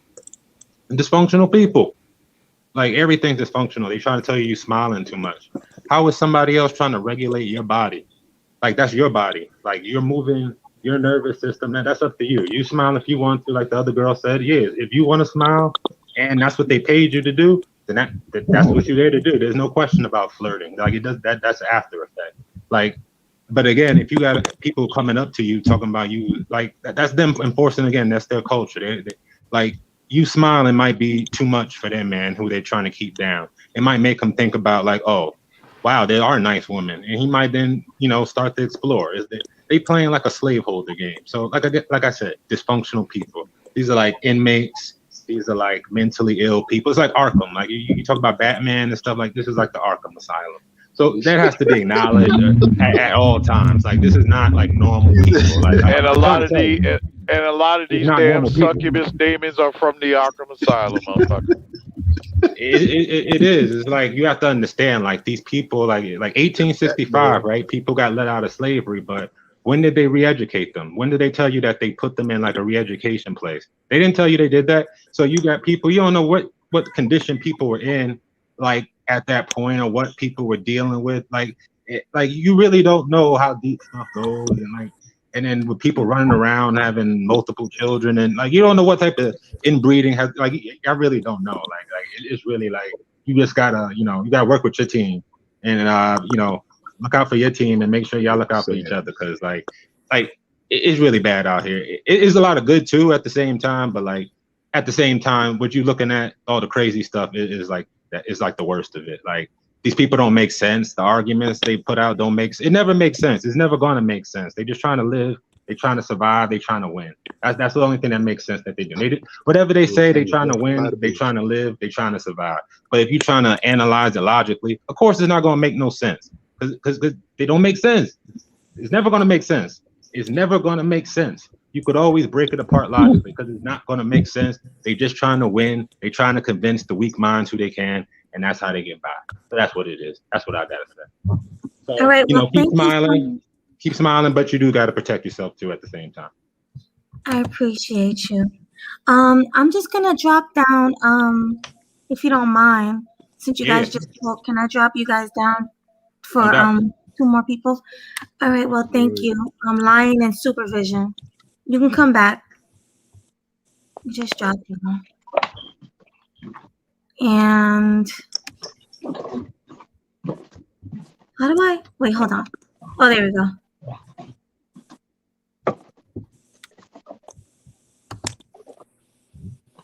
Okay, so I want Mr. Pendant.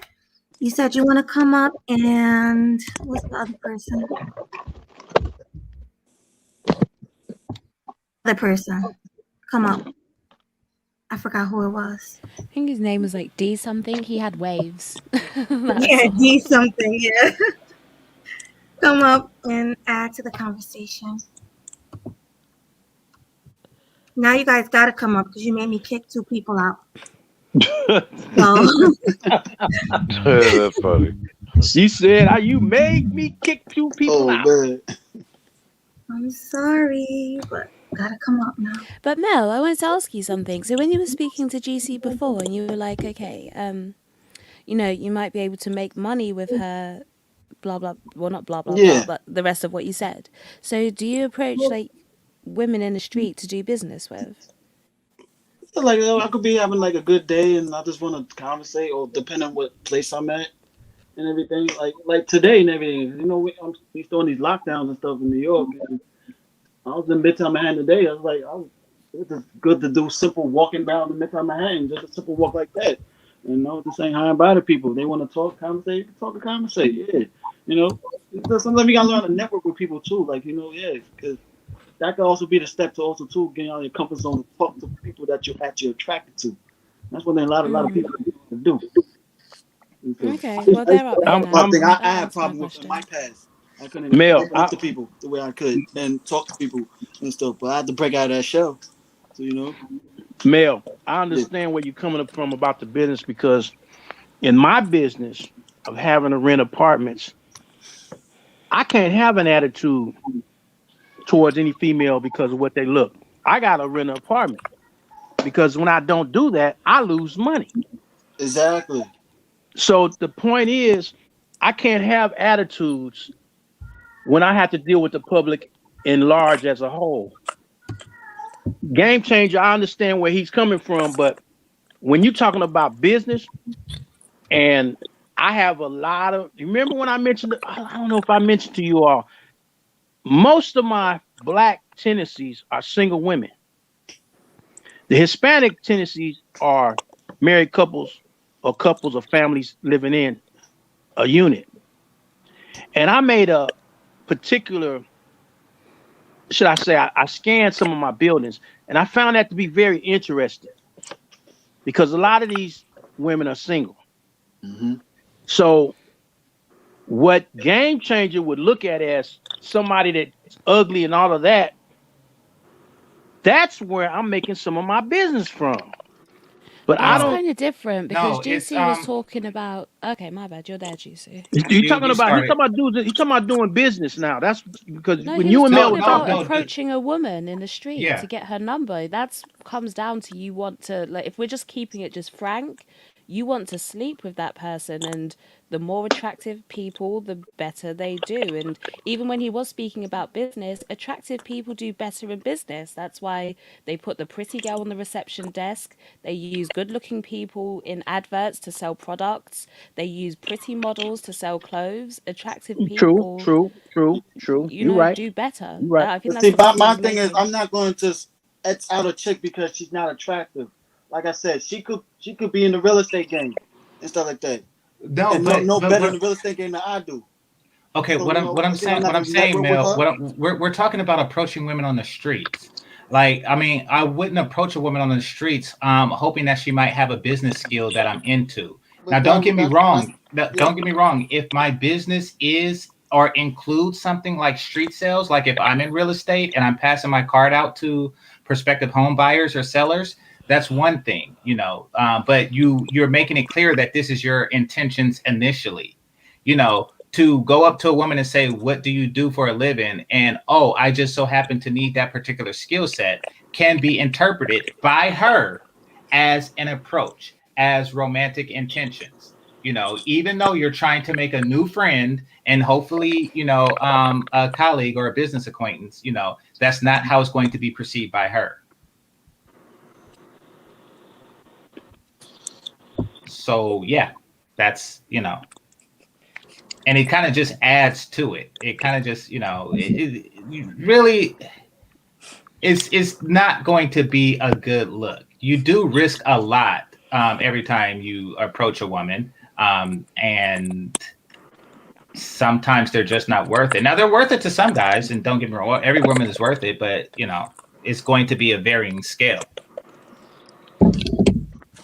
True. But as far as, you know, I approach women, you know, because, you know, maybe they're front end developers. Nah, I don't do that. Was that the intention of your mind at the time? Well, I'm saying I don't do that. So like, Yeah, you don't do that. but no, if I'm physically attracted to a woman, I approach her for that reason. If she just so happens to have a skill set that's needed, then I'll take that too. However, yeah, generally speaking, you know, I'm approaching her for that purpose. Take me, right? I plan to open a donut shop one day. And yes, I will have unattractive customers. I'm not going to say you're fat, you can't eat my donuts, because then I wouldn't sell donuts to anybody. So, you know, that's with that goal in mind. I'm not stupid, but do I approach women on the streets, unattractive women on the streets, the same as I do attractive ones? No, no, they're two completely different beings. And that's the way it should be, because quite frankly, you know, attractive women deserve it more. They work harder. I mean, a lot of it is genetics, don't get me wrong, and things are unfair, but you know, they do work harder and they are more pleasant to be around. They're simply put, they're more valuable. I agree with that, GC. Yeah. No, you don't agree with that?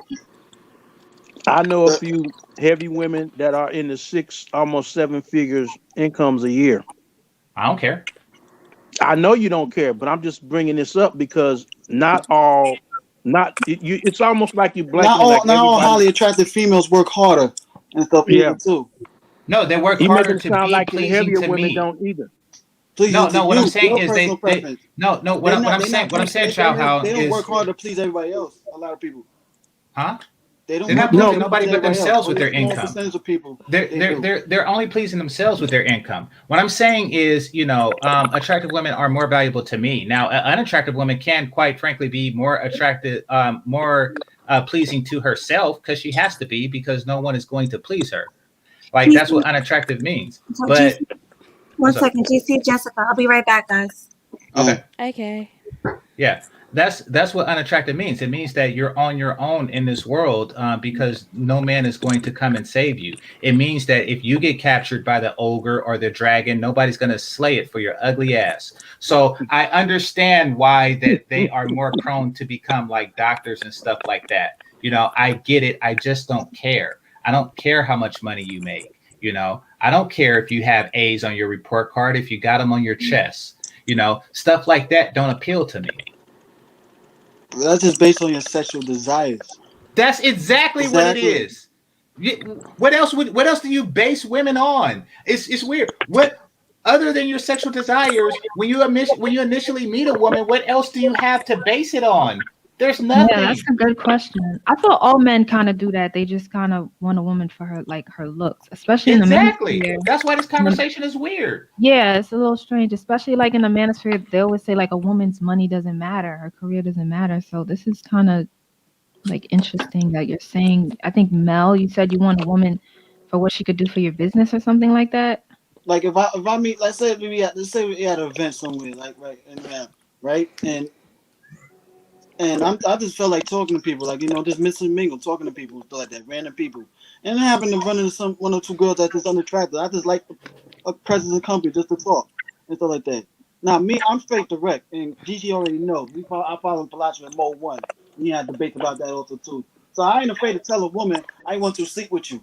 I will seduce you, flirt with you, but I will let her know my intention. I want to sleep with you. But if I didn't make that well known at all, period, that I want to sleep with you, and we just still have a nice conversation, she mentioned certain things that she does, I'm gonna be more interested in what she does because I might find it beneficial for myself. Okay, but which one do you value more? Do you value when it comes to sex or looking for a wife? Yes, I want a woman that I'm sexually attracted to, and she has to be submissive, cooperative, feminine, traditional woman. Yes, but that's when I'm looking for a woman that I either want to sleep with or a woman that I want to make my wife.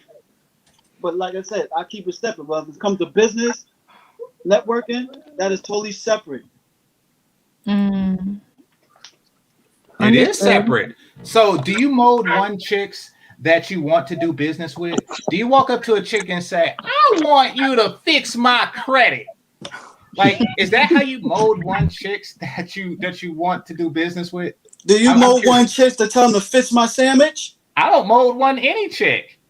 I tell them exactly what I feel they need to hear in order to get what I want. You mold two chicks to fix your sandwich, right? Well, it's pronounced sandwich. But once again, I tell them exactly what they need to hear to do what I want. I don't play that crap. If a chick says if a chick has a t-shirt on that says I only fuck Libras, then I'm gonna just walk up to her and say, I'm a Libra, how you doing? And I'm not a Libra. Fuck that. So you mold two chicks, indirect. Yes. You think I give a shit? Yes.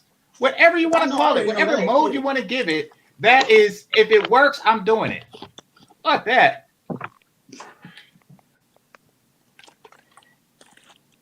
Has anyone else ever tried mode 1? Have you had success with that? Yes, I have. Try to mold a woman. And the point of the mode 1 approach also too. It's not actually just about getting sex from the woman. It's actually calling the woman out of bullshit to trying to fleece you.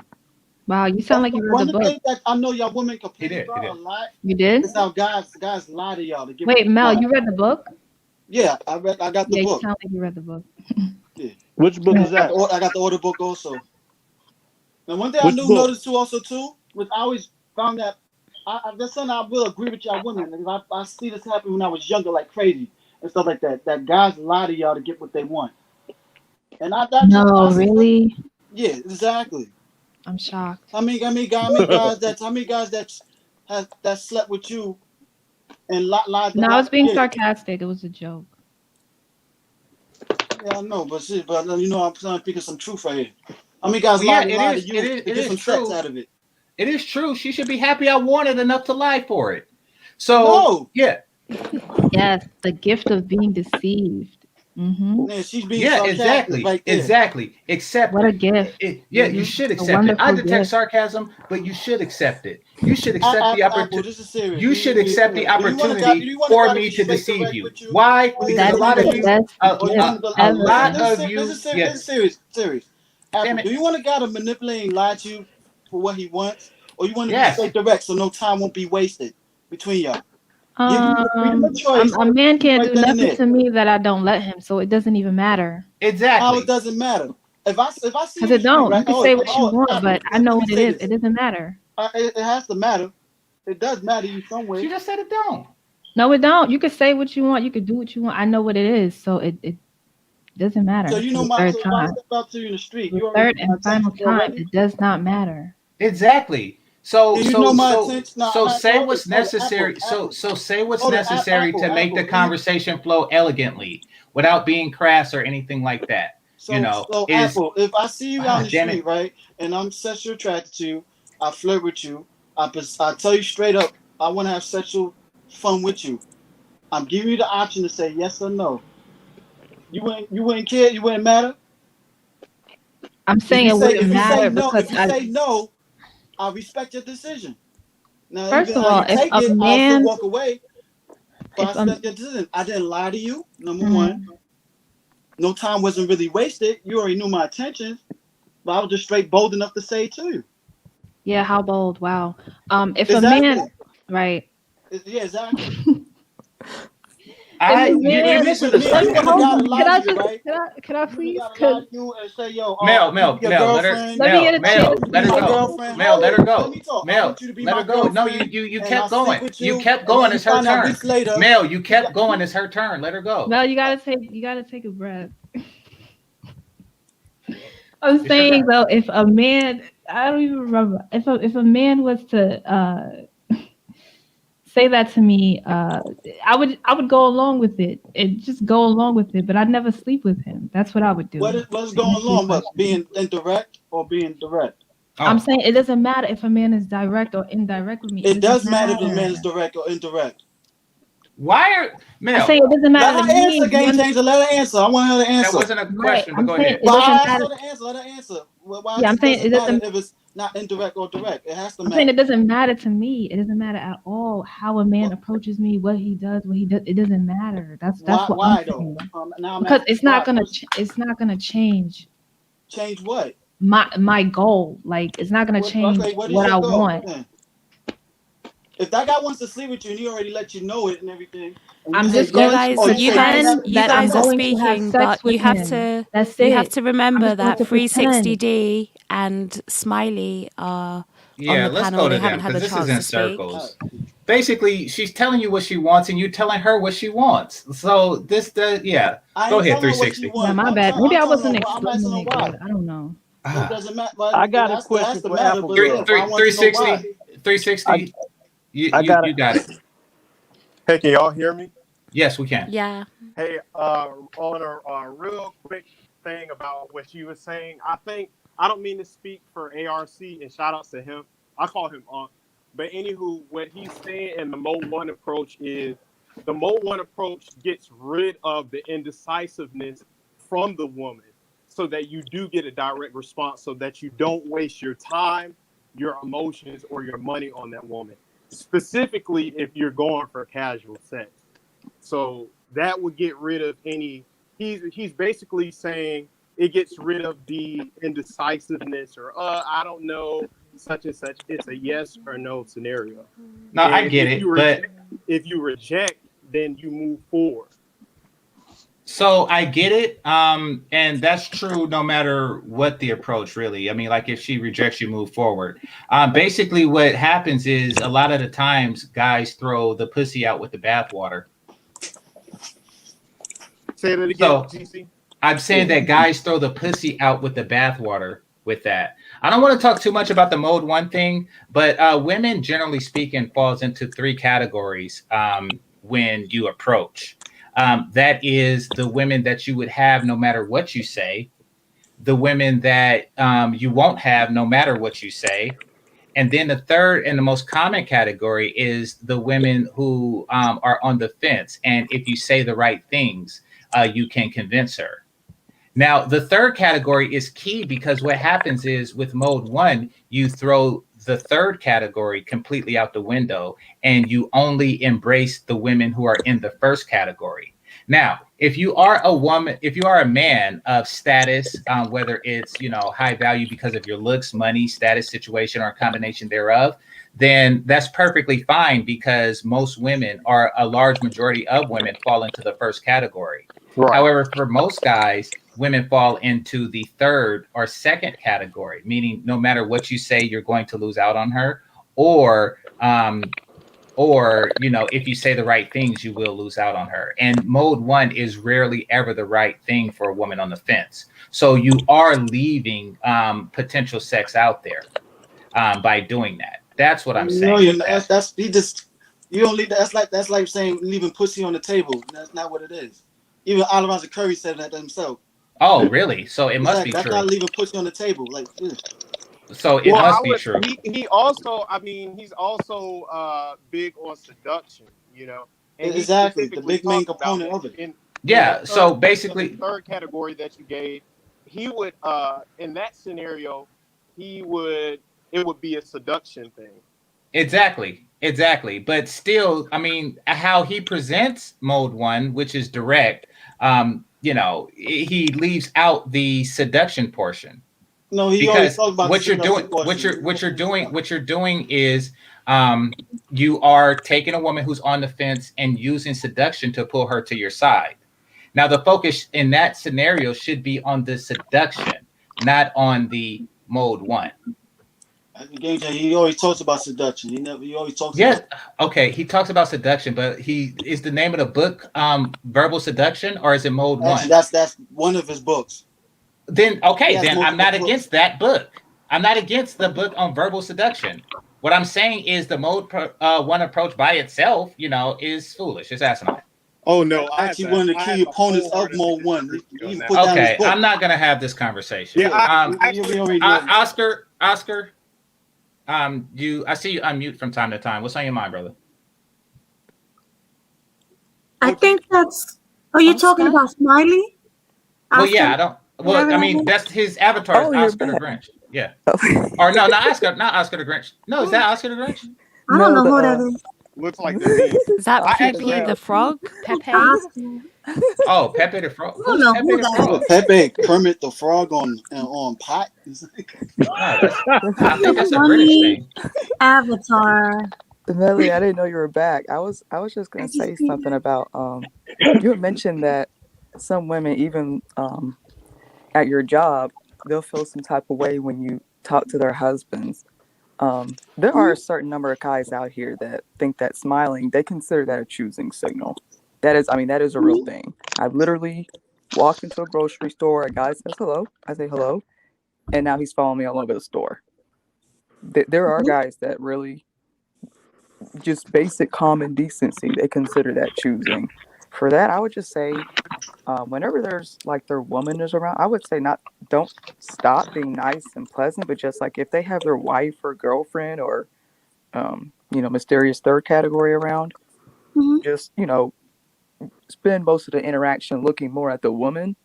That's what I do as well. That way they don't feel like, I know this bitch isn't up here just smiling right in his, And you know what? I do that. I look in her eyes. I talk to her. I try not to look at the husband.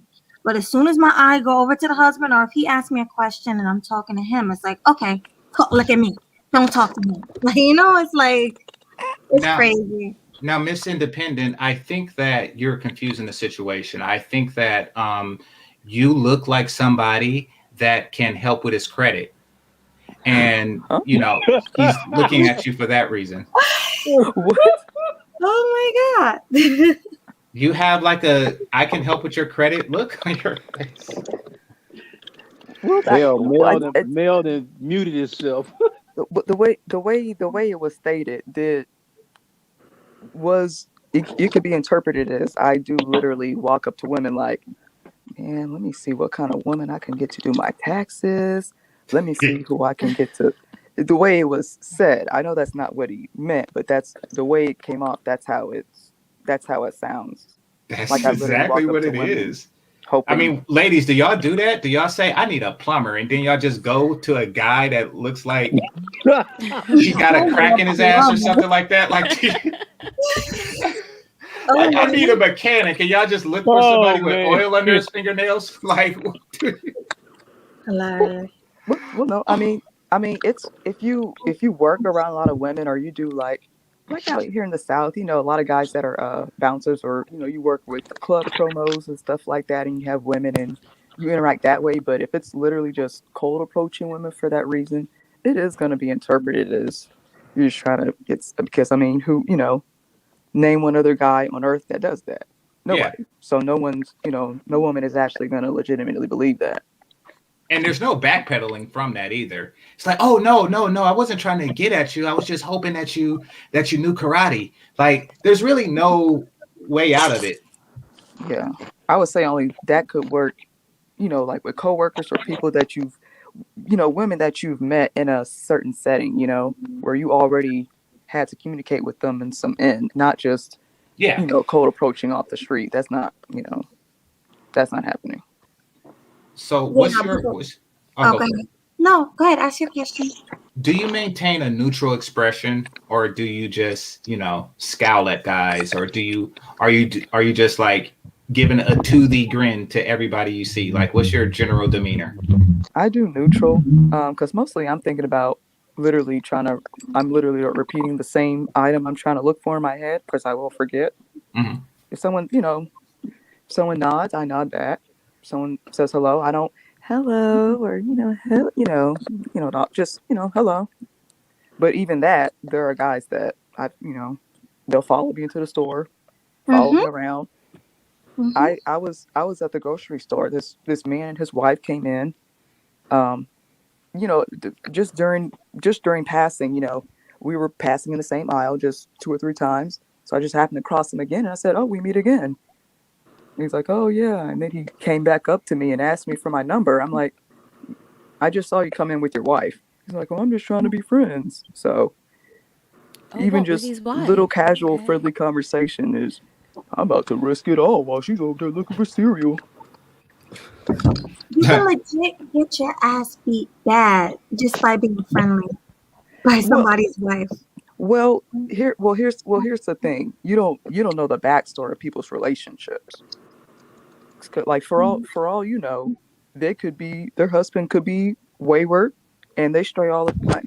And so every time, a decent looking woman comes by and she's smiling and halfway pleasant, that's oh, I know she better not be over there smiling. I know, this is the third hussy I'm gonna have to beat up this week. I mean, what I mean? Like, you don't know the backstory. It's all about, how people interpret it, because they have, you don't know what kind of mindset they have going into the situation. You have some that swing too, though. They come at you like that. The wives be tied into it. Yeah, I had a close encounter, but now you're not going to catch me slipping. So, do all the women on the panel agree that you shouldn't walk around smiling? Neutral expression. Oh, my bad. I would say neutral, because I mean, maybe it's not everywhere, but I live in the South, and I've had too many stuff that I could have really gone to the police about encounters just off of just behaving what I see as normal. So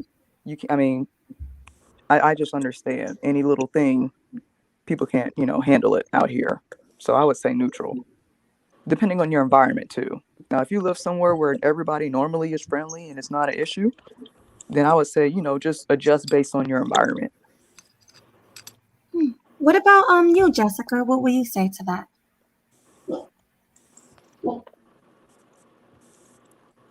Jessica might be sick. Well, she kind of answered the question. No, I was asking all the ladies on the panels, do we all agree that you shouldn't walk around smiling at everybody because you can get beat up or I don't know. I've never been. I mean, I don't agree. Sorry. I've never I wouldn't say that, but I mean, smiling at someone. I would say just be aware of your surroundings. Just be aware of your surroundings. Yeah, maybe, because it's like depending on the situation. So, like Miss Dependent said, if I'm like with a couple, I'd mainly direct my attention at her to try and be polite, so she doesn't feel like I'm, just flirting with her husband in the face. I will do that. You don't have to. Again, I'd look like a weirdo if I just walked down the street like grinning from ear to ear, because it's just not what people do here. So it's like, okay, but at the very least, like a neutral expression, and then the smiling comes if you're just interacting with anyone. A smile does go a long way. Studies show people like smiles. If they show people like pictures of somebody smiling versus not smiling, people always prefer the smiling picture. People like smiles. So yeah, if you're interacting with someone, just give them a smile. There's nothing wrong with that. Yeah, nothing wrong with there, smile. Yeah. I want to hear Apple. yeah. Apple had a different opinion. Did you change your mind, Apple, or do you still think no smiles? It's I think it's a choice. It's completely up to that person, if they want to walk around smiling or not. Smile when other people smile at them. Ignore people. It's their choice, and that has been my point. Right. Yeah. I would say around men, like when you pass men on the street, if you're not interested in being approached, and you're gonna smile, it's okay. Just keep it moving. Don't smile and then hey how just keep it moving because it is very. I mean, a lot of guys do consider that a choosing signal. So if you don't want to be approached, just smile and keep it moving. She's right about from a man's perspective. She's right about that. She's right about that because if you just smile and say hi and keep going, and don't even give a hint that you're interested in a conversation, you don't want to have a conversation anyway. Just keep it moving. Wave the hand, smile, wave the head, keep going, keep stepping. I mean, there's a difference. That's true. We do take a hint. Some of us do. There's a difference between showing a good positive attitude and being seductive, man. There's a difference. Yeah. And I mean, is either as hard for you or it's not. Yeah, it's just the energy vibe. Bring out the energy vibe in other people. That we give it back to you anytime. So that's what I'm saying. Hey, like Mel, a can you hear positive me? attitude, man. Yeah, we can hear you. Hey, so this is actually why I wanted to come up here. I didn't want to come up here talking about Mo 1, but I actually wanted to talk about the whole smiling thing and kind of related to the topic, the original topic. So generally speaking, when you just pass by somebody, just like what you guys are saying now, it's just a, hey, that type thing. Generally speaking, when you're out in public, a smile is just an open greeting to just be invited to somebody or just to be friendly. But I listened to Kevin's video about the whole situation, and what he was trying to say is that you do not want to be under black men's authority. And he was saying that we can't even get you to smile, meaning we can't even have a proper greeting. So when I hear when I hear them saying like, you don't want to smile, and like even later in the video when she was saying that they don't belong to black men, and even on the panel, I heard like, it's your choice. What we're seeing, even in the relationship aspect, I know we're big on this in this space, and even politically, I think these are all smaller examples of a bigger problem that we have. And I think for the bigger problem is that for whatever reason, black women are in a state of rebellion, they're discontent, and they just simply have a lack of respect for black men. It may just be in the name of just choosing who they want to deal with and to attempt to have things on their own terms. And so in the pursuit of doing that, yeah, you may want to have things on your terms, but to everybody else, you're looking antisocial and atavistic. It says black women are so big on being in the church and you want relationships. Okay, a Christian marriage is a covenant covering over a woman. So when you're saying stuff like it's your choice and we don't belong to you, you're really just removing the covering of the men that you want. And if you can't even greet a man to start off a conversation, how can you expect to have access to that man, whether it's his resources or his protection, since they're so big on why they're not protecting us and all? If you can't even give the proper greeting, how do you expect that? So my thing is, don't be, and I'm not big on this myself, but generally what I see now, I would just say, don't be surprised when you see other women who have access to your men. And I can guarantee you a lot of times the approach started off with that woman smiling.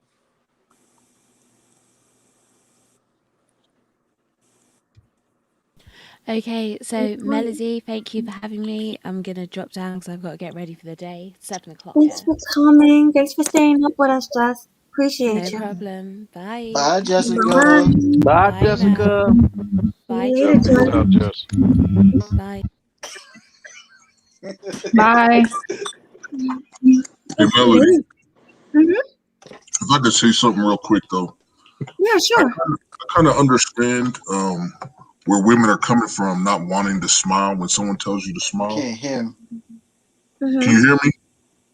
I can hear you. I can hear. All right, because me personally, I have sleepy eyes, right? And so when I was younger, people would always think I was crying or I was sad or something. And they would always come up to me and say, smile, what's wrong? Smile. And I got to tell you, man, it's annoying because I'm thinking in my head, like, I'm cool. What's the problem? But people would always come up and tell me to smile. So I could see how it would be annoying. And it actually makes, at least in my case, it made me not want to smile. Like being told to smile on command, there's something off-putting about that. However, what these women are saying is that they don't smile because they don't want a man to approach. But in our society, that's how a relationship typically starts, is a man approaches. So I don't know what they expect the man to do if you're not giving him a choosing signal. Some men, they never get choosing signals, and they got to make a leap. You know what I mean? And so I'm interested to know. I don't even know how many women are on here now. Only two, I think. I mean, is it really that offensive for a man that you're not attracted to try and hit on you? Mr. Know-it-all, I want to say, I know those more to the ladies, but I do want to say this, that they don't have them type of problems. The woman on Kevin's show don't have them type of problems. She wants to pretend like she has the type of problem that if she didn't have, that she has so many men trying to get into her panties that she has to walk around, with a resting bitch face. She don't have that type of problem. But she had a dude. She got a dude. She admitted that. She was right there in the car with him. She had a dude. So she has a dude. I get that. Yeah. She does not get approached enough to justify her walking around with a resting bitch face. She just don't. She likes to pretend like she has those type of problems, but she don't. Attractive women don't have those types of problems. That's why they don't do it, or they're not as prone to doing it. So I disagree, man. I mean, Kevin talked to some attractive females and they was fucked up in the head. No, yeah, but I mean, did they have that particular problem though? A lot of them effed up, man. No, I know they're effed up. What I'm saying is, are they walking around with a resting bitch face complaining that too many guys get at them? Like the attractive ones that he has on the show, they're the ones who are saying, how do I get a high value man? I seem to have trouble getting a high value man. Guys get at that. Which is another way of saying that non-high value men are constantly approaching them. They do walk around with a resting bitch face. Yeah, they Some do. even admit that they don't even like men to a certain extent. You see that a lot on a Fresh and Fit podcast with those females all the time. There's some beautiful females looking up there, but they will openly admit, I don't like men. Yet, have a resting bitch face on their face. Okay. Well, sleep with quite a lot of them to not like. Yeah, Okay. I can't seem to convince that these guys, that unattractive women are mentally different than attractive ones. I see that now. Well, I have experience as a former ugly girl. I would almost say the opposite, though. I would almost say the unattractive ones are the friendlier ones. Ha! Fuck no. Like, was the woman on the shit, you done got him started now. Shit. Well, I mean, was the woman on the show like friendly? Is Lonnie? Wait a minute. So, Mr. Know-it-all, who's friendlier, Lonnie Love or what's the other chick name on that show? Jeannie Mae. Yeah. So Lonnie Love is the unattractive one, right? Lonnie Love or Jenny Mae? Yeah. So Lonnie Love is in that situation. Right. Jeannie Lonnie Love. Okay. So who's friendlier? Tia and or Tamara, or let's see, who else can I pick? Who else can I pick that's not hot? Leslie Jones. Yeah, Leslie Jones. Yeah, who's nicer? Or who's friendlier? I mean, one of those. I will actually say it's like in the middle. and stuff. Yeah, Like the exactly, cute girls, exactly. beautiful. Exactly, Lizzo. I'm saying that generally speaking, it's either the same or the attractive woman is just better. It's just better. Who's better? Whose personality is better? Better, Cynthia G or Melody? Melody. Whose but personality is better, Cynthia G or Other person? Yeah, exactly, exactly. Now, game changer, game Yeah. changer, game changer, There's an game echo, changer, guys. Somebody has an echo. game changer. Listen to this. Okay, I understand where you're coming from. I understand what you're saying, but if you look at the situation I'm in with the tendency that I have nice looking women and I have not so nice looking women, to put it that way. Heavy women and slim women. 50-50 most of the time, they're all nice to me. Basically, you could say because I'm the landlord. But on the other hand, I treat them all equally, the same. But most of the time, they speak. Sometimes when I'm not even looking in my mind somewhere else, they'll come up to me and make sure, Mr. Bart, how you doing? How you doing? They come up to my face. I've even had them when I had my fro picked out, wanting to play in my hair, and I'm like, excuse me, please don't do that. And this is what people would consider not in the norm. But to me, this is every day because I'm dealing with this. I have to go into the apartments, fix the stuff, so on and so forth. I done had them put on gowns with nothing on under, and I had to walk my ass out the door because I know it's setting it up. And I have to stay away from that. But see, the whole thing is, it all depends on where you're at. Your opinion, the average one, they have a bad attitude just like anybody else. But see, I don't run into a lot of them bad attitudes unless I'm giving them eviction papers. That's about it. Yeah, but you're the guy that's helping them out. Relationship's different. Yeah, exactly. Like I this. don't see it. I don't see it that way as far as helping them out. I see this as my job. My job is supposed to provide for a tenant. If they're paying their rent, I'm supposed to fix everything, make sure they have a safe place to live in. All they need landlords aren't like that though. Yeah, I know. I didn't got stories. Trust me, I already know. So you're nice and you're helping them out, fixing their stuff. You're like their neighborhood Spider-Man. Of course they're going to be nice. No, I got something that can be an ass still though, regardless of what I do. I still got something to do. But overall, I don't have a major problem on the percentage as far as running into the women that I run into because majority of my black tenants are women, single family head households. The Hispanic tenants are always married or either paired off or families growing up together and the kids are still staying there with them. So that says something right there in itself as far as what the situation and the state of our black families are in. Well, no, I get the state of what I'm saying is that the way a woman looks affects her psychologically, and that affects her personality. Now, I agree with that. Yeah, I mean, you have a working relationship with these women, so you know their reaction to you is going to be kind of consistent because their working relationship with you is consistent. But I'm talking about generally speaking, a way a woman looks is going to affect, good or bad. An attractive woman may be more prone to being conceited or something like that. Nevertheless, the way society treats a woman will affect her psychologically.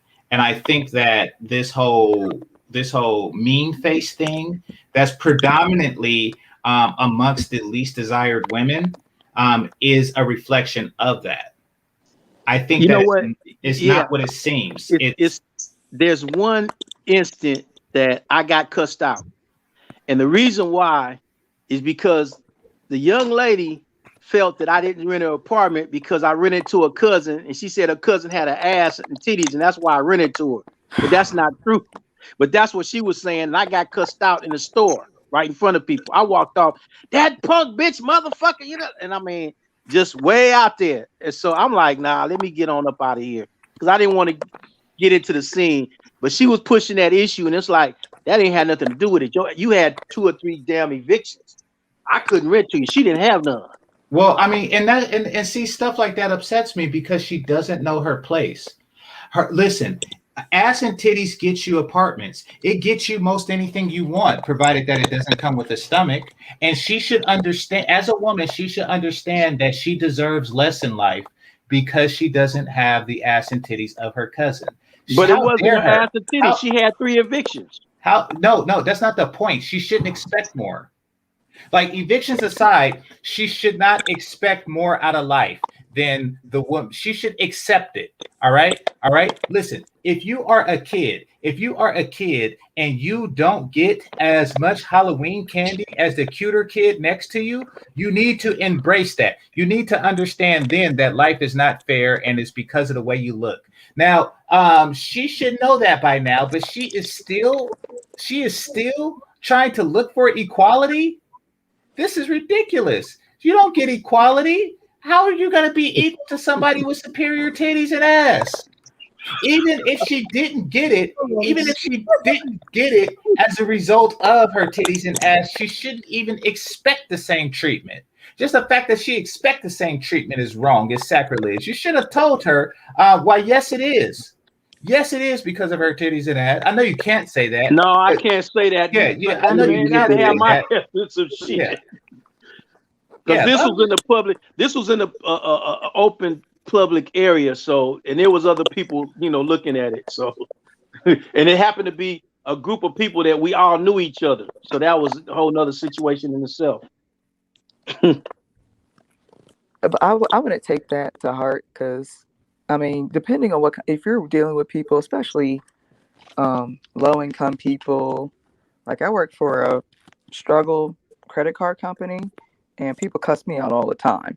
It's but you just know because of the kind of people you're dealing with. You're not dealing with quality people. They already got a lot of issues going on, so you're gonna get some nonsense with that. I mean, I don't appreciate, somebody telling me to go fuck myself because I told you, the primary card holder, but you know what I mean. So what you got to what you got to deal with is people calling into you or you calling them because of a situation that popped up with the credit. Yeah, I'll be like, well, ma'am, I really can't provide that information because you're not the primary card holder. Oh, go fuck yourself. Well, ma'am, I may try that later, but is there anything else I may assist you with today in the meantime? Rigorously. Thank you. Come again. Yeah. But I mean, I think that it would be different if they seen you. Like, if you're attractive and the people seen you, then you would get treated different, as you should. Yeah, but I mean, it's over the phone, so everybody's I know. got all the confidence in the world over the phone to talk shit. No, I'm talking about a woman's beauty. I'm talking about people react to beauty different. Oh yeah. Yeah, what she was saying was that, damn it, she can't tell how the hell they look. They're just cussing her ass out. She on the phone. She can't see him. But I mean, certain times. I bet you she can tell. But GC's on beauty though. Can you guys mute that? I bet you she can tell if the person's black or not. Well, no, I used to work at a drive-through, and you can't tell a person's race, but what you hear isn't always what you get. Like, I would hear them, and then like, "Ooh, she sounds cute," and then she'll pull up and not, or vice versa. Oh, I've been through that one. Yeah. Woo! Yeah. Yes, sir. Yeah. Some Man, really just saying big that girls made me want a milkshake. I don't know why. Just saying that. Fine is wine on the voice, but when you see him, it'll be a mud ducky. That little cute GC, touch on their attitudes though, man. Like a woman's attitude, like of how a woman needs to be in order to be, blessed to be in your presence. Yeah, no, don't get me wrong. Like, a woman has to have like a decent attitude, no matter how she looks. I mean, that's just for her own sake. That's really for her own sake. Because that's maximizing her value. That's part of that. There is a cap on how much a man and a woman can on their sexual marketplace value. There's a maximum you can do. Kind of like a person who practices all the time, there's still a maximum of how far down in the NBA they can go. So if that's your goal, then you should do as much as you can in that regard. Same with a woman who's trying to maximize her sexual marketplace value, having a pleasant demeanor does go a long way, especially, like I say, on the fence riding situations. Because just like with women, for men, a lot of men are on the fence with most women. Like most women, guys are just gonna, approach no matter what. Many women, guys are gonna approach no matter what, but many women are on the fence, and a pleasant demeanor or an inviting demeanor, does go a long way. But I think what Apple Girl is talking about is situations where she don't mind if she's not approachable because she really isn't looking to be approached. So I think that's most often the case with her. So outside of that, you're just some annoying guy demanding that she smiles. She gives me the impression she doesn't want to be bothered, period. Yeah, exactly. That's the impression I get. That's the impression I get. So, I can understand that. Well, that's the impression not she all wants to women get. Not all women gonna want to be bothered anyway, no matter what. Well, no matter what, because I ran into those particular here's the thing with Apple Girl, no matter what. And she could correct me if I'm wrong. I don't think that because when you are scowling somebody or you're mugging somebody, that you're not giving off the vibe that I don't want to be approached at all, because somebody's going to come up and ask you to smile. That's not the vibe you're giving. The vibe you're giving is you want to be talked to somehow. You're giving off the vibe that you want to reject somebody. Where if she was to walk around with a neutral expression, and I'm pretty sure that's probably what she does, she's just giving off that vibe that I don't want to be bothered. Just like you said earlier, when a woman, just keeps minding her business, or she's walking fast, or she pays no attention to you, I think that's what she does on a regular, which is perfectly fine. True. Which I've seen women do. You speak just recently. I said, "How you doing?" Sister, just keep walking. Don't say anything. And I left it alone. I'm like, there's no need of me even pressing the issue. Yeah, it's really not. What would I look like getting out and running behind her? Say hi. I said hi. I've seen people do that. You can't.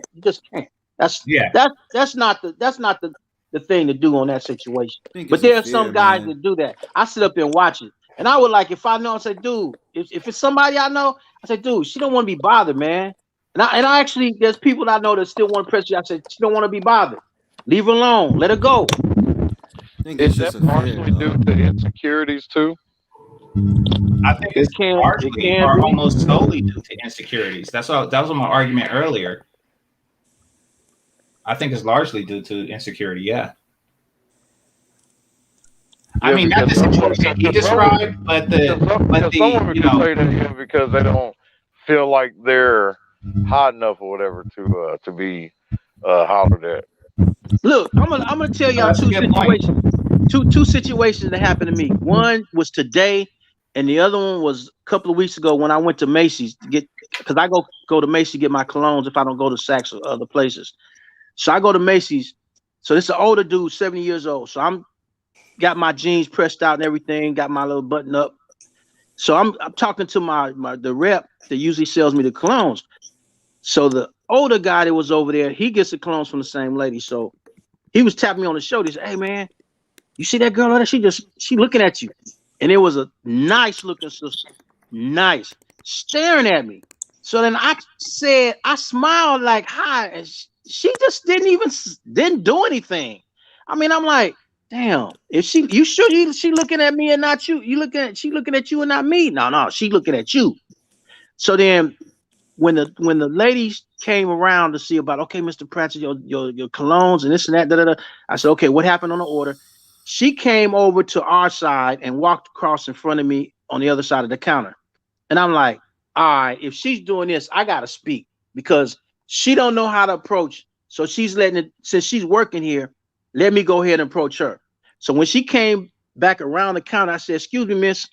And I started having a conversation. Now, the funniest thing happened after that. Once I started the conversation, the two reps told me, "Mr. Prince, I need you to come behind the counter right now." And I'm like, and they had the manager of the store right there because I had to deal with a situation.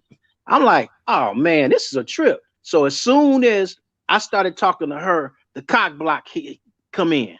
So I ended up having to go behind the counter. So she took off and went back to her job station somewhere else. Now that's an interesting situation because she was staring at me with the, man, I don't even know what to call that look, because it wasn't a smile. It wasn't a sneer, but it's like a blank, dead stare. And I couldn't understand that. Then today, I'm in my car coming from one of the buildings because they had cement pour. Sister pulls up. I'm at the light. She turns around and I'm like, okay, let me smile. So I smiled and she started smiling back. So I said, hi. She said, hi. So I said, all right, that's cool. So I turned my head the other way, looking at the traffic. I turn around. She's staring at me. And I'm like, wow. She turned her head right back the other way. It's like, I'm like, damn. But then I noticed that band and that rock. I said, nah, I'm not going there. I'm not going there no matter what. And she pulled back up when I pulled up and she was looking. I said, nah, you gotta see a band. Nope. So I took off across the light when it turned green. So it's very funny how situations come up. But the thing is, I'm bringing up is that the look, like it was an attitude, and it wasn't. I'm quite sure she wanted to talk to me, but she didn't know how to do it. She didn't know how to approach me, so she had to walk over to the counter I'm at for me to strike the conversation. So I said, "Let me go ahead and speak to her." And she was open for conversation. It's just external Well, things, and plus because of employment, bro. Well, some women, they, have this, I'm a woman. You're not supposed to approach. A lot of women, their definition of choosing is putting themselves in a position for you to choose them. Like, let me just drop my pencil 3 times in an hour with my backside facing you and just, lean down very slowly. And you're supposed to know, when they look back, that means, okay, choose me. If not, they'll come back around and do it again. So that's probably what she was doing. I have situations where I felt it in my gut that the woman's coming at me, and I still didn't respond. Well, that's the thing. She wanted to feel it in her gut as well. Right. But I think she wanted you to make that subtle move to her, though. The way she said that. That was a good one. I got ahead of you. You threw a good one at me, a good curveball on that one. Choosing signals. Oh boy. Oh man, that was a good one. I'm playing a looking game and shit, man. Bitch looking at me, I'm approaching. Fuck. Trying to say what's good, man. Hell yeah. You know what I'm saying? Taking 10 years to holler at a bitch. Shit, holler at the bitch. Yeah, I've let some slide by not saying anything, and they were right there, like waiting on me to ask for the number, and I'm just like, "All right, nice meeting you. It'll take care." And they looking at me dumbfounded, like, "What the fuck is wrong with this Negro?" I did everything but put it in his hand. I guess my mind be on so much shit and business so much, man. I be thinking about business every day, 24/7. I have to. Yeah. Ever since the old man, passed and put everything in my hands, I'm responsible for a lot of people now. So it's like my mind's on this. It's just like I can't think of anything else right now because my mission is to bring the business to a profitable level. And that means all the 27 buildings we have. I have to work every one of them. Damn, 27 buildings? We used to have 73 buildings, but before he passed, he knew that was going to be too much for us to deal with. So he sold them, including one of my buildings. And then they asked me if I wanted the money of the house. I said, I'd take the house. So I got the house. So he said, you're going to have to run this from here. You think you can deal with it? And see, we used to get into arguments about this. And I didn't want to run nothing. And like the particular ex that I was with, she was like, you stupid. Are you out your mind? You getting ready to run a bit. I don't care about this. It's a trip how black folks' mind goes in certain directions when people think that since you're there, you should have all of this. You should be doing this. But everybody doesn't know all the shit you go through, especially when it's family and a family business. You just don't know. And when he got sick, it's just everything just fell into my hands and I had to deal with it. So it's like he prepared you all these years for it, so you're ready to run it. And I used to say, I don't want to run it. I'd rather run him around like I was doing bodyguarding, but I end up having to do it. So the whole thing is, this is something that I had to take the responsibility for to deal with it because it's either that or they sell the business or we be out of it. So my mind is totally own a business, and he used to tell me this. You're gonna have to stop running around with your friends, going on the motorcycle rides and going out of town and all of this, and the weekends and be here. I'm trying to get you together and work this business, because there's gonna be a day where you're not gonna be able to go on any of your runs or go hang out with your friends or fly out of town. There's gonna be a time you're not gonna be able to do that. I said, well, I might as well have fun now, because if I'm gonna be doing that, then I might as well get out my system now. And it ain't no lie. I can't take off to go anywhere because I have to deal with this 7 days a week. I'm on the clock, which is infinite, because it's 24, because people call me. Somebody may call me right now about a busted line. I got to see about getting a plumber out there to fix it. If not, in the morning, I have to go to the building and cut the water off or whatever, temporarily. So it's things like that. So I just can't jump up and leave anymore, because now what he was doing is all in my hands. And a lot of women don't understand, when you got a business, the business takes from you, but it gives back. When you put into it and it does what it's supposed to do, it gives back. But you got to put the time in there. That's one thing Kevin Samuels talk about, working 60, 70, 80 hours a week. He's so right about that, because I don't have a choice in the matter in this. If I don't, I forgot what we was talking about. Yeah, we end up getting into something else. I know. I got lost. My fault. But not only that, also too, the main factor is that he tells certain women that they want to be with a certain type of man. This actually comes with it also too. All right. Hey, yo, hold up. Can I say something? Yeah. What's up, Blue? I'm gonna wait till he finished. Okay. Oh, hold on. Let me go back to child. No disrespect to child. No disrespect to child. Just you gotta learn how to. You gotta. Just Borg, bro. You Borg and you breaking up. Borg, man. You breaking up. Hello? Can you hear me now? Yeah, you good, bro. Can you hear me now? Yeah, we hear now. That's better. Can you hear me now? Can you hear me now? It's like the commercial. That classic commercial. No. Let me read this. Thanks for the Cash App, Game Changer. Appreciate you. All right, go ahead. All right, child. No disrespect. Yeah. Still Borging. Where you at? The whole city behind us. You Borging you making me think that's me talking. Nah, you Borging out. Go ahead. You Borging I don't in know and what out, the man. fuck is going on. All right, what I was saying was,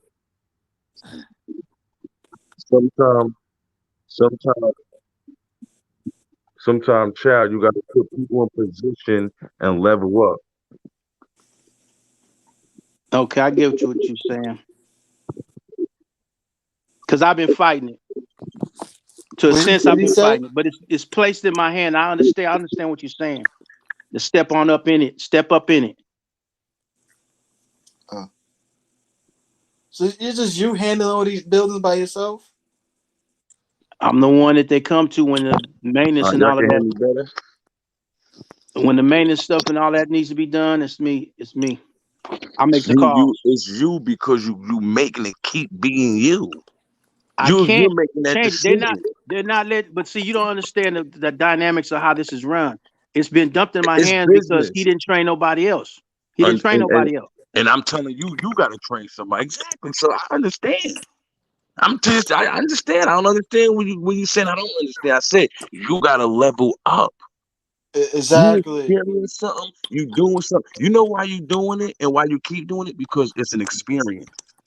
That's why you keep doing. Once you're done with the experience, you would train somebody to do it and level up. I'm working with a nephew now. That responsibility and relax a little bit. I'm working on a nephew right now to training him. I actually already started that. Yeah, you got to. Yeah, you got to hire a couple workers.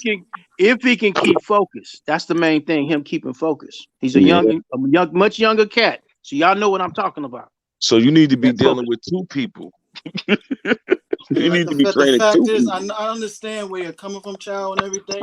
But the main factor is your health and everything. Yeah, Despite if it's your family business or not, your health comes first. Your sanity. True. You don't want to be in an early grave and killing yourself for a business that, you know what, it won't even be could've worth let it. You let somebody life else run. pass you by and stuff like that. Even potential future relationships you might want to have your own happiness and stuff. You can't spend the rest of your life trying to make other people happy despite what you feel they've done for you. You have to start learning how to move on for yourself also too. If it's not, then this is the main point of having this business give more back to you. And if you're giving more to the business and it's not giving much back to you, then you just you're a worker. You're a worker in your own business. Exactly. But I have to be because this is what happened though.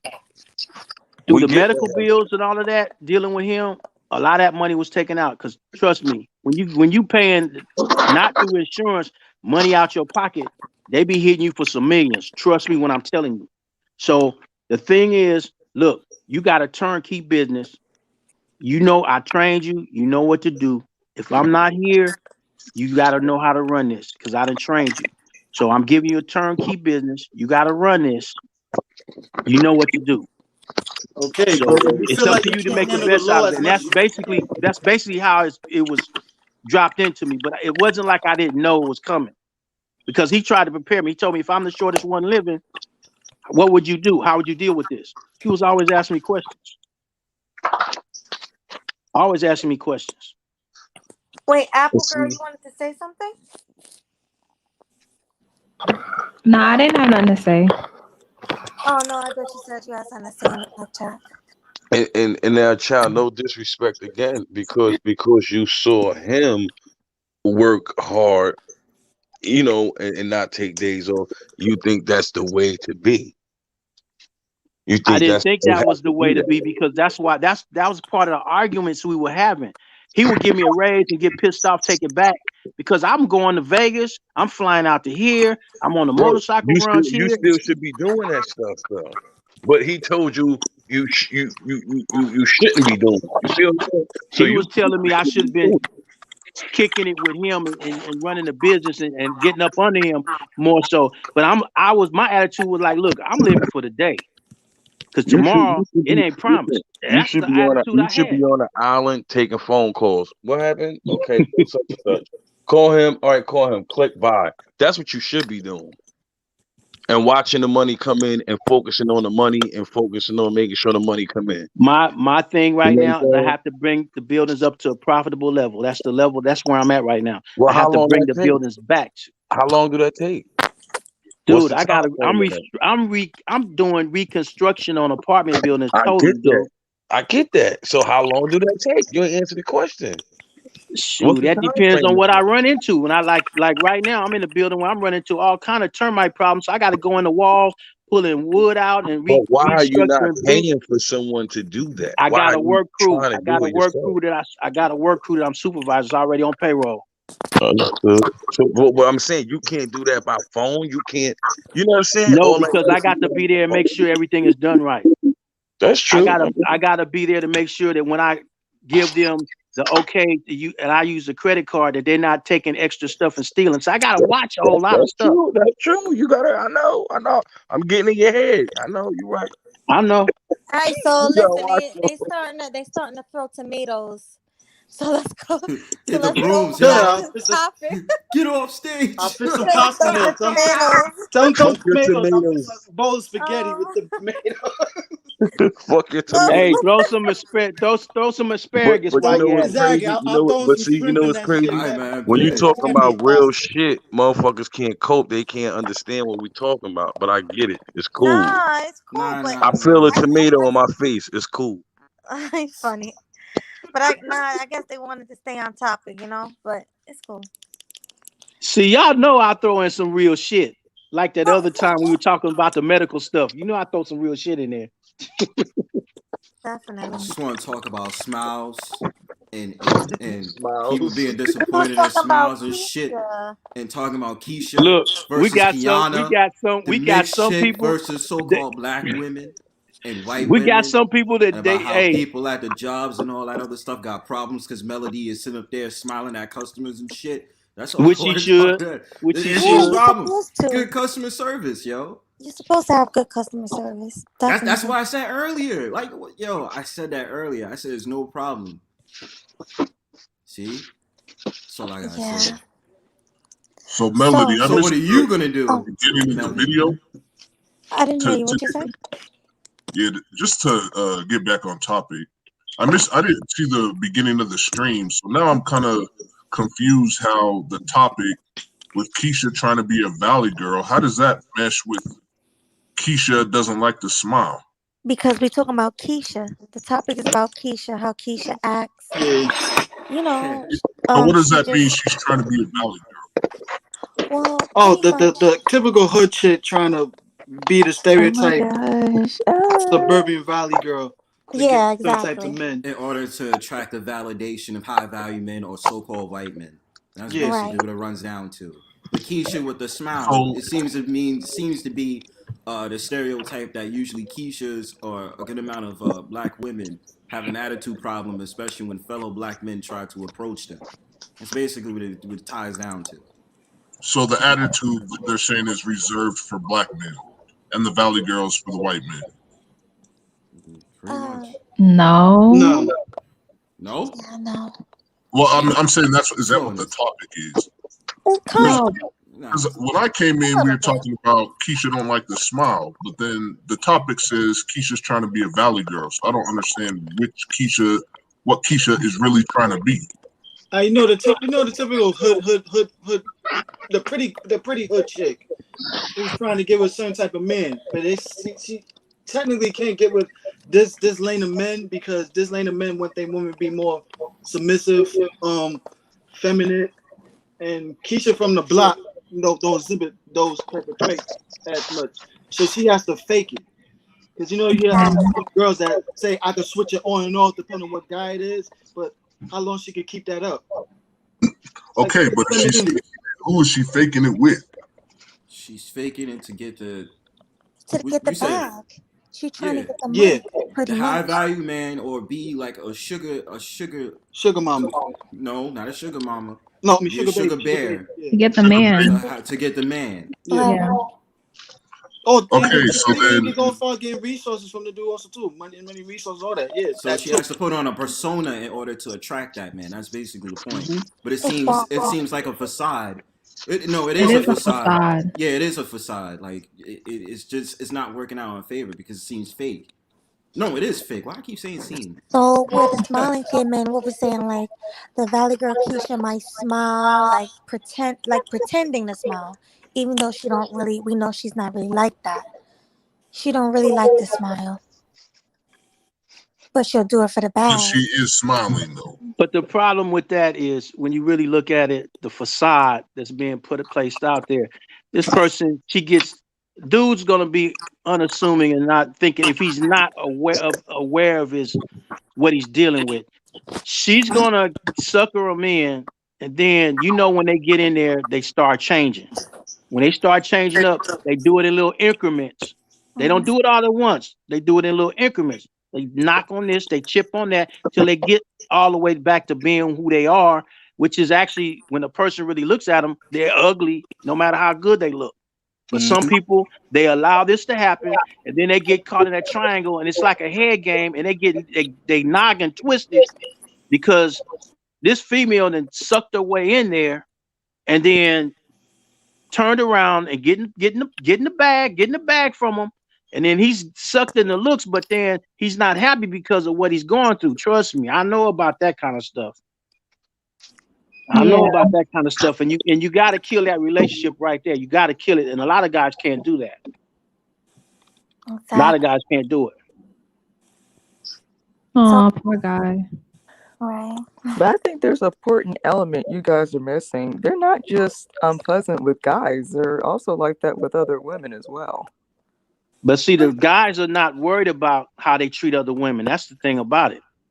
No matter how they treat a woman, they ain't concerned about that. They want to see how they treated, what they getting out of it. So it's sad to say this, but they're not going to give a damn how they treat the other women. It's the truth. Unless she's trying to sleep with that woman. You want to try to be a threesome? If you gonna be a threesome, that makes a difference. Mr. Pendant, what do you mean? Like, how does she treat other women? I'm trying to understand that as Because terms as the Valley Girl and whatever the facade. No, I mean, like, they're awful. The ones that are awful and faking it, they're awful to women too. They're not just specifically just acting awful to men just off the street. They're like that with women too. Do you think they're trying to put a facade with fellow women though? No, I think they're just awful, unpleasant bitches. Well, It at the depends end of on the the day, woman. That's a possibility. it's always a strained relationship between women and women. It usually is. No, I mean, like I gave this one girl a compliment. She said, I was like, oh, like your hair is really pretty. Thank you. Yeah, I get you where Very. you're coming from. That's Yeah, an arrogance. That's an arrogance. That's an arrogance attitude right there. yeah. That's So arrogance. The we're way you basically saying that it runs across the said board. that, that's arrogance. That's But at least arrogance. she said thank you. I've had some that didn't say Yeah, anything but it's to the me. way the thank you came out. It was an arrogant. It It was was an like arrogant thank you. it was like she was doing me a favor by telling me thank you. Like, oh, There's the give me a arrogance. compliment. And now I just There's the have to. arrogance. Now I have to give out a compliment. You know, Yeah, like she was self-entitled, right? Well, these are like pretty at girls. least, These You are pretty got a girl thank bunch yous. of. I can't just give these out to at least she everybody. said it though. I've had some women when I complimented them, they just roll their eyes at me, like I shouldn't say anything. That had nothing to Keisha, do with your that had nothing to do with your compliment. That probably had more to do with the way you look and your smile. It's because they're Yeah, bitches. That's why it is. They're no, just yeah. no, no, awful no, human no. It's not beings. because Can I they're bitches. That's because they're Keishas. That's what I said earlier. God Keisha. can I damn it. propose a Y'all theory? gonna They say keep it. you. Y'all gonna say it goddamn right. It's Keishas. That's the reason why They're they act like Keishas. that. Yeah. God damn it. Can I propose a theory, man? And y'all tell me what you think. Mm-hmm. Okay. The woman who we were talking earlier about women who were approaching Melody and reprimanding her for smiling too much. Do you think that might be the female equivalent of a red pill man who pocket watches the blue pill simp and doesn't like the way he's spending his money on women? Has nothing to do, it doesn't affect him at all, but for some reason he just does not want to see a woman get it too easy. Might it be the same with these women that they just don't like to see Melody making it too easy for men? No, I don't think You it's the know Perhaps. what? same. Know it all. No. Check this out. Know it all. This is what I see it Kinda. is. It's a deflection. They're not getting that attention, so they're not getting that attention. Somebody So sounded the whole you. thing What is, was since they don't that? get that attention, they're going to go ahead and tell her to do something so the attention can be drawn off of her, because they noticing this. It's not it's not really the same scenario though. Like I understand what Know It All is getting at, but this just seems to be rooted in female nature. It's not the same for a man who's red pill pocket watching a blue pill simp. Like I mean, I get what you're getting at because I get it, but when it comes to this case, it's female nature. Women are usually jealous of other women. Whatever the reason is, I don't know. It's female nature. They usually do that. What I said earlier about Melody's case is because they know she's attractive. And they feel as if they still need to have dominance over their man. So that's the reason why they have more of an attitude towards Melody, because she's attractive and she's smiling, just in general, than opposed to, you know, other ways of it. You understand what I mean? But you And if just you said remember, From the remember, male perspective, said remember, it, that they want to have but dominance see, over men, remember right? the earlier statement I made. Hold on, hold on, Jealousy hold is the on, hold on, thing. hold on. Now I want to hear in the Know It All. Go ahead. You just said it though. You said that they want to have dominance over their man. Yes. And they don't like the way Melody's approaching men because it's not in a dominant fashion, But right? she's not So approaching that's Melody. what I was. That's what I was saying. That she's giving it. She's making it too easy for the men. And I don't How? just mean sexually. I just mean she's approachable. She's making it easy for men to talk to her. That's Which not where the brings in the fault lies, jealousy. though. Wait, but Yeah, that's not where the that brings fault in the lies, jealousy though. part. Yeah, But but that brings in the jealousy. how? Who's the blame for the situation? It's not her. That's why I say it's female nature. Like think about how the feminist. Like you can't stop that though. Yeah. That's female nature. That's naturally how they act. That's why I was saying women nature is that's just how they are. Yeah, think about how the feminist was going against traditional housewives. Some women are actually proud to be traditional housewives. They enjoy it. They like to be home with the kids and taking it home. They don't want to work no extra strong jobs like us men are and stuff like that. And you got the feminists that's down on them and stuff like that. But yet the traditional housewife actually got more what the feminist got because she got the steady house and home from the man. Like she ain't got to worry about her looks to preaching faster because she's not in the work field like the feminist is.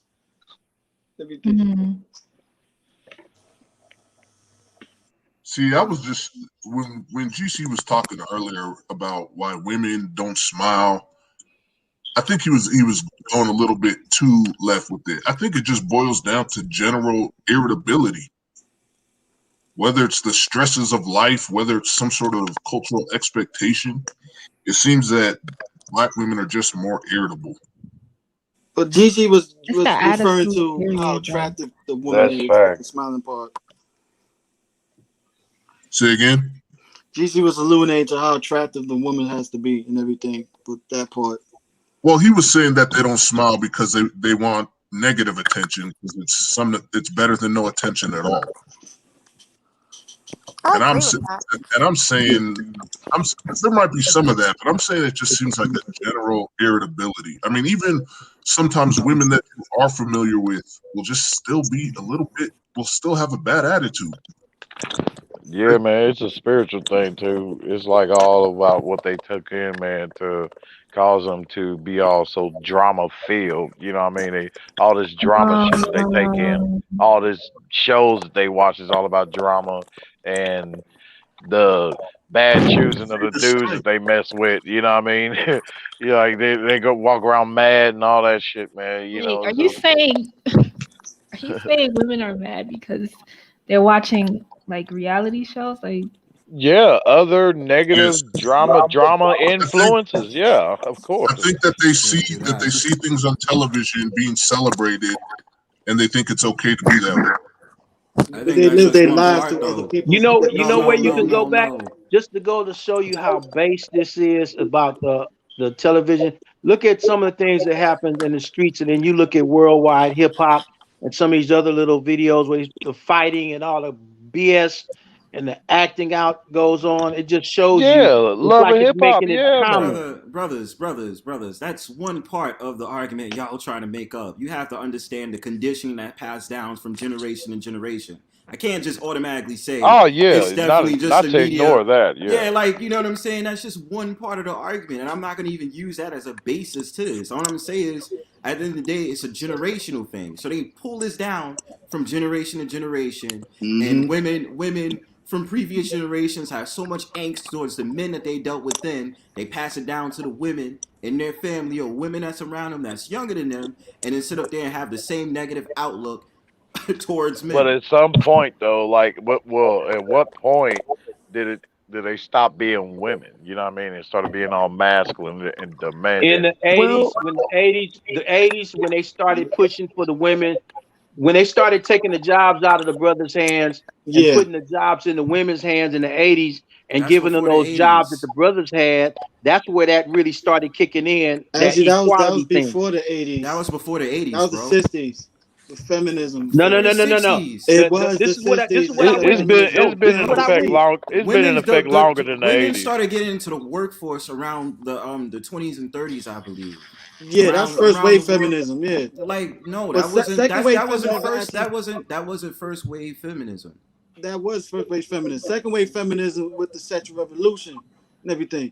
They wanted to have They wanted to have multiple sex partners. The way they just like how us men are. They had the birth control pill came out around that time.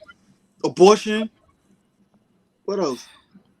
Not even Roe versus Wade. That boosted them up even further because first wave feminism, they just wanted to go to work and vote. That was it.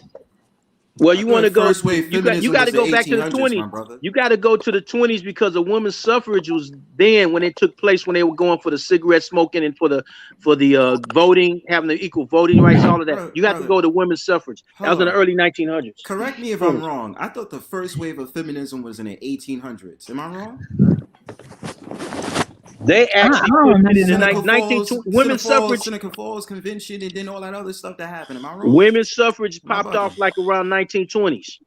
That's when that suffrage. But you know that there was phases. So when y'all saying the second wave of feminism was the 60s, I'm kind of sitting here lost. Like I don't think that was. No, 60s, I didn't say that. I said where it initially got hold was during women's suffrages when they were going for the voting rights and the right to smoke.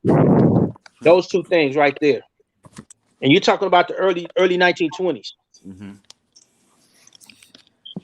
So if you want to talk about stages, you could say a stage started there, and that's what really kicked it off. Yeah, it got more progressive by that time. But when they went hardcore, yeah, that was like afterwards later on. But Teddy, the 60s was actually the main hardcore. That if you want, I mostly focus on our community, the black community, suffering behind feminism. That's why we mentioned the 60s, because we didn't worry about what white people went through. Our problem wasn't theirs. When they came in our community, that was in the 1960s. I didn't document a lot about women that way. Well, the whole deal about going into the 60s now, up until 1960, the black were the Republican Black Party marriage was rate the was black. up at 80%. Yeah, but the Republican Party was black because some of the states where the Republican Party started was started by blacks back before, like during the revolution, not the revolution, but the Civil War, before the Civil War and then Reconstruction. So what ended up happening was when Johnson and Kennedy got in office, Johnson wanted to get the Civil Rights Bill pushed. And the whole deal was, if we get the blacks from being independent and working for themselves and include them into the factory jobs, include them in this welfare and bring it under civil rights, we can do this. And we'll have the black folks voting for as he said, the niggas voting for the Republican Party for the next 100 years. They did that. They brought in he twisted a lot of, Lyndon Baines twisted a lot of arms, got the civil rights bill passed. Then they did the inclusion because welfare was only for the whites. Then they made the inclusion for the blacks. But the problem was when they made the inclusion for the blacks, that's when the regulations came in. You cannot have a man in the house. You cannot own a car. The movie Claudine would be a good example of what a lot of sisters went through in the 60s when exactly. Because see, they couldn't bring in, if you brought in a new toaster, where did you get the money from this? They were on they weren't on the whites like that. They were on the sisters like that. And this is where they successfully split and broke the family apart through government federal assistance. And that's been the situation since. And then you had situations where the daughters end up getting pregnant. Okay, they go on assistance. The granddaughters end up getting pregnant. They go on assistance. And we're where we're at right now today. And they're trying to push the assistance thing again. If you all watch this closely, this package for the COVID package, that's what this is about. It's the same thing. And they know if they get the blacks in on this, the latch on this, there's no way they're gonna be in office forever, and they're gonna keep pushing this crap. They're not pushing for black independence. They're pushing for black dependence. Yeah. And so thus, if you got the women feeling that we're gonna give you all the assistance you need, the hell with the brothers, the women, we're gonna take care of you. They have made that promise. And that whole point with Kamala being in it, all of that was supposed to be to bring the sisters in because if the sisters broke off like the brothers did, they know they would have had a problem. So a lot of sisters stuck with it. I wonder if any of the women on this panel have any disagreements with anything that's being said right now. I know. Oh, sorry. I mean, I know feminism happened. I'm not really, like familiar with exactly what stage happened when and this and that. So, but I do think from what I do know, like the 80s, I think like when women started just being able to have children and not really need a man or like have the man in the house, I think that's what like contributed to the destruction of the community. Because women really adopted the idea that I don't need a man, but I'm just gonna have all these kids when everyone knows, kids need a dad. So that wasn't that good. That's facts. Misinterpreted. But I think when it comes to fathers not being in the homes, when we talk about the out of wedlock birth rate, that's actually a little bit misleading statistically. Because what a lot of people don't realize is that over the past 40, 50 years, the amount of Black women having children out of wedlock actually decreased. Yep. But what happened is our marriages. In the recent years? I'm talking over the last 50 years or so. From what Let to me, what let though? me explain it to you. Let me explain it to you real quick. The way the unmarried birth rate is the number of black women per thousand who have a child out of wedlock. That has fallen about 33% over the last 50 years or so. But what happened is during that same time, the black marriage rate and the married birth rate declined even more, which made it so that the out of wedlock birth rate comprised more of the black children being born than it did before. A lot of people don't know that per thousand, Hispanic women actually have more children out of wedlock than black women. But they have a higher married birth rate, so that out of wedlock birth rate is a smaller percentage of their total birth rate. So I don't think it's so much that, I mean, I know this is a common explanation, but I don't think it's so much that all of a sudden, or for whatever reasons, women just didn't want men in the house anymore and started having children without men. Because, like I said, they actually have less out of wedlock birth children per thousand. I think it's just, for whatever reason, marriage declined in the black community. It actually declined across the board. It declined across all races, but more in the black community than other races. And then the intramarriage birth rate declined across all races, but also more again in the black community. I don't know why that happened, but it's not an increase in out of wedlock birth rate. Or out of wedlock births, I should say. I mean, I hear you, but Where's your source come from this? Yeah, because I hear. I could post a link, man. Okay, because I want to know, like, from what percent to what percent? Because yeah, oh, it used to be like 90. Does it matter? It's still bad. Like, it's still bad, but if we're pointing the finger at the wrong problem, then that's not how we're going to solve the issue. If everyone thinks it's hip hop music made being a single mom a thing, no, that ain't it. That ain't what happened. I think it's the that happened. This was working. This was working before. Oh, I'm getting feedback. Let me back out. I'm gonna back out. I got feedback. Oh, but I was gonna say. Oh, go ahead. Sorry. I was gonna say. I think. Sorry. You go. Sorry. I don't think you can blame any. I mean, if you're 18 or older, you can't blame anybody else. You can't blame Cardi B. You can't blame the radio. You can't blame Beyonce. You can't blame anybody at a certain point. One of my best friends growing up, she's white. Her dad wasn't in her life. She got married. And as a matter of fact, she got married in like a month. I feel you on that, but then again, though, I mean, like, they do, they are influenced by a lot of these icons, and they have been for years. But I mean, that's on you for allowing that in your life. At a certain point, people are gonna have to take responsibility for themselves. Yeah, that's fast. Oh, like, right. well, the media. Well, the media. Okay. Well, if the media says go out and kill people, are you gonna do that too? I mean, at some point you can't. I mean, no, we're grown. Whatever. And then, but a lot of them like to follow their girlfriend's advice and all that stuff. And I mean, at some point, when you're 18, you're an adult. The world treats you as an adult. If you do something stupid, you'll be tried as one. So none of this, oh, well, mommy and daddy didn't do this for me. Daddy wasn't there. Nobody cares anymore. You are responsible for your decisions. So if you want to continue doing the foolishness you want to do, you go ahead.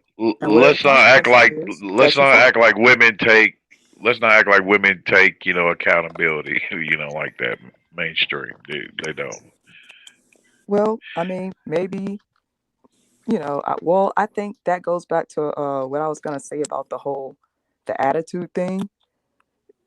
When you've gone your whole life without having any negative reinforcement of having a crappy attitude and just being a horrible person in general, what you have out here is what you're gonna get: a bunch of little monsters. You're right about that. Everything Debbie said is spot on. But the problem is, with the laws also too, even society's talking about catering to women. You can't do no wrong. It's not your fault. And even some dudes out there, like I said, we already seen it with Derek Jackson and the Steve Harveys. And it even go as far as Dr. Omar Johnson, overpaying in women's behaviors and stuff the way it is, making excuses like crazy. And with the celebrities also too having a bigger influence, everything, it's hard to try to keep them accountable for their actions and stuff. I would say like every 100 women that you see on Kevin Samuel's show, I guarantee probably be like 3 of them that will actually be like, you know what, you was right. 3 or 5 at least out of every 100. But there's going to be more and more females that's going to feel self-entitled. One is, of course, is a generational thing because they was taught not to held accountable for their actions, but even by from their mothers or grandmothers and everything. And we got society out there and everything, you know. And now you know the laws in their favors. That's crazy the way it is, and you know, and it's kind of hard to try to tell a woman that, you know what, if you keep going after 10 guys and you haven't had a good relationship with those 10 guys at all, you gotta look at yourself at the mirror because of your choices. Even if you feel like you're a good person, you did everything right, but something's still not going right in your love life. So you got to take a new maintenance strategy. You have to do something different to get a different I agree. Yeah, but you really don't have to tell them. To be honest, you don't have to. For some women, it's not that obvious though. They he said 10, like 10 situations that didn't go right. For some women, like it's not that obvious. They will victimize themselves and they won't do that reflecting thing. So exactly. Some of them you kind of do need to be like, yo, you need to reflect. You need to look in the mirror. Exactly. Like, it's still on you. Even you feel like you're a good person, but you're responsible for your own life and your outcomes is not going the right way, then you got to learn something new and be open-minded to it, or you're going to keep repeating the same old steps until it might wind up being too late. Right. And in the manosphere, right? Because I be lurking on these channels. And in the manosphere, they be like, oh, you need to choose better. You need to choose better. And I do agree with that, but sometimes I feel like it's overused. Like how is it overused? Who said that? Ray Hardeman. Okay. I'm about to explain, but I think it's overused because like Mel was saying, like this is a pattern of something that keeps happening to you. But if something happens to you one time and it's a bad thing, when they say choose better, it's like there's certain it bypasses the fact that sometimes you could do all you can do and something bad could still happen. Do you get what I'm saying? Yeah. So I think it's when it's used for those situations, like it's. But you have to realize, like, while us men in the manosphere, while we are the way we are and how we handle it, also too, the biggest main factor you always hear in the manosphere, the world does not own you any understanding, no matter what. And and we already know it, us men as men, our nature, life is not going to be easy on us. We have to be creative. We as a manhood, y'all women, y'all was born, just born, and you got stuff. No, I think you were born too. Huh? I think you were born too. No, we have to make ourselves the way we are. That's the difference. Men are made. Women are born. That's are you true. telling me That's that true. you didn't fall out of your mom's? Hold on. No, that's true. Do you understand the stuff? Are you talking some telling shit me right that? there? That's true. This is what it is. When it comes to men and when the girls and the boys are growing up. Did you or did you not fall out of your mom? No, wait. That is no, I'm not. We talking about manhood and womanhood. The stuff that we get as men, between the stuff that y'all get as a woman, things get handed to you since the day you was born. Us men, we have to go get it. And I want to get back to where she said it was overused. Hold on, it go back to I think what I was saying earlier, how you got to build yourself up. Like you can't be letting things on the outside world, taint.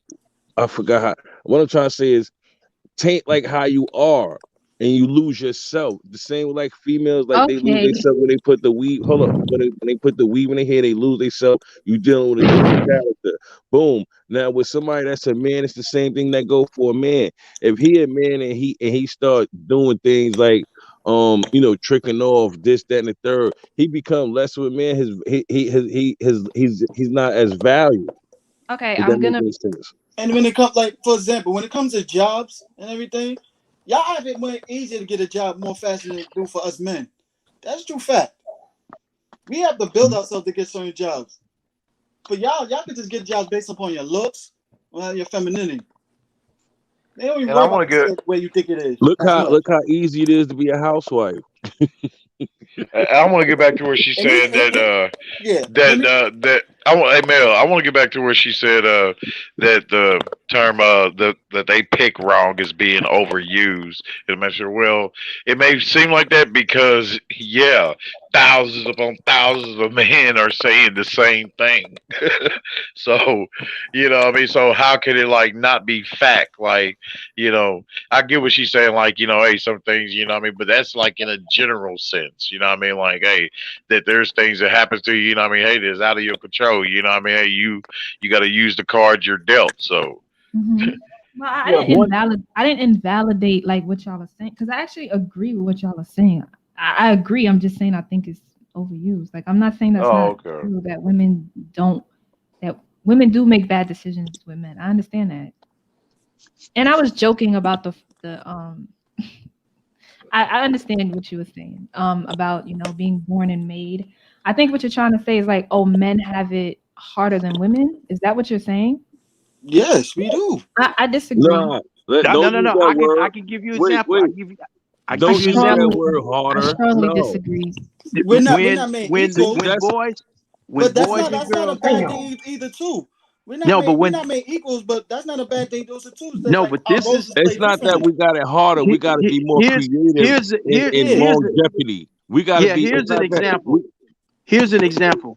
The guys, when the boys come up, the first thing that happens when they're being raised up is you're gonna have to get out here and get a job. You're gonna have to start working. You got to know about paying Exactly. rent and all of that.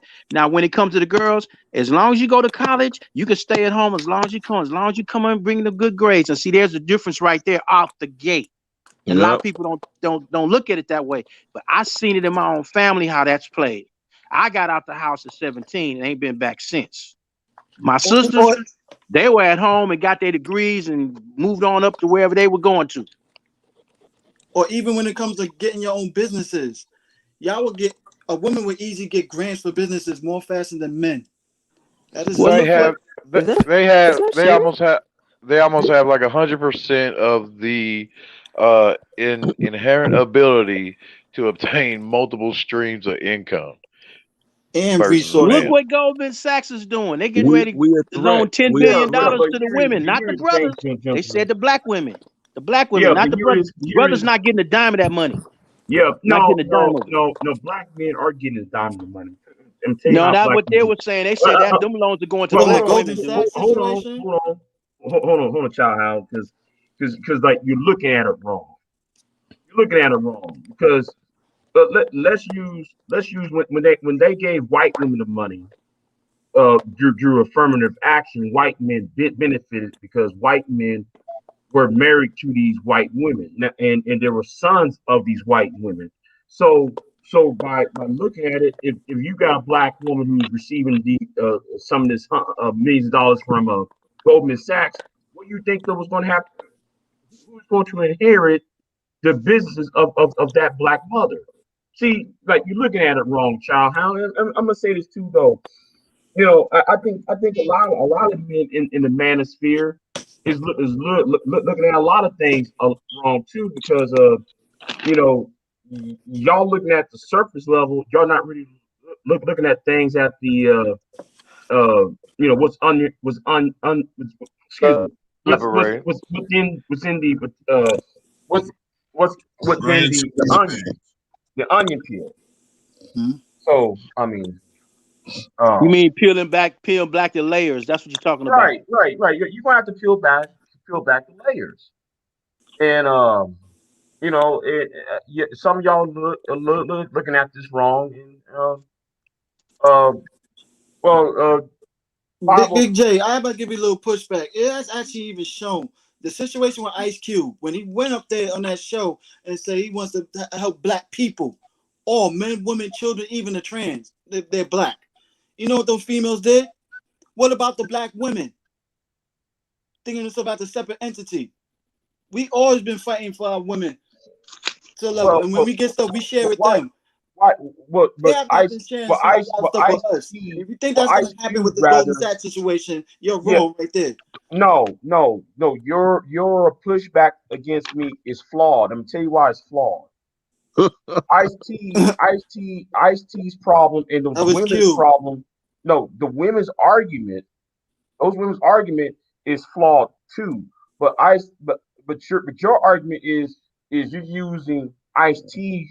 Ice Cube. He don't even know who Ice Cube. He made a mistake. Hold on. Ice-T on no Ice-T. Ice Cube. Ice Cube's argument. Ice Cube's argument. I'm sorry, I got the wrong name. Ice Cube's argument.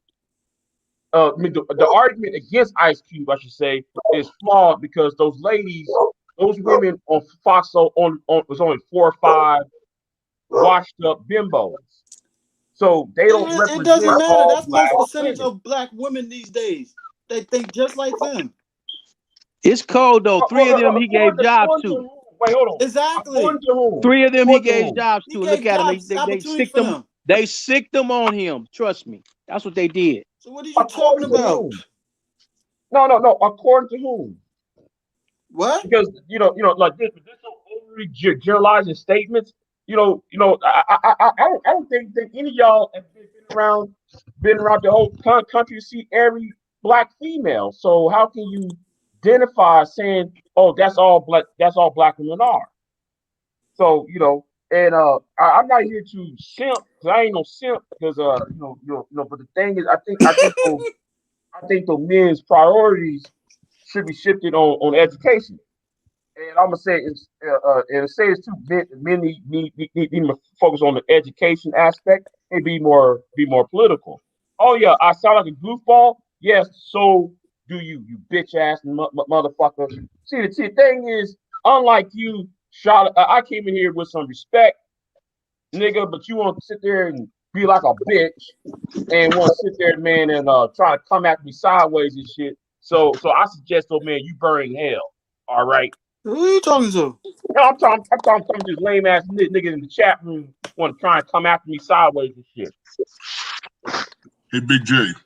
Yeah. Let me ask you a question. So go ahead. Now, personally, I'm not against the Goldman Sachs $10 billion thing, but I do worry that it won't benefit black men as much as it would have said if they did it for white women, because our marriage rates are not as high. And also, women tend not to settle when they become more successful, right? So if these black women are part of a community where let's just say this Goldman Sachs thing is very successful and black women are just elevated way above black men, you don't think that it might divide black man and black woman, and thus black man won't benefit from it as much? Maybe on the surface level, maybe in the first years, yes, it probably might be some frictions, but I don't think in the long term. No, not in the long term it won't. But see, it was stated that this was going to the black men. The black men are not getting this. It was stated.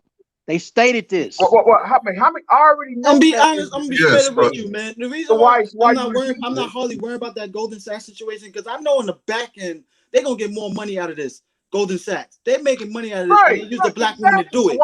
They're gonna get more money out of the debts they're gonna collect from the businesses they're gonna try to start up and everything. And we know most percentage of black women, when they start up businesses, they shut down within the first 2 years and stuff. They're the biggest consumers also too. It's been studies that show this. But did they specify what the 10 billion is going towards? Golden Sachs gonna make 3 times more money out of this mess, and that's technically the biggest joke that he did on y'all. But did they specify where the 10 billion is going? Yeah, but most businesses fail within the first 3 years. So for you to sit there and saying, "Oh, black women, is it going to happen to black women?" All these black women, female business going to fail. Well, that's everybody's business. Business fail at the first 3 years. So your argument is kind of flawed. But the reason I'm asking if they specified where the money's going to go is who said it's going to business loans? Could it be going to education? They didn't say business loan. They said to the black women. Exactly. But we're assuming that they're going to invest it in black-owned businesses, right? Yeah, but what do how much of it might just go towards college education? Well, we already know that statistics shows that black women are mostly enrolled, not the most educated. I mean, most of them don't even finish college. Yeah, but that was pre $10 billion from Goldman and they Sachs. accumulate the most debt. And that was pre $10 billion. After $10 billion, it might be a whole different story. That's what I'm saying. Yeah, they're gonna accumulate the most debt. Goldman Sachs gonna make 3 times more money out of the debt they're gonna collect from black women. And I That's gonna be a fact. Yeah, and I also heard that there's gonna be stipulations with them loans. According to whom, you heard they're going to be loans. Goldman's giving stipulations. They giving stipulations with them loans. According to whom, Childhound? According to whom? According to Goldman Sachs themselves. And do you have an article, an actual article that's actually saying that? This is sort of like backdoor comments being made, but this is what I'm going to do. I want hard facts. Is there a website where it says Goldman Sachs actually saying it? Because the only thing I'm hearing is well, your hard facts that you feel black women's going to share this with black men. I said it's going to be stipulations. I was told it was going to be stipulations. I was told it was going to be stipulations. That's it. Mel, why you act like though you're not gonna get the money? Why you act like though you ain't getting the money? Wait, can you show the proof that they actually gonna give us the money? Give us money, share their money with us. You're saying indirectly we're gonna get the money. Yeah. Indirectly, you're going to get the money. I'm gonna say this. I'll sit back and wait and watch and see what happens. That's what I'll do myself. I'll just watch and see. That's the only other thing we can do. You going to sit there, Mel, and act like though, like some of these women are not going to use their money to pay for things. Like, okay, let's say though they have some. See, the problem is a lot of y'all keep on forgetting that these women might have sons. Some of y'all might forget some. And we see how they raise their sons. Hold on. You see how they raise their sons, especially now these day and age. These females don't be about the damn kids. What the hell? They don't be about the damn kids. According to whom? See, some of y'all stay in these inner cities. Were you raised by a single mother, man? No. Have you, Mel? Because the way you talking, Mel, you being emotional, Mel. No, Mel. Was you raised by a single mother? You talking, you being emotional, Mel. Was you raised by a single mother? Yes or no? None of your goddamn business. I take that as a yes. You're talking. The way you talking, you sound like you've been raised by a single mother. The way, man, you talking, Mel. The way you talk, you sound like you've been raised by a single mother. You sound like your ass raised by a single mother. And so what? So what? How about you stick to the goddamn topic? Oh, shut the fuck up, bitch. How about you stay to the motherfucking topic then, Mel? Shut the fuck up with No. Why are you so emotional, Mel? Why are you so emotional, Mel? Shut up. Mel, why are you so emotional, Mel? You're moist. You're moist, Mel. Mel, you're moist. You're moist. Why are you acting like a female? Excuse me. I made no insult. Hold on. I made no insult to no one. I made no insult to no one, but yet the dude, you acting moist like a bitch. You're out here acting like a bitch right now, like a hoe. And here is you trying to sit there, trying to come after me and shit, nigga. You mean acting like a hoe, right? All right. Yeah, no. Gentlemen. Let me guess. No, you speak like a hoe. Guys, that's enough. You're moist. Gentlemen. It ain't that serious. Let's all get along up here. No, hold on. See. Nah, See, man. no, We hold don't have, on. we don't have See, to argue. Niggas like him and talk about this I'm common gonna say sense this and right dick now. talk, I'm gonna man. say this Word. right now. Hold on, one at a time. Oh, hey, Melly, what's going on, baby? What's going on? What's going on? You Let's do doing all one right? person at a time. Yeah. You doing all right? Hey, I'm sorry I wake you up, baby. I'm sorry I wake you up. You know what I'm saying? I'm just saying, right?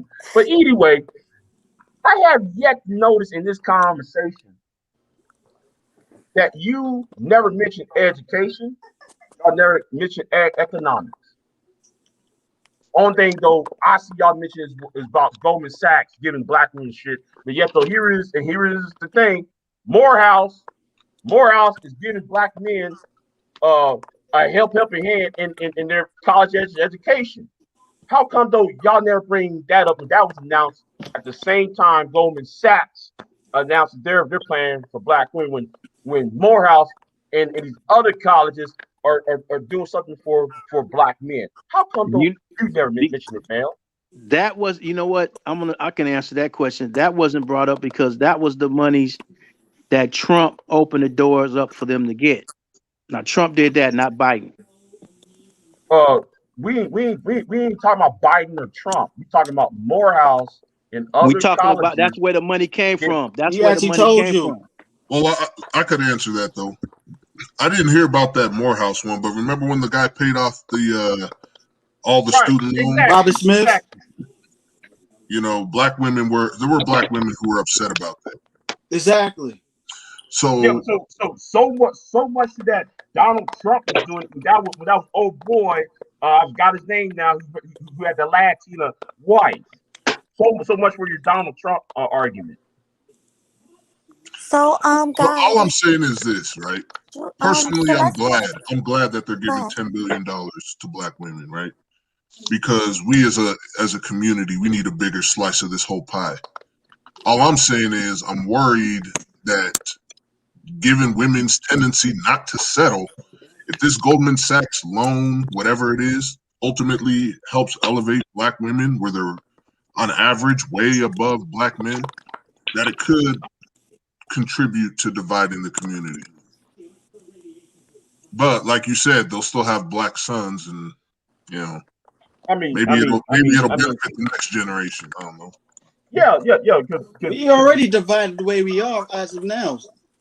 This is gonna make us more divided. Back to Exactly. know it all. No, Mr. Know I like your approach. I really do. I love your approach. How you try to be more even minded, even handed in the conversation. So yeah. So, see, but I'm looking at it from the next those who are toddlers now. I'm looking at the board. You know, I'm judging based on. I'm not using the past to judge the future. I'm looking at how sons are no, not sons. I'm looking at how the possibility that money and generational wealth that Goldman Sachs will be given to these women will drag down, will stop, will go trickle down to their sons or grandsons. I'm looking at that possibility and not this, we black women don't put it on hair weave and shit. So I mean, provided it's not a scheme, then yeah, it's a net positive. I see. For me, I see the silver lining in all this. No, it's a good thing. That's being optimistic, but to me, like I said, it remains to be seen what's to be done. Right now, all it's been is words. We're going to give a loan. That's what's been said. Now, has it been done yet? No. But was it even a loan? Is it even loans? I'm gonna ask you a This question. year, the $10 billion is going to be loans. I'm on the They're website loans. right now. I see some of the Yeah, you on the information Goldman about- Sachs website right now? Yeah, it Yeah, says. same here. It says the first of its kind comprehensive investments will be done through direct investing in grants, emphasizing financial health and digital connectivity across paths.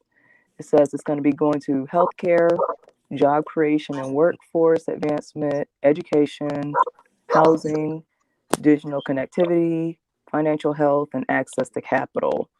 And then it has a board of Black women that it's going through. It says, this historic investment led by Black women, partnered by Black women. Okay, how many times are you going to say that? And then most importantly, it has this board. Okay, there's 2 Black women, 1 Black man, 2 more Black women. One of them's bald, so she's really half of a woman. And then 1 woman, Black. Okay, there's 2 Black men. And Issa Rae. That's the capital, increased access to capital for Black So women. it's a, Did you but it's say grants. Lisa Ray? They said Yeah, grants, Issa Rae. right? Lisa Ray? And Oh, Issa wow. Rae and Condoleezza Rice are on this panel. And Condoleezza is serious, but Lisa Ray, I don't know. Condoleezza is serious. Condoleezza is serious. Yeah. If you had Condoleezza Rice on there, I mean. But do you see what I'm saying? They said those are. Oh, go on, man. it's got this lady, Dr. Valerie Montgomery Rice. It says President and Dean, Morehouse School of Medicine. She's on here. She's on this board too. So it looks like it might even be. I don't know if ran is the right word, but ran by Black folks.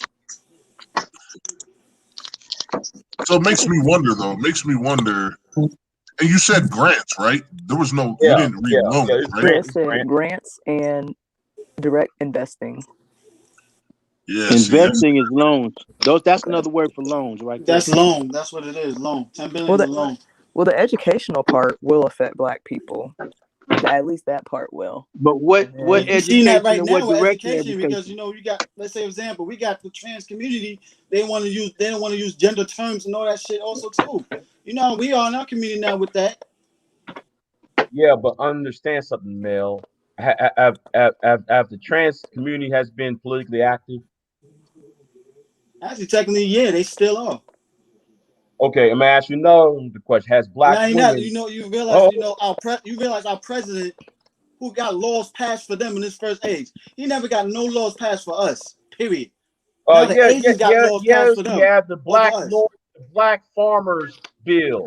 See, the Black Farmers Bill was passed. What are you talking about, Mel? What? Black farmers and Black ranchers received funds out of President Biden. Hey, come on, dude. You gotta, see the problem is y'all don't research. Y'all just pass out shit. If come on. He didn't I'm talking about protective laws. Black men. Well, no. They got more protective laws over us. Period. You know that. Why are you glossing over? Why are you glossing over the fact? Why are you glossing over the fact of black farmers? Hold on. Why are you glossing over the fact? The Asian got hate crimes protected. Why are you glossing over the fact? Laws passed for them. Hey, Mel. They don't hate crime laws that's passed for us. Mel, where are the Black laws farmers of hate crimes receiving money? Black people? That means more Black money. Where are the laws going to Black men? Black men are running them Black farms. No, those laws were passed decades ago, man. No. We're talking. Yes, they passed hate crime laws to protecting race a long time ago. Only up until recently was it still not illegal to discriminate against a trans person or a homosexual person. I mean, it was during Obama, up until Obama, the military openly discriminated against gays, right? So, I mean, back in the civil rights eras when they and we saw they failed mostly. We know that. So let me ask y'all a question. How did y'all go from talking about how y'all need to leave Keisha alone to worrying about her booty again? Like why y'all worrying about how much money she got or she might be getting hypothetically? Like why does that matter? Like either you setting up a business to take it or what? Like what are you really It's like what are you doing? Somebody explain that to me. I'm sorry, man. I didn't hear you. You said, how do we go from what to what?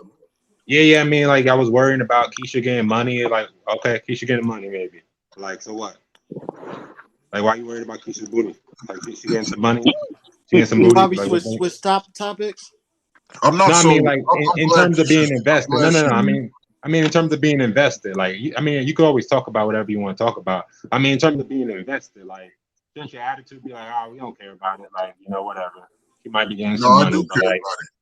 either we're gonna get the money by a business, or either you strategizing to get the money, or like. But as far as like an emotional position, like you shouldn't even care. She'd be like, whatever, good for her. Yeah, but I don't take an indifferent approach to black women like that. I'm glad they're getting the money. I'm just saying I'm worried there could be some unforeseen consequences, kind of like integration had its unforeseen consequences. That's all I'm saying. Well, I mean, what they're gonna do? Spend it? I mean, like what? Like, well, I guess what type of But what could unforeseen happen? consequences do you like? What do you see potentially? Like, is there anything foreseeable you could see like happening? Yes. Like that's reasonable? That we should prepare for, like something like that. I don't know if there is any preparing for it, but one thing I could see happening is I could see. I mean, $10 billion. If you think about $10 billion going to black women exclusively, think about that for a second, right? If we just do some crude math, there's what, 40 million black people. We'll say 20 million of which are female. Mm-hmm. What's 10 billion divided by 20 million? That's like 5,000. What is that? I don't know. I'm doing it off the top of my head. But if that goes to each and every woman, that's if each and every woman got a piece. What if only half the women? What if only a quarter of the women? A tenth of the women get a piece? I mean, that's a lot of money invested into an individual to where it could have a serious impact on their success, which is a good thing. But the I unforeseen don't know. consequences. I guess based on that sounds like a little bit of money to me. I guess based on I don't know if I heard the numbers correctly, but I think based on the numbers you gave me, it don't sound like much per. If it's going to each individual, if it's going to each, how are they distributed? Like, do you know how is it being distributed? Like, how is the money tentatively being distributed? That's what I'm saying. I'm saying if it went to each, but what if it goes to 1/10, right? What if it just goes to 1/10 of black women? That's a lot of money. We're talking 2 million women getting $10 billion. You got to divide that up. But that all that 10 billion, the whole 10 billion is not by what they were saying, what she was explaining, the whole 10 billion is not going to go just to the women. It's being stretched out. So you get it split up in grants and loans. She named different things it was going to, but she didn't say whether, like, if it goes to education, that could be women's education. Grants, loans. But here is the thing, though. It says in there housing, right? Well, what about housing prices going? I mean, the property values going up in the black community or in black households. The property value would go up because they just spending money on houses. They need a house. It's already doing that. If you really look at some of the black communities, the areas are going up in value. That's why the whites are coming back into the areas. You're missing the point, child. You're missing the point. The point I'm talking about is, okay, if you increase the property value of a house, if you die or if she dies and leave that house, the children and possibly they might have black sons will get a house that is that's kept up, that's and all of that. So inheritance, it's passing generational wealth. You're talking about the end result. That's what you're talking about. It's always about the end result. You more worried about how you more worried about you being left behind rather than worry about the end result. You more worried about how you feel rather than. I'm not worried about being left behind because I'm not going to have. I got my own business to deal with. I don't need that money. I'm not worried about that. I'm not getting left behind because I'm doing my own thing. Prepare her what about this? To take care of the house when she passed and pass it down to him. What about this though? Who here thinks that this Goldman Sachs thing is going to be impactful? Does anyone even think it's gonna make a big difference? To who? Depends on how it's distributed. Depends on how it's distributed. That's all I can say. It's gonna make a difference somewhere. I But it's can just say where. I don't think it will be for the school system because Title One schools, they have money. They just don't have good teachers because good teachers don't want to deal with baby kids all day long. Exactly. I can That's tell you that one. for a fact. They have money to Education, throw away. definitely.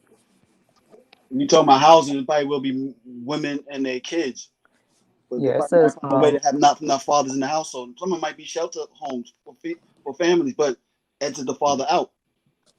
What, If we're talking about Mel, where you getting that? Dude, man, that's my opinion. That's what it's fact, all right? Got an attitude? What that guy talking about? No. Let me say something. Shit.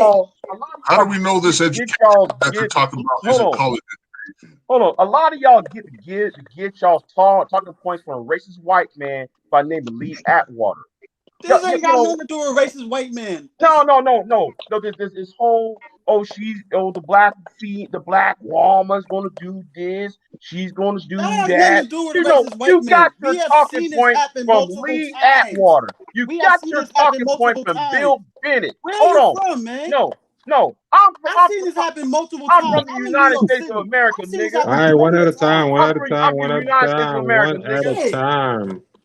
Pick which one of you is gonna speak. One at Lee a Atwater, time. hold on. Lee Atwater, Bill Bennett, and Dan Quayle. That's where you get your talking points from.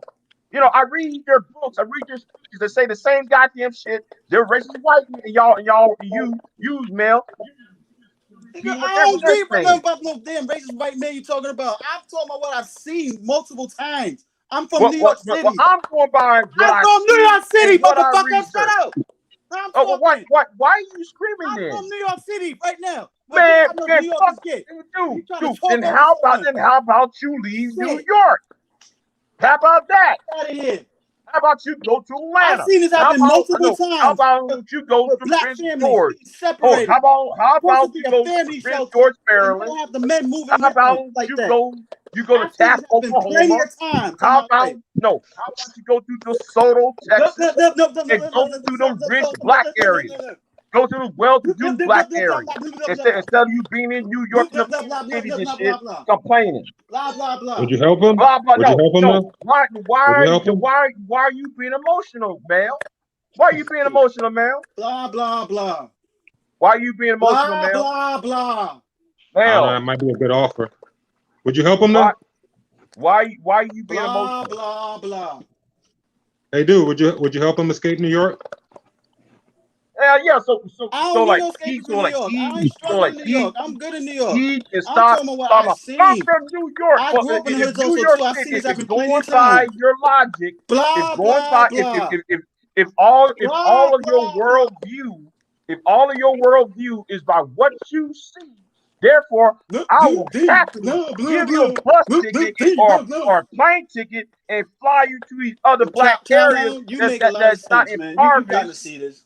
like Oh, I heard an DeSoto, offer. Texas, I heard an offer. I heard an like offer. Oklahoma, nigga, like Prince George, Maryland, nigga. So therefore, you don't have to be complaining about these fucking men in your head. You gotta worry about Big Booty Brenda. Yeah. Hey, Guys. I heard an offer. Yo, Wait. Big Gang. Yeah. It's an offer, nigga. It's an It's an offer. offer. It's an Yo, Big offer. Gang. You gotta consider. What you You gotta doing? consider. Oh boy. I would think Yeah. What about the it. fuck he was saying Sleep anyway, on it. period. I think that's what the fuck we going from. Sleep on it. Sleep on it. Sleep Here, on it. somebody got something for you. Here you go. He's throwing tomatoes at you. He said, "Chill. All Oh right, boy. no So more Big J, arguing." Yeah. What's going on? I kind of agree with what you're saying, man. Because as much as the manosphere tells women they bought into the white woman's feminist movement, I feel like they bought into the white man's red pill movement. Right. You know, Right. there's a lot of Jerome. I'm in Texas, Jerome. I'm in Texas, nigga. What you talking about? Yes. Black folks are running Texas. Yeah, they run to DeSoto, Texas. One of the richest black areas in the union. Hell, how about you go to Tap, Oklahoma, Jerome, Oklahoma? There are about 12 other rich black areas in Oklahoma. So why are y'all still talking about we at the bottom shit? How about you learn some economics from those communities and make it work where you at.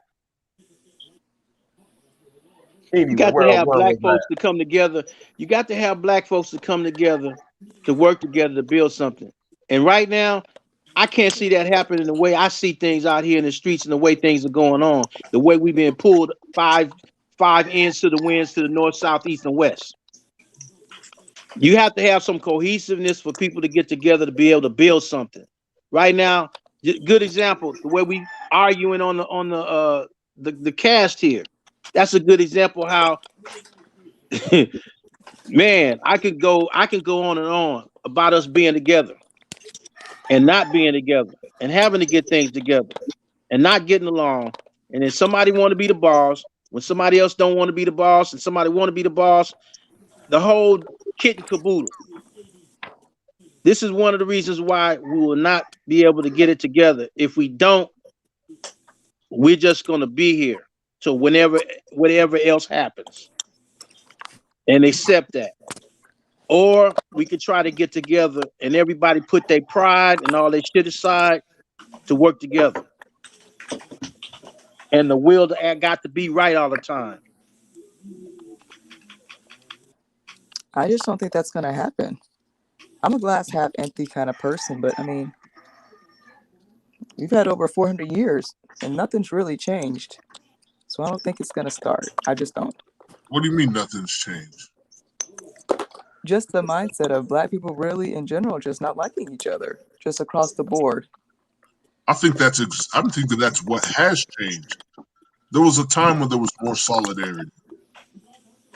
And over the last 50 years, or so is when that's changed. Coming out of the 60s, that's when the siege was set to change things. Coming out of the 60s. But would you say, Chowhound, in the 60s that black men and black women had solidarity for the most part? They did. Trust me, they did. For the cause. They did. Who has roosters? Who? What was that? Somebody live on a farm. Hey, Mel, why you crying in the chat room, Mel? Why you crying in the chat room?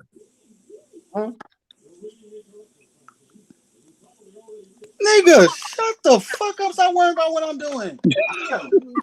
You have to feel the speech. You all crying, whining. You feel like you whining, bigger and dude. smarter than me. You Then jump on whining. the floor. I left you alone. You want me to pick on your ass and shit like that? You would think, Mel, you came for me, nigga. I'll fucking do you it, bitch. came for me. I'll fucking do it, bitch. You came That's for what you me, sound like. nigga.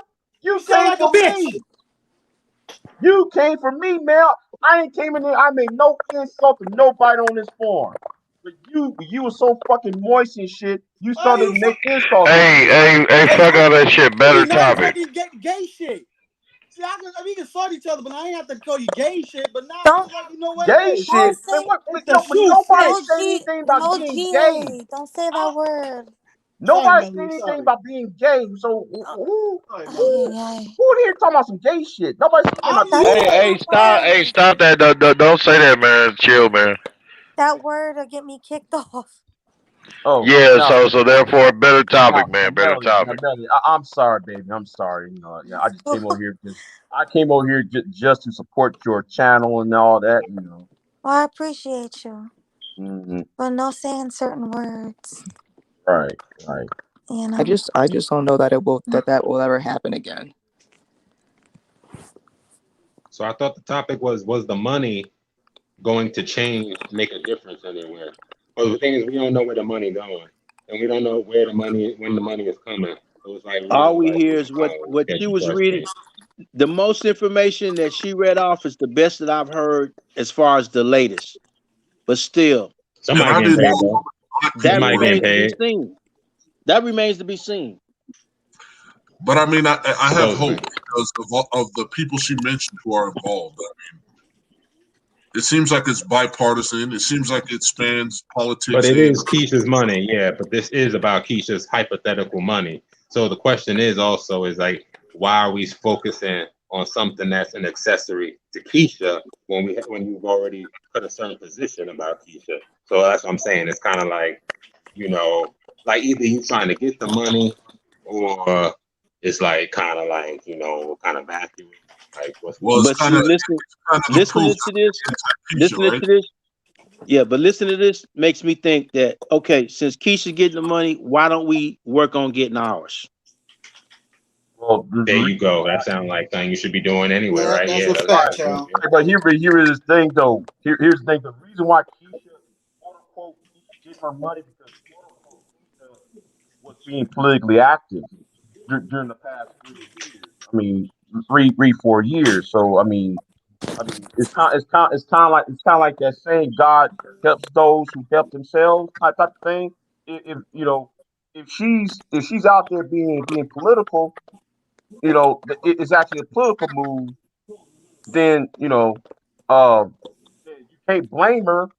You can't blame her from receiving money from Goldman Sachs or anybody else.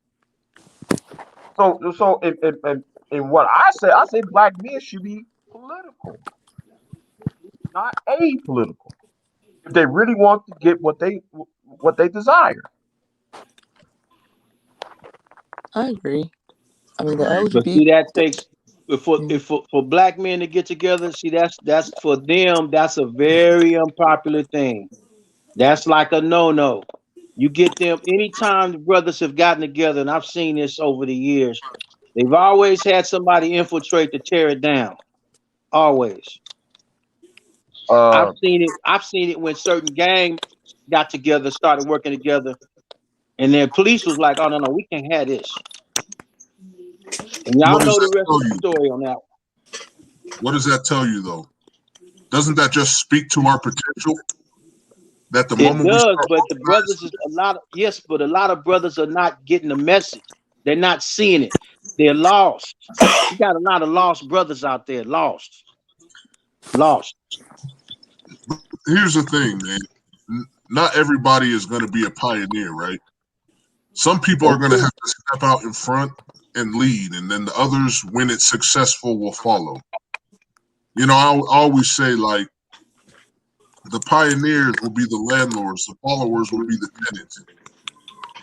So those who have the vision and have some solution in mind, they need to step to the front and join with like-minded people and get what they can get done. And when they finally accomplish something, that's when the doubters will follow suit. But you have to build a base where there's brothers. For instance, the men got to lead in this. They got to stand up. That's the only way it'll work because with the sisters, it's going to go the direction the sisters going to want it to go. The brothers, if they step up in the positions and work together and build a fortress around them so that there's no infiltration from the government, no infiltration from spies, no infiltration, period, and know who you're dealing with, that's how you can build something. There's Because one way, whenever brothers have gotten together, there's always been some infiltration and something to tear it down. but here's the thing, right? They always get together under one banner, right? They say the Black Panther Party. You get Yes, under one banner, but so look then what happened they to tear the. it down.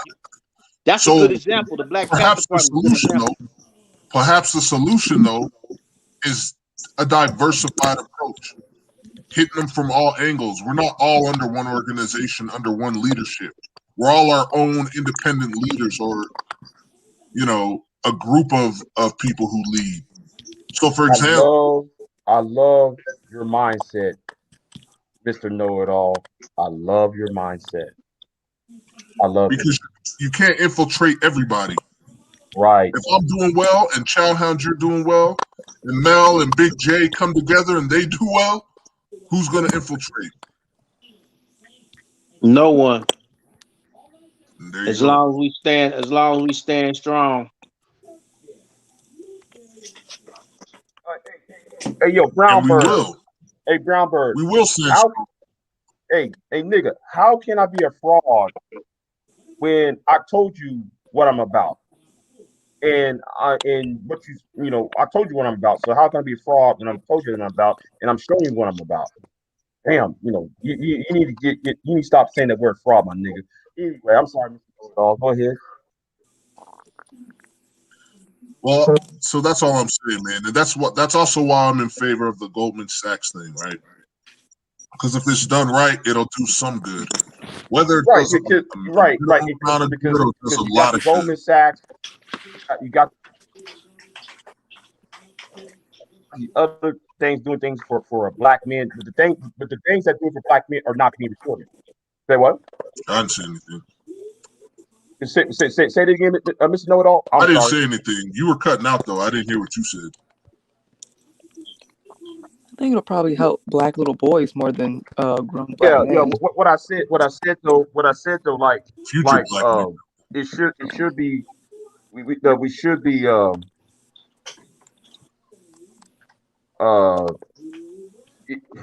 about to say, like the whole damn it, I forgot what I was about to say, man, because I was. Well, let me say this then. Go ahead. I think if this Goldman Sachs thing is done well, I think it could even directly help black men, right? Because some of these companies that people are founding, they're founded by black women and black men. You know, it's kind of like back in the day when they used to give out the contracts to minority-owned businesses, right? These minorities, some of these minorities had white business partners who could cash in on that as well. So I mean, if black men and black women stop seeing it as like us versus you, and it's like, we can work together too, this Goldman Sachs can benefit us not just indirectly but directly, just by partnering with black women. But I don't know, maybe that's blasphemy over here. My thing, like I said, it remains to be seen what's going to happen. We done heard so much about this is supposed to help and this going here and this supposed to be money here. And what happens? That money gets pilfered and go in other directions. So it remains to be seen. I just looked into it. We didn't lose anything. If that happens, then we didn't lose anything. We're right where we started. But given what given the names she read off on that list, I mean, those are some capable black folks. Those are capable black people. I don't know if that was some board or what they were, but if they're involved in this, I have faith it could do at least some good. I think these are part of the people that they're partnering with, because it shows the little speech about radically transforming, and then it just shows the little people's bubbles heads and who they are. Do you know Bill Bynum, CEO of Hope Enterprise Corporation? He's on the board for this group. Mark Morial, President and CEO, National Urban League. Darren Walker, President, Ford Foundation. Mm-hmm. And these are all black people? Mm-hmm. It's Bynum, definitely. I know of Bynum. That says our voices. Condoleezza Rice is on the board. Yeah. Condoleezza Rice, Issa Rae. I mean, these are accomplished people, man. It's better you just than gotta look at the groups that's involved. You just gotta look at the groups that's involved and who's getting the money, and that's where the money's going to go. So it's going to benefit them most likely because they're the partner organizations and the people they're connected to and the people they got contracts with. That's where the money's going to go. And it's like if you're close to those people, you might benefit in some way. If you're not close, then you're just going to just be reading about it in the paper. My personal opinion. People, who cares? Yeah, but see, the thing is, you can't say as long as it's just black people. See, for instance, my personal opinion, knowing of Lisa Ray the way I know her, I don't know about that selection. I just don't know. And that's all I can say on that. And definitely, I will add on to that. This is the same woman that said, "Yo, black women, y'all should start dating Asians and all that." Blah blah blah. Yeah, but she don't said really want to help the black man. In a joking way, man. She said that in a joking way. Plus, she but herself. I personally, sisterhood. I have personally met her, so I got my opinion. Well, nonetheless, it's a private investment. It's a private investment. To have her and Condoleezza Rice, right? It's a diverse group of people. So at least from what that list she read, that it's not one ideology that's going to guide this thing. True. So True. I can agree with you on that one. For true. Chicago has a law school. There's a lady, Valerie Jarrett, Yeah, senior distinguished fellow, the University of Chicago Law School. She's on this group too. I'm actually. Oh, they I'm gonna glad the I actually have. I'm overall starting to have a those lot more sisters. faith in this thing. The overall the sisters on that board, most of them gonna have degrees. That's the one thing that they gonna have is degrees. Mm-hmm. So they're not gonna be whether they got credentials or not. That's not gonna be questionable. The majority of them are gonna have degrees.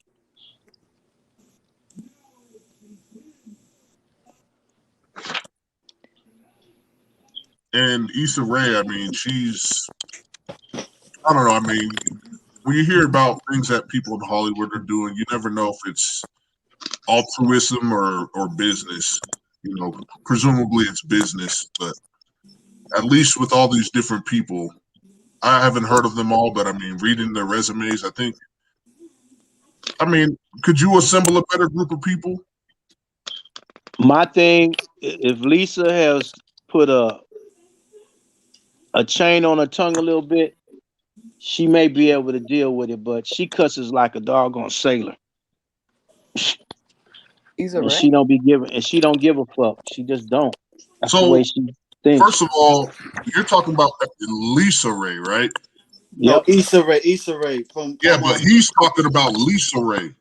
You talking about Lisa Ray from the Players Club? So wait a minute. So let me get this straight. This is not. What y'all talking about? We're talking about Issa Rae. Issa Rae, okay. the other actress that was in mistake, Insecure. He's talking about Lisa Ray, who's You talking about Lisa Ray from the Players Club? Yeah, he's talking about Lisa Ray from the Players Club. That's who I thought it was. Shit, that's what it sounded like. You know, He said. some people mix that up, man. Yeah, it sounds so Hey, similar. that's what it sounded like. Shit, that's what it sounded like to me. Oh, Miss Diamond. No, I'm not talking about her now. That's what it sounded like to me. Insecure. Oh wow! All right, so we got that straight. She still has a YouTube channel. I see your concern though. Yeah, she still has a YouTube channel. I forgot what name it was. PGS, he's always talking about it, reading about it. I don't think I need to be too concerned. It's the financial institutions that got the money, man. Like, right? They're just like figure faces, like just for good publicity and stuff, man. I don't Don't think worry she'll too be very much. active in it. Don't worry too much. Exactly. About it, man. She has because they promoted this hair care line. They said that it was hers, but it wasn't. She's just they say it's her head, and it's Just not even her business. brand. Just business. So it's like, yeah. Just business. I wish I could just attach my name to stuff and just make millions. Is that what it feels like? Some to be a people Kardashian? actually do that. Some people actually do that. Trump Towers. Face for hire. Oh boy.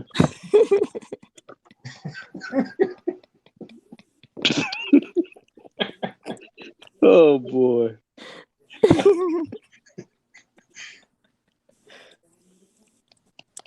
So I don't think I need to worry about the money. It's not your business. But is it though? If you're not connected to those people, then you don't know about it. It's not really probably gonna hit you. Probably. I mean, unless you maybe not. I don't know. I could be wrong, but I would focus on your own stuff. I would focus on making your own money and not looking for a handout. But technically, it's a private investment, so that means they're gonna get their money back supposedly, because that's what they're looking for. It's an investment. Only 10 million is going to like philanthropic stuff, from what I read, but most of it is being invested. So they're trying to get their money back for sure. Exactly. Supervision. You're speaking fast on that. You might get a discount on your phone bill. It says seriously. It says digital connectivity. That's one of the things it's listed. It says increasing Affordable access. internet and increasing access to affordable internet and closing the digital divide. So hey, might get a. Sounds good. Well, I don't know what that translates. They're gonna be giving out laptops too. Hey, some good marketing there. Yeah, man, I think if I had to predict, I'd say when it's all said and done, it's not going to have a monumental impact. there will be isolated stories. What would you call them? There'll be some high profile successes. Individual success stories, yeah. Yeah, there'll be some. I mean, that's all it is individual success at the end of the day, too. You gotta be focused on your own stuff. You can't, it's nice to hear other people win, but you want to really make sure you winning too. That's what really counts for you in your life. Let me say this. Melody, thank you for having me on. I'm gonna step down so that Celeste can come in. So thank you for allowing me to join in on your panel, Melody. So I'm gonna step down. All right. Have a nice night. Melody, you there? Melody might have dozed off. One night she dozed off, and we was all the way up to 5 o'clock in the morning going. So she was asleep. Celeste can't get in if Melody don't let her in. Whose dog was that was barking? Did anybody hear a barking dog earlier? I heard a cat. A cat? Oh. Somebody had a cat. Meow. Yeah, and then somebody else had a rooster. Yeah. I hope that's all that rooster's doing is crowing. Well, I'm single, so it's definitely the rooster. Definitely wasn't me. There's no cock over here. I'm sorry. You like slipping some good ones in. I see. That's good. I like that sense of humor. McDonald had a farm. Yeah. Oh boy. What the hell? See, that's what I'm saying. It sounds like a cat. Somebody got a kitty. It sounds like it's in heat. Yep. Oh man, that is the worst sound a cat makes when they're in heat. That's the worst sound.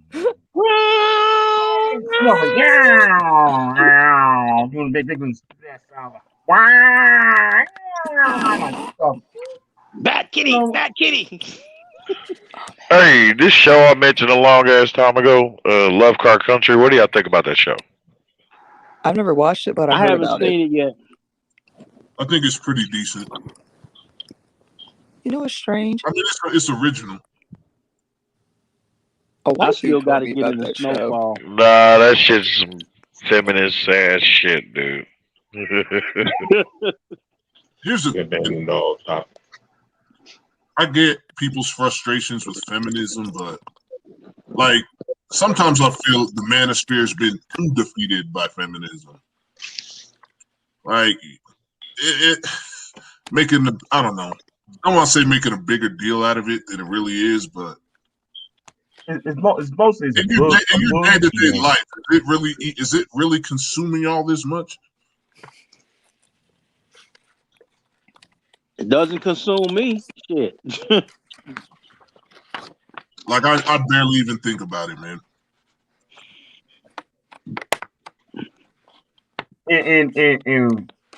And they also need to identify what feminism they're talking about.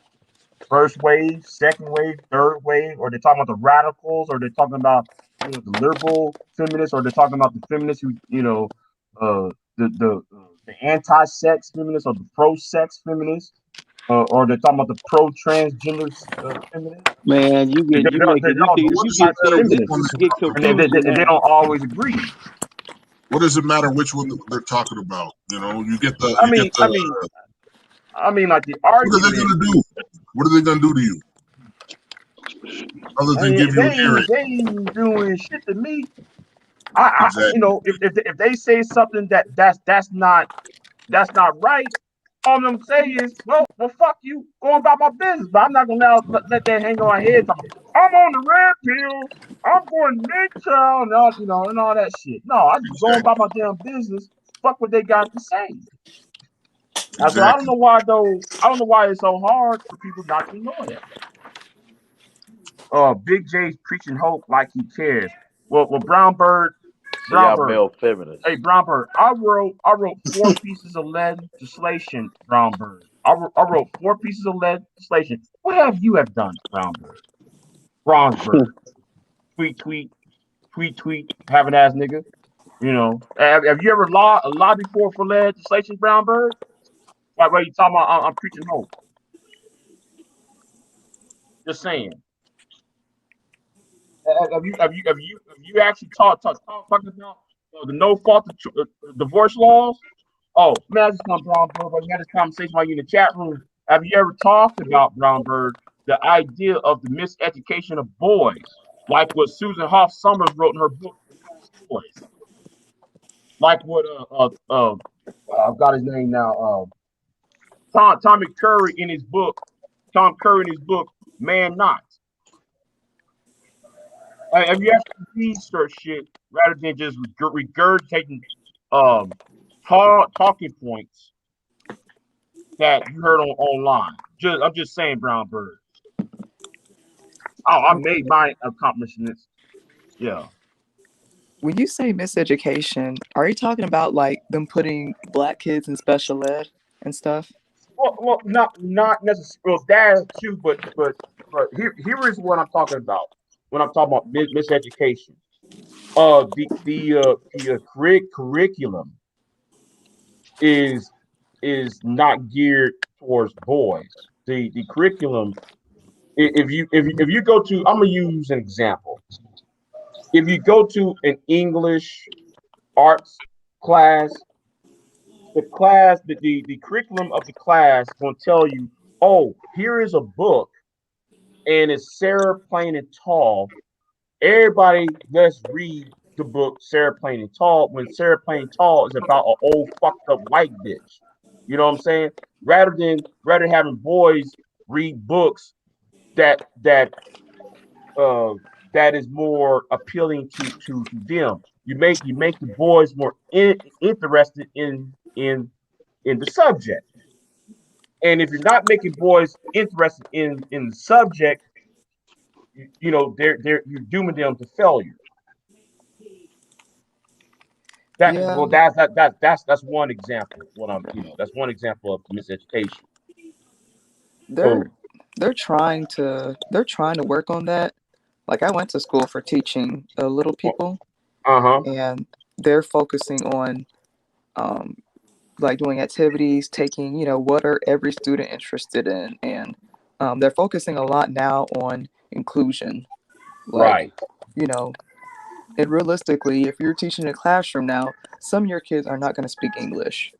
So what are you doing in your curriculum to make sure they're getting it too? So for little kids, it's easy because you can just do pictures, but then it gets harder when they get older.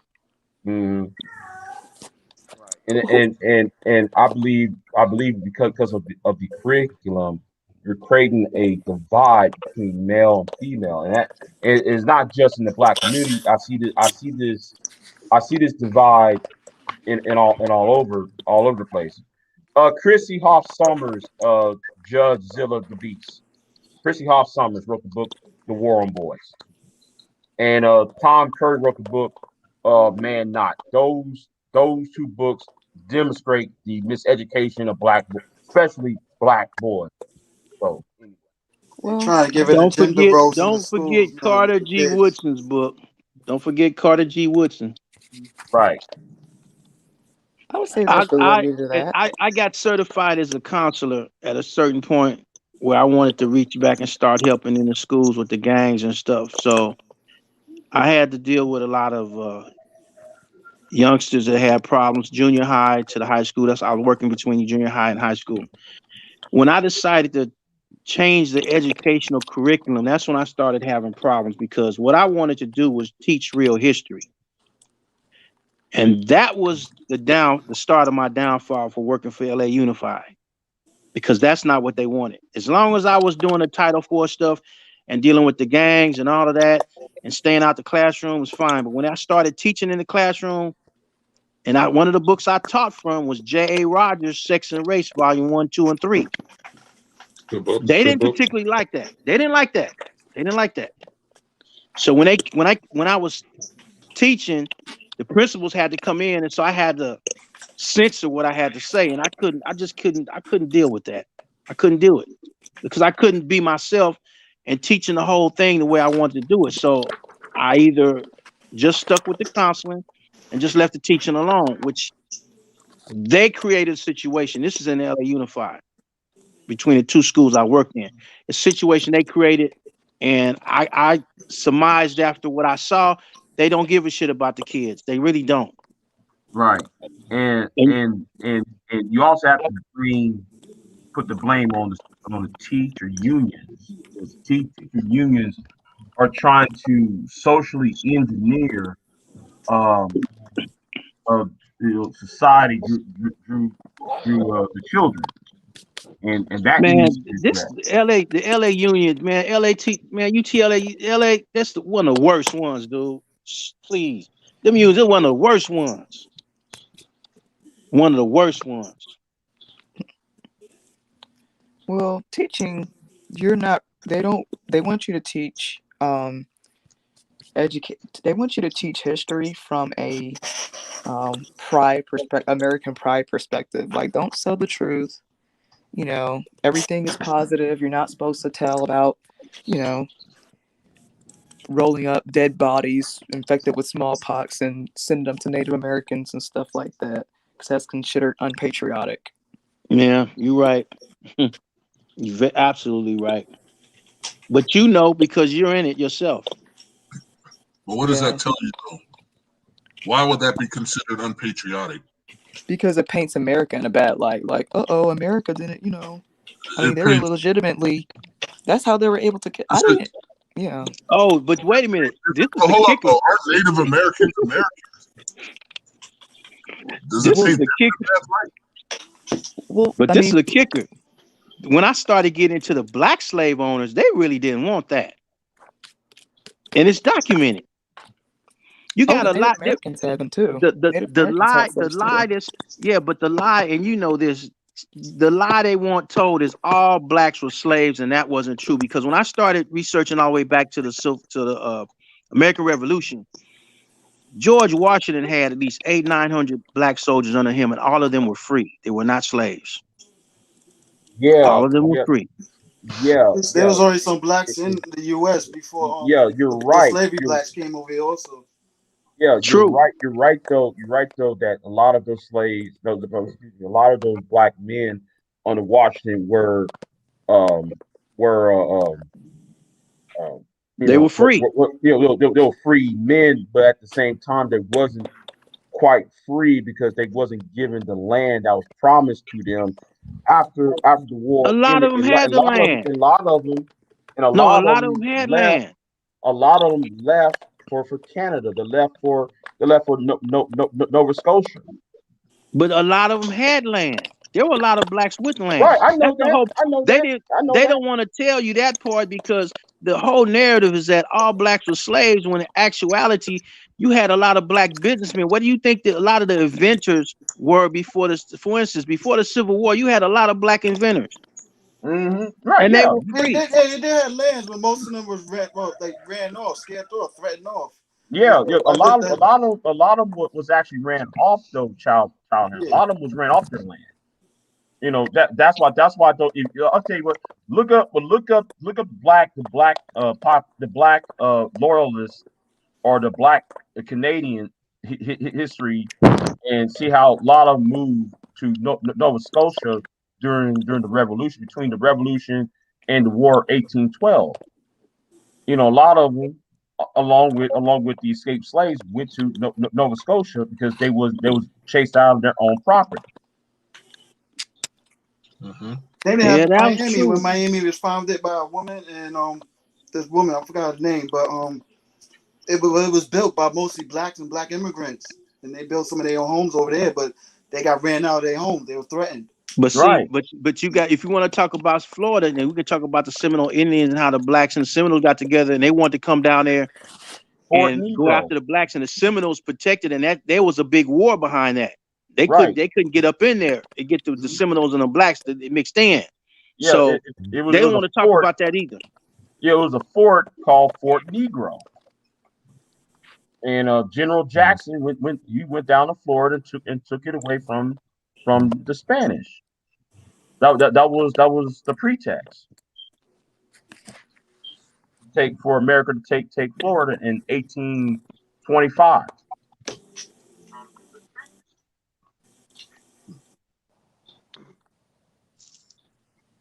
What y'all talk about? What's that? And I'm gonna say, talk about? We talking about history. I'm gonna say it's like the first bestseller, the first bestseller in America, or should I say the first bestseller book in the English speaking world or the British Empire was by a black woman by the name of Whitney Whitney something. She wrote a book of poems, and that was a bestseller. And she actually influenced Benjamin Franklin when her little writings made influenced Benjamin Franklin to be be anti-slavery. No, Which Whitney. he got some of his ideas from a black man also. Right. And the system of government that that America is based upon the Indigo tribe. So what? Yeah. Oh, hold on. Phyllis Whitney. Thank you, Blaze. Phyllis Whitney's the name. Thank you, Phyllis. Blaze the Stampede. That's what I'm referring to. Thank you.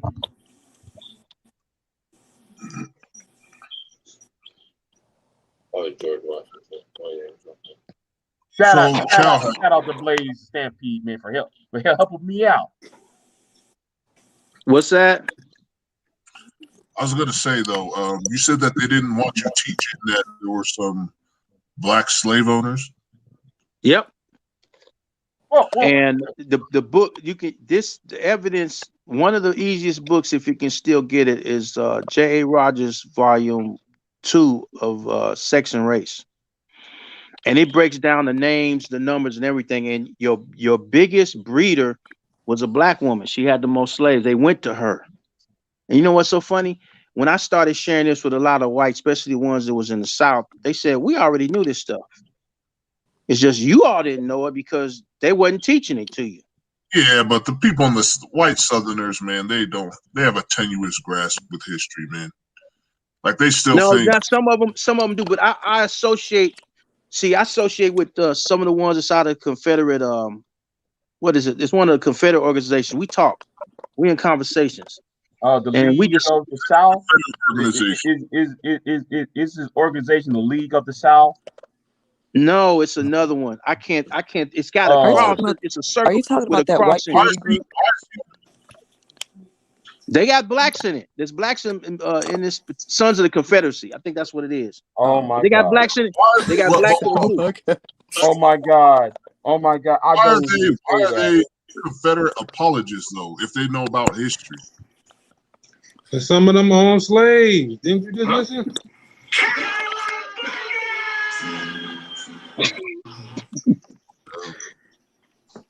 Because those Confederates, man, were pro-slavery. Well, let me tell you the truth about the Civil War, since we're gonna go this far into it. First of all, you had a number in Virginia. 1 out of every 3 slave owners were black. In Louisiana, half of your slave owners were black. South Carolina. Plantation Carolina too. This is documented. Plantation Row. You said Plantation Row. Half of them was black, half of them was white. The whole regiment. Wait a minute. You said in South Carolina, it was Virginia. I said Virginia, not Carolina. I said Virginia. I mean, here's the thing: how many of these slave owners own their own family members, bought their own family members? See, that's what one of the rebuttals were about the information. That's the easiest person to enslave. Like that's the traditional person you would do it to. Like it's the easiest person. If you buy a family member out of slavery, that's not the same as enslavement. No, but listen, a lot of them were not family members because the book had the documentation in it. Like I said, the easiest book to get right now that you can, if you can find it, is J.A. Rogers' Sex and Race, Volume 1, 2, and 3. Volume 2 has extensive information about this with names and numbers and documentations and where you can research the information from with newspaper articles. and records that were able to be retrieved from back then. And then I have another book that they written down all the Confederate black officers, Confederate black soldiers that fought or either were slave or free. And that's when I read under record, state records, that 100% of the regiment that came out of Louisiana, 100% out of Louisiana were all free. They fought for the Confederate side. The choice is yours. Well, I don't think you and I will be doing anything any Repeat that again, though, Child Hound. Okay, cut. This isn't working. Someone get this guy. Somebody got their TV on, man. I can't talk over no TV. What's wrong with Melody?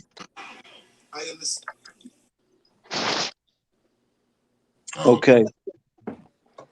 Now, out of Louisiana. What's that? Repeat that again. I want to hear that last part because I heard noise. Which part was it? Because I was talking and then I am the BBW Slayer. Huh? I'm gonna wait till y'all done. I thought diabetes was the BBW Slayer.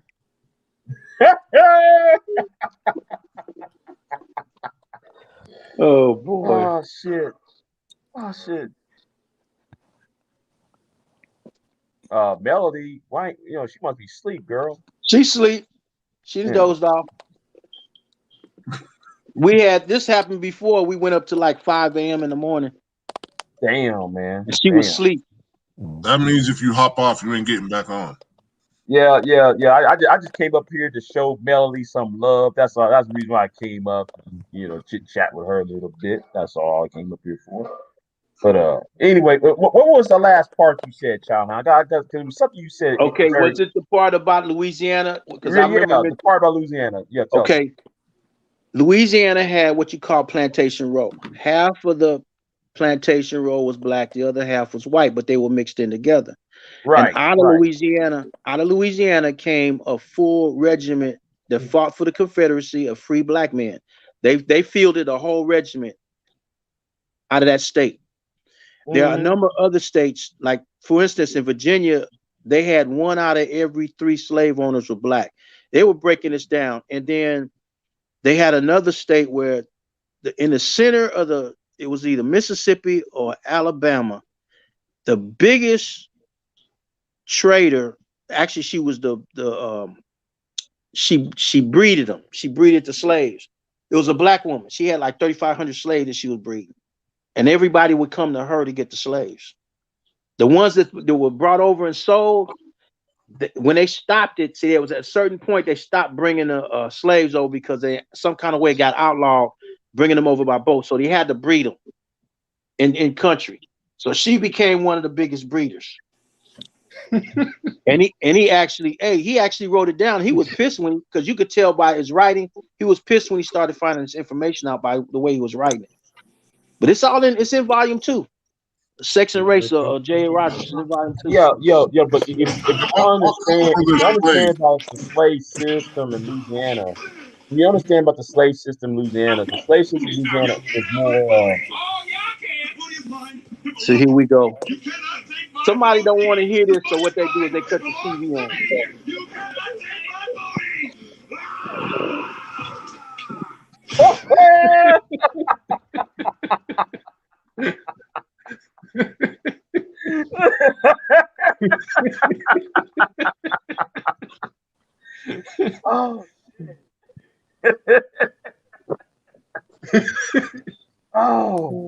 Oh shit.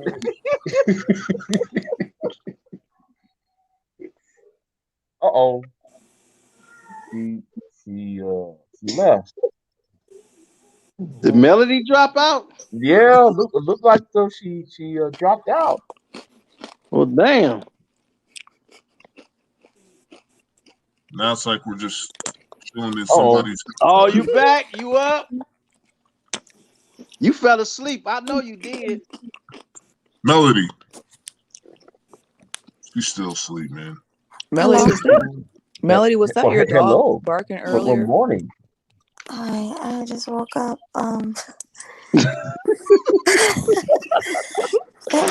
Let me shut the stream down, though. Mm-hmm. Yeah, you're not gonna let it Well, run like last time, huh? No. mm. I'm Melody, I'll bid you adieu, ma'am. I'll bid you adieu. So I'm out of here, man. All right. Good night. Good night. All right. Good night. All right, good night, everybody. All Good night, right, take care, everybody. everybody. Nice chatting with y'all. All right. Nice chat with you.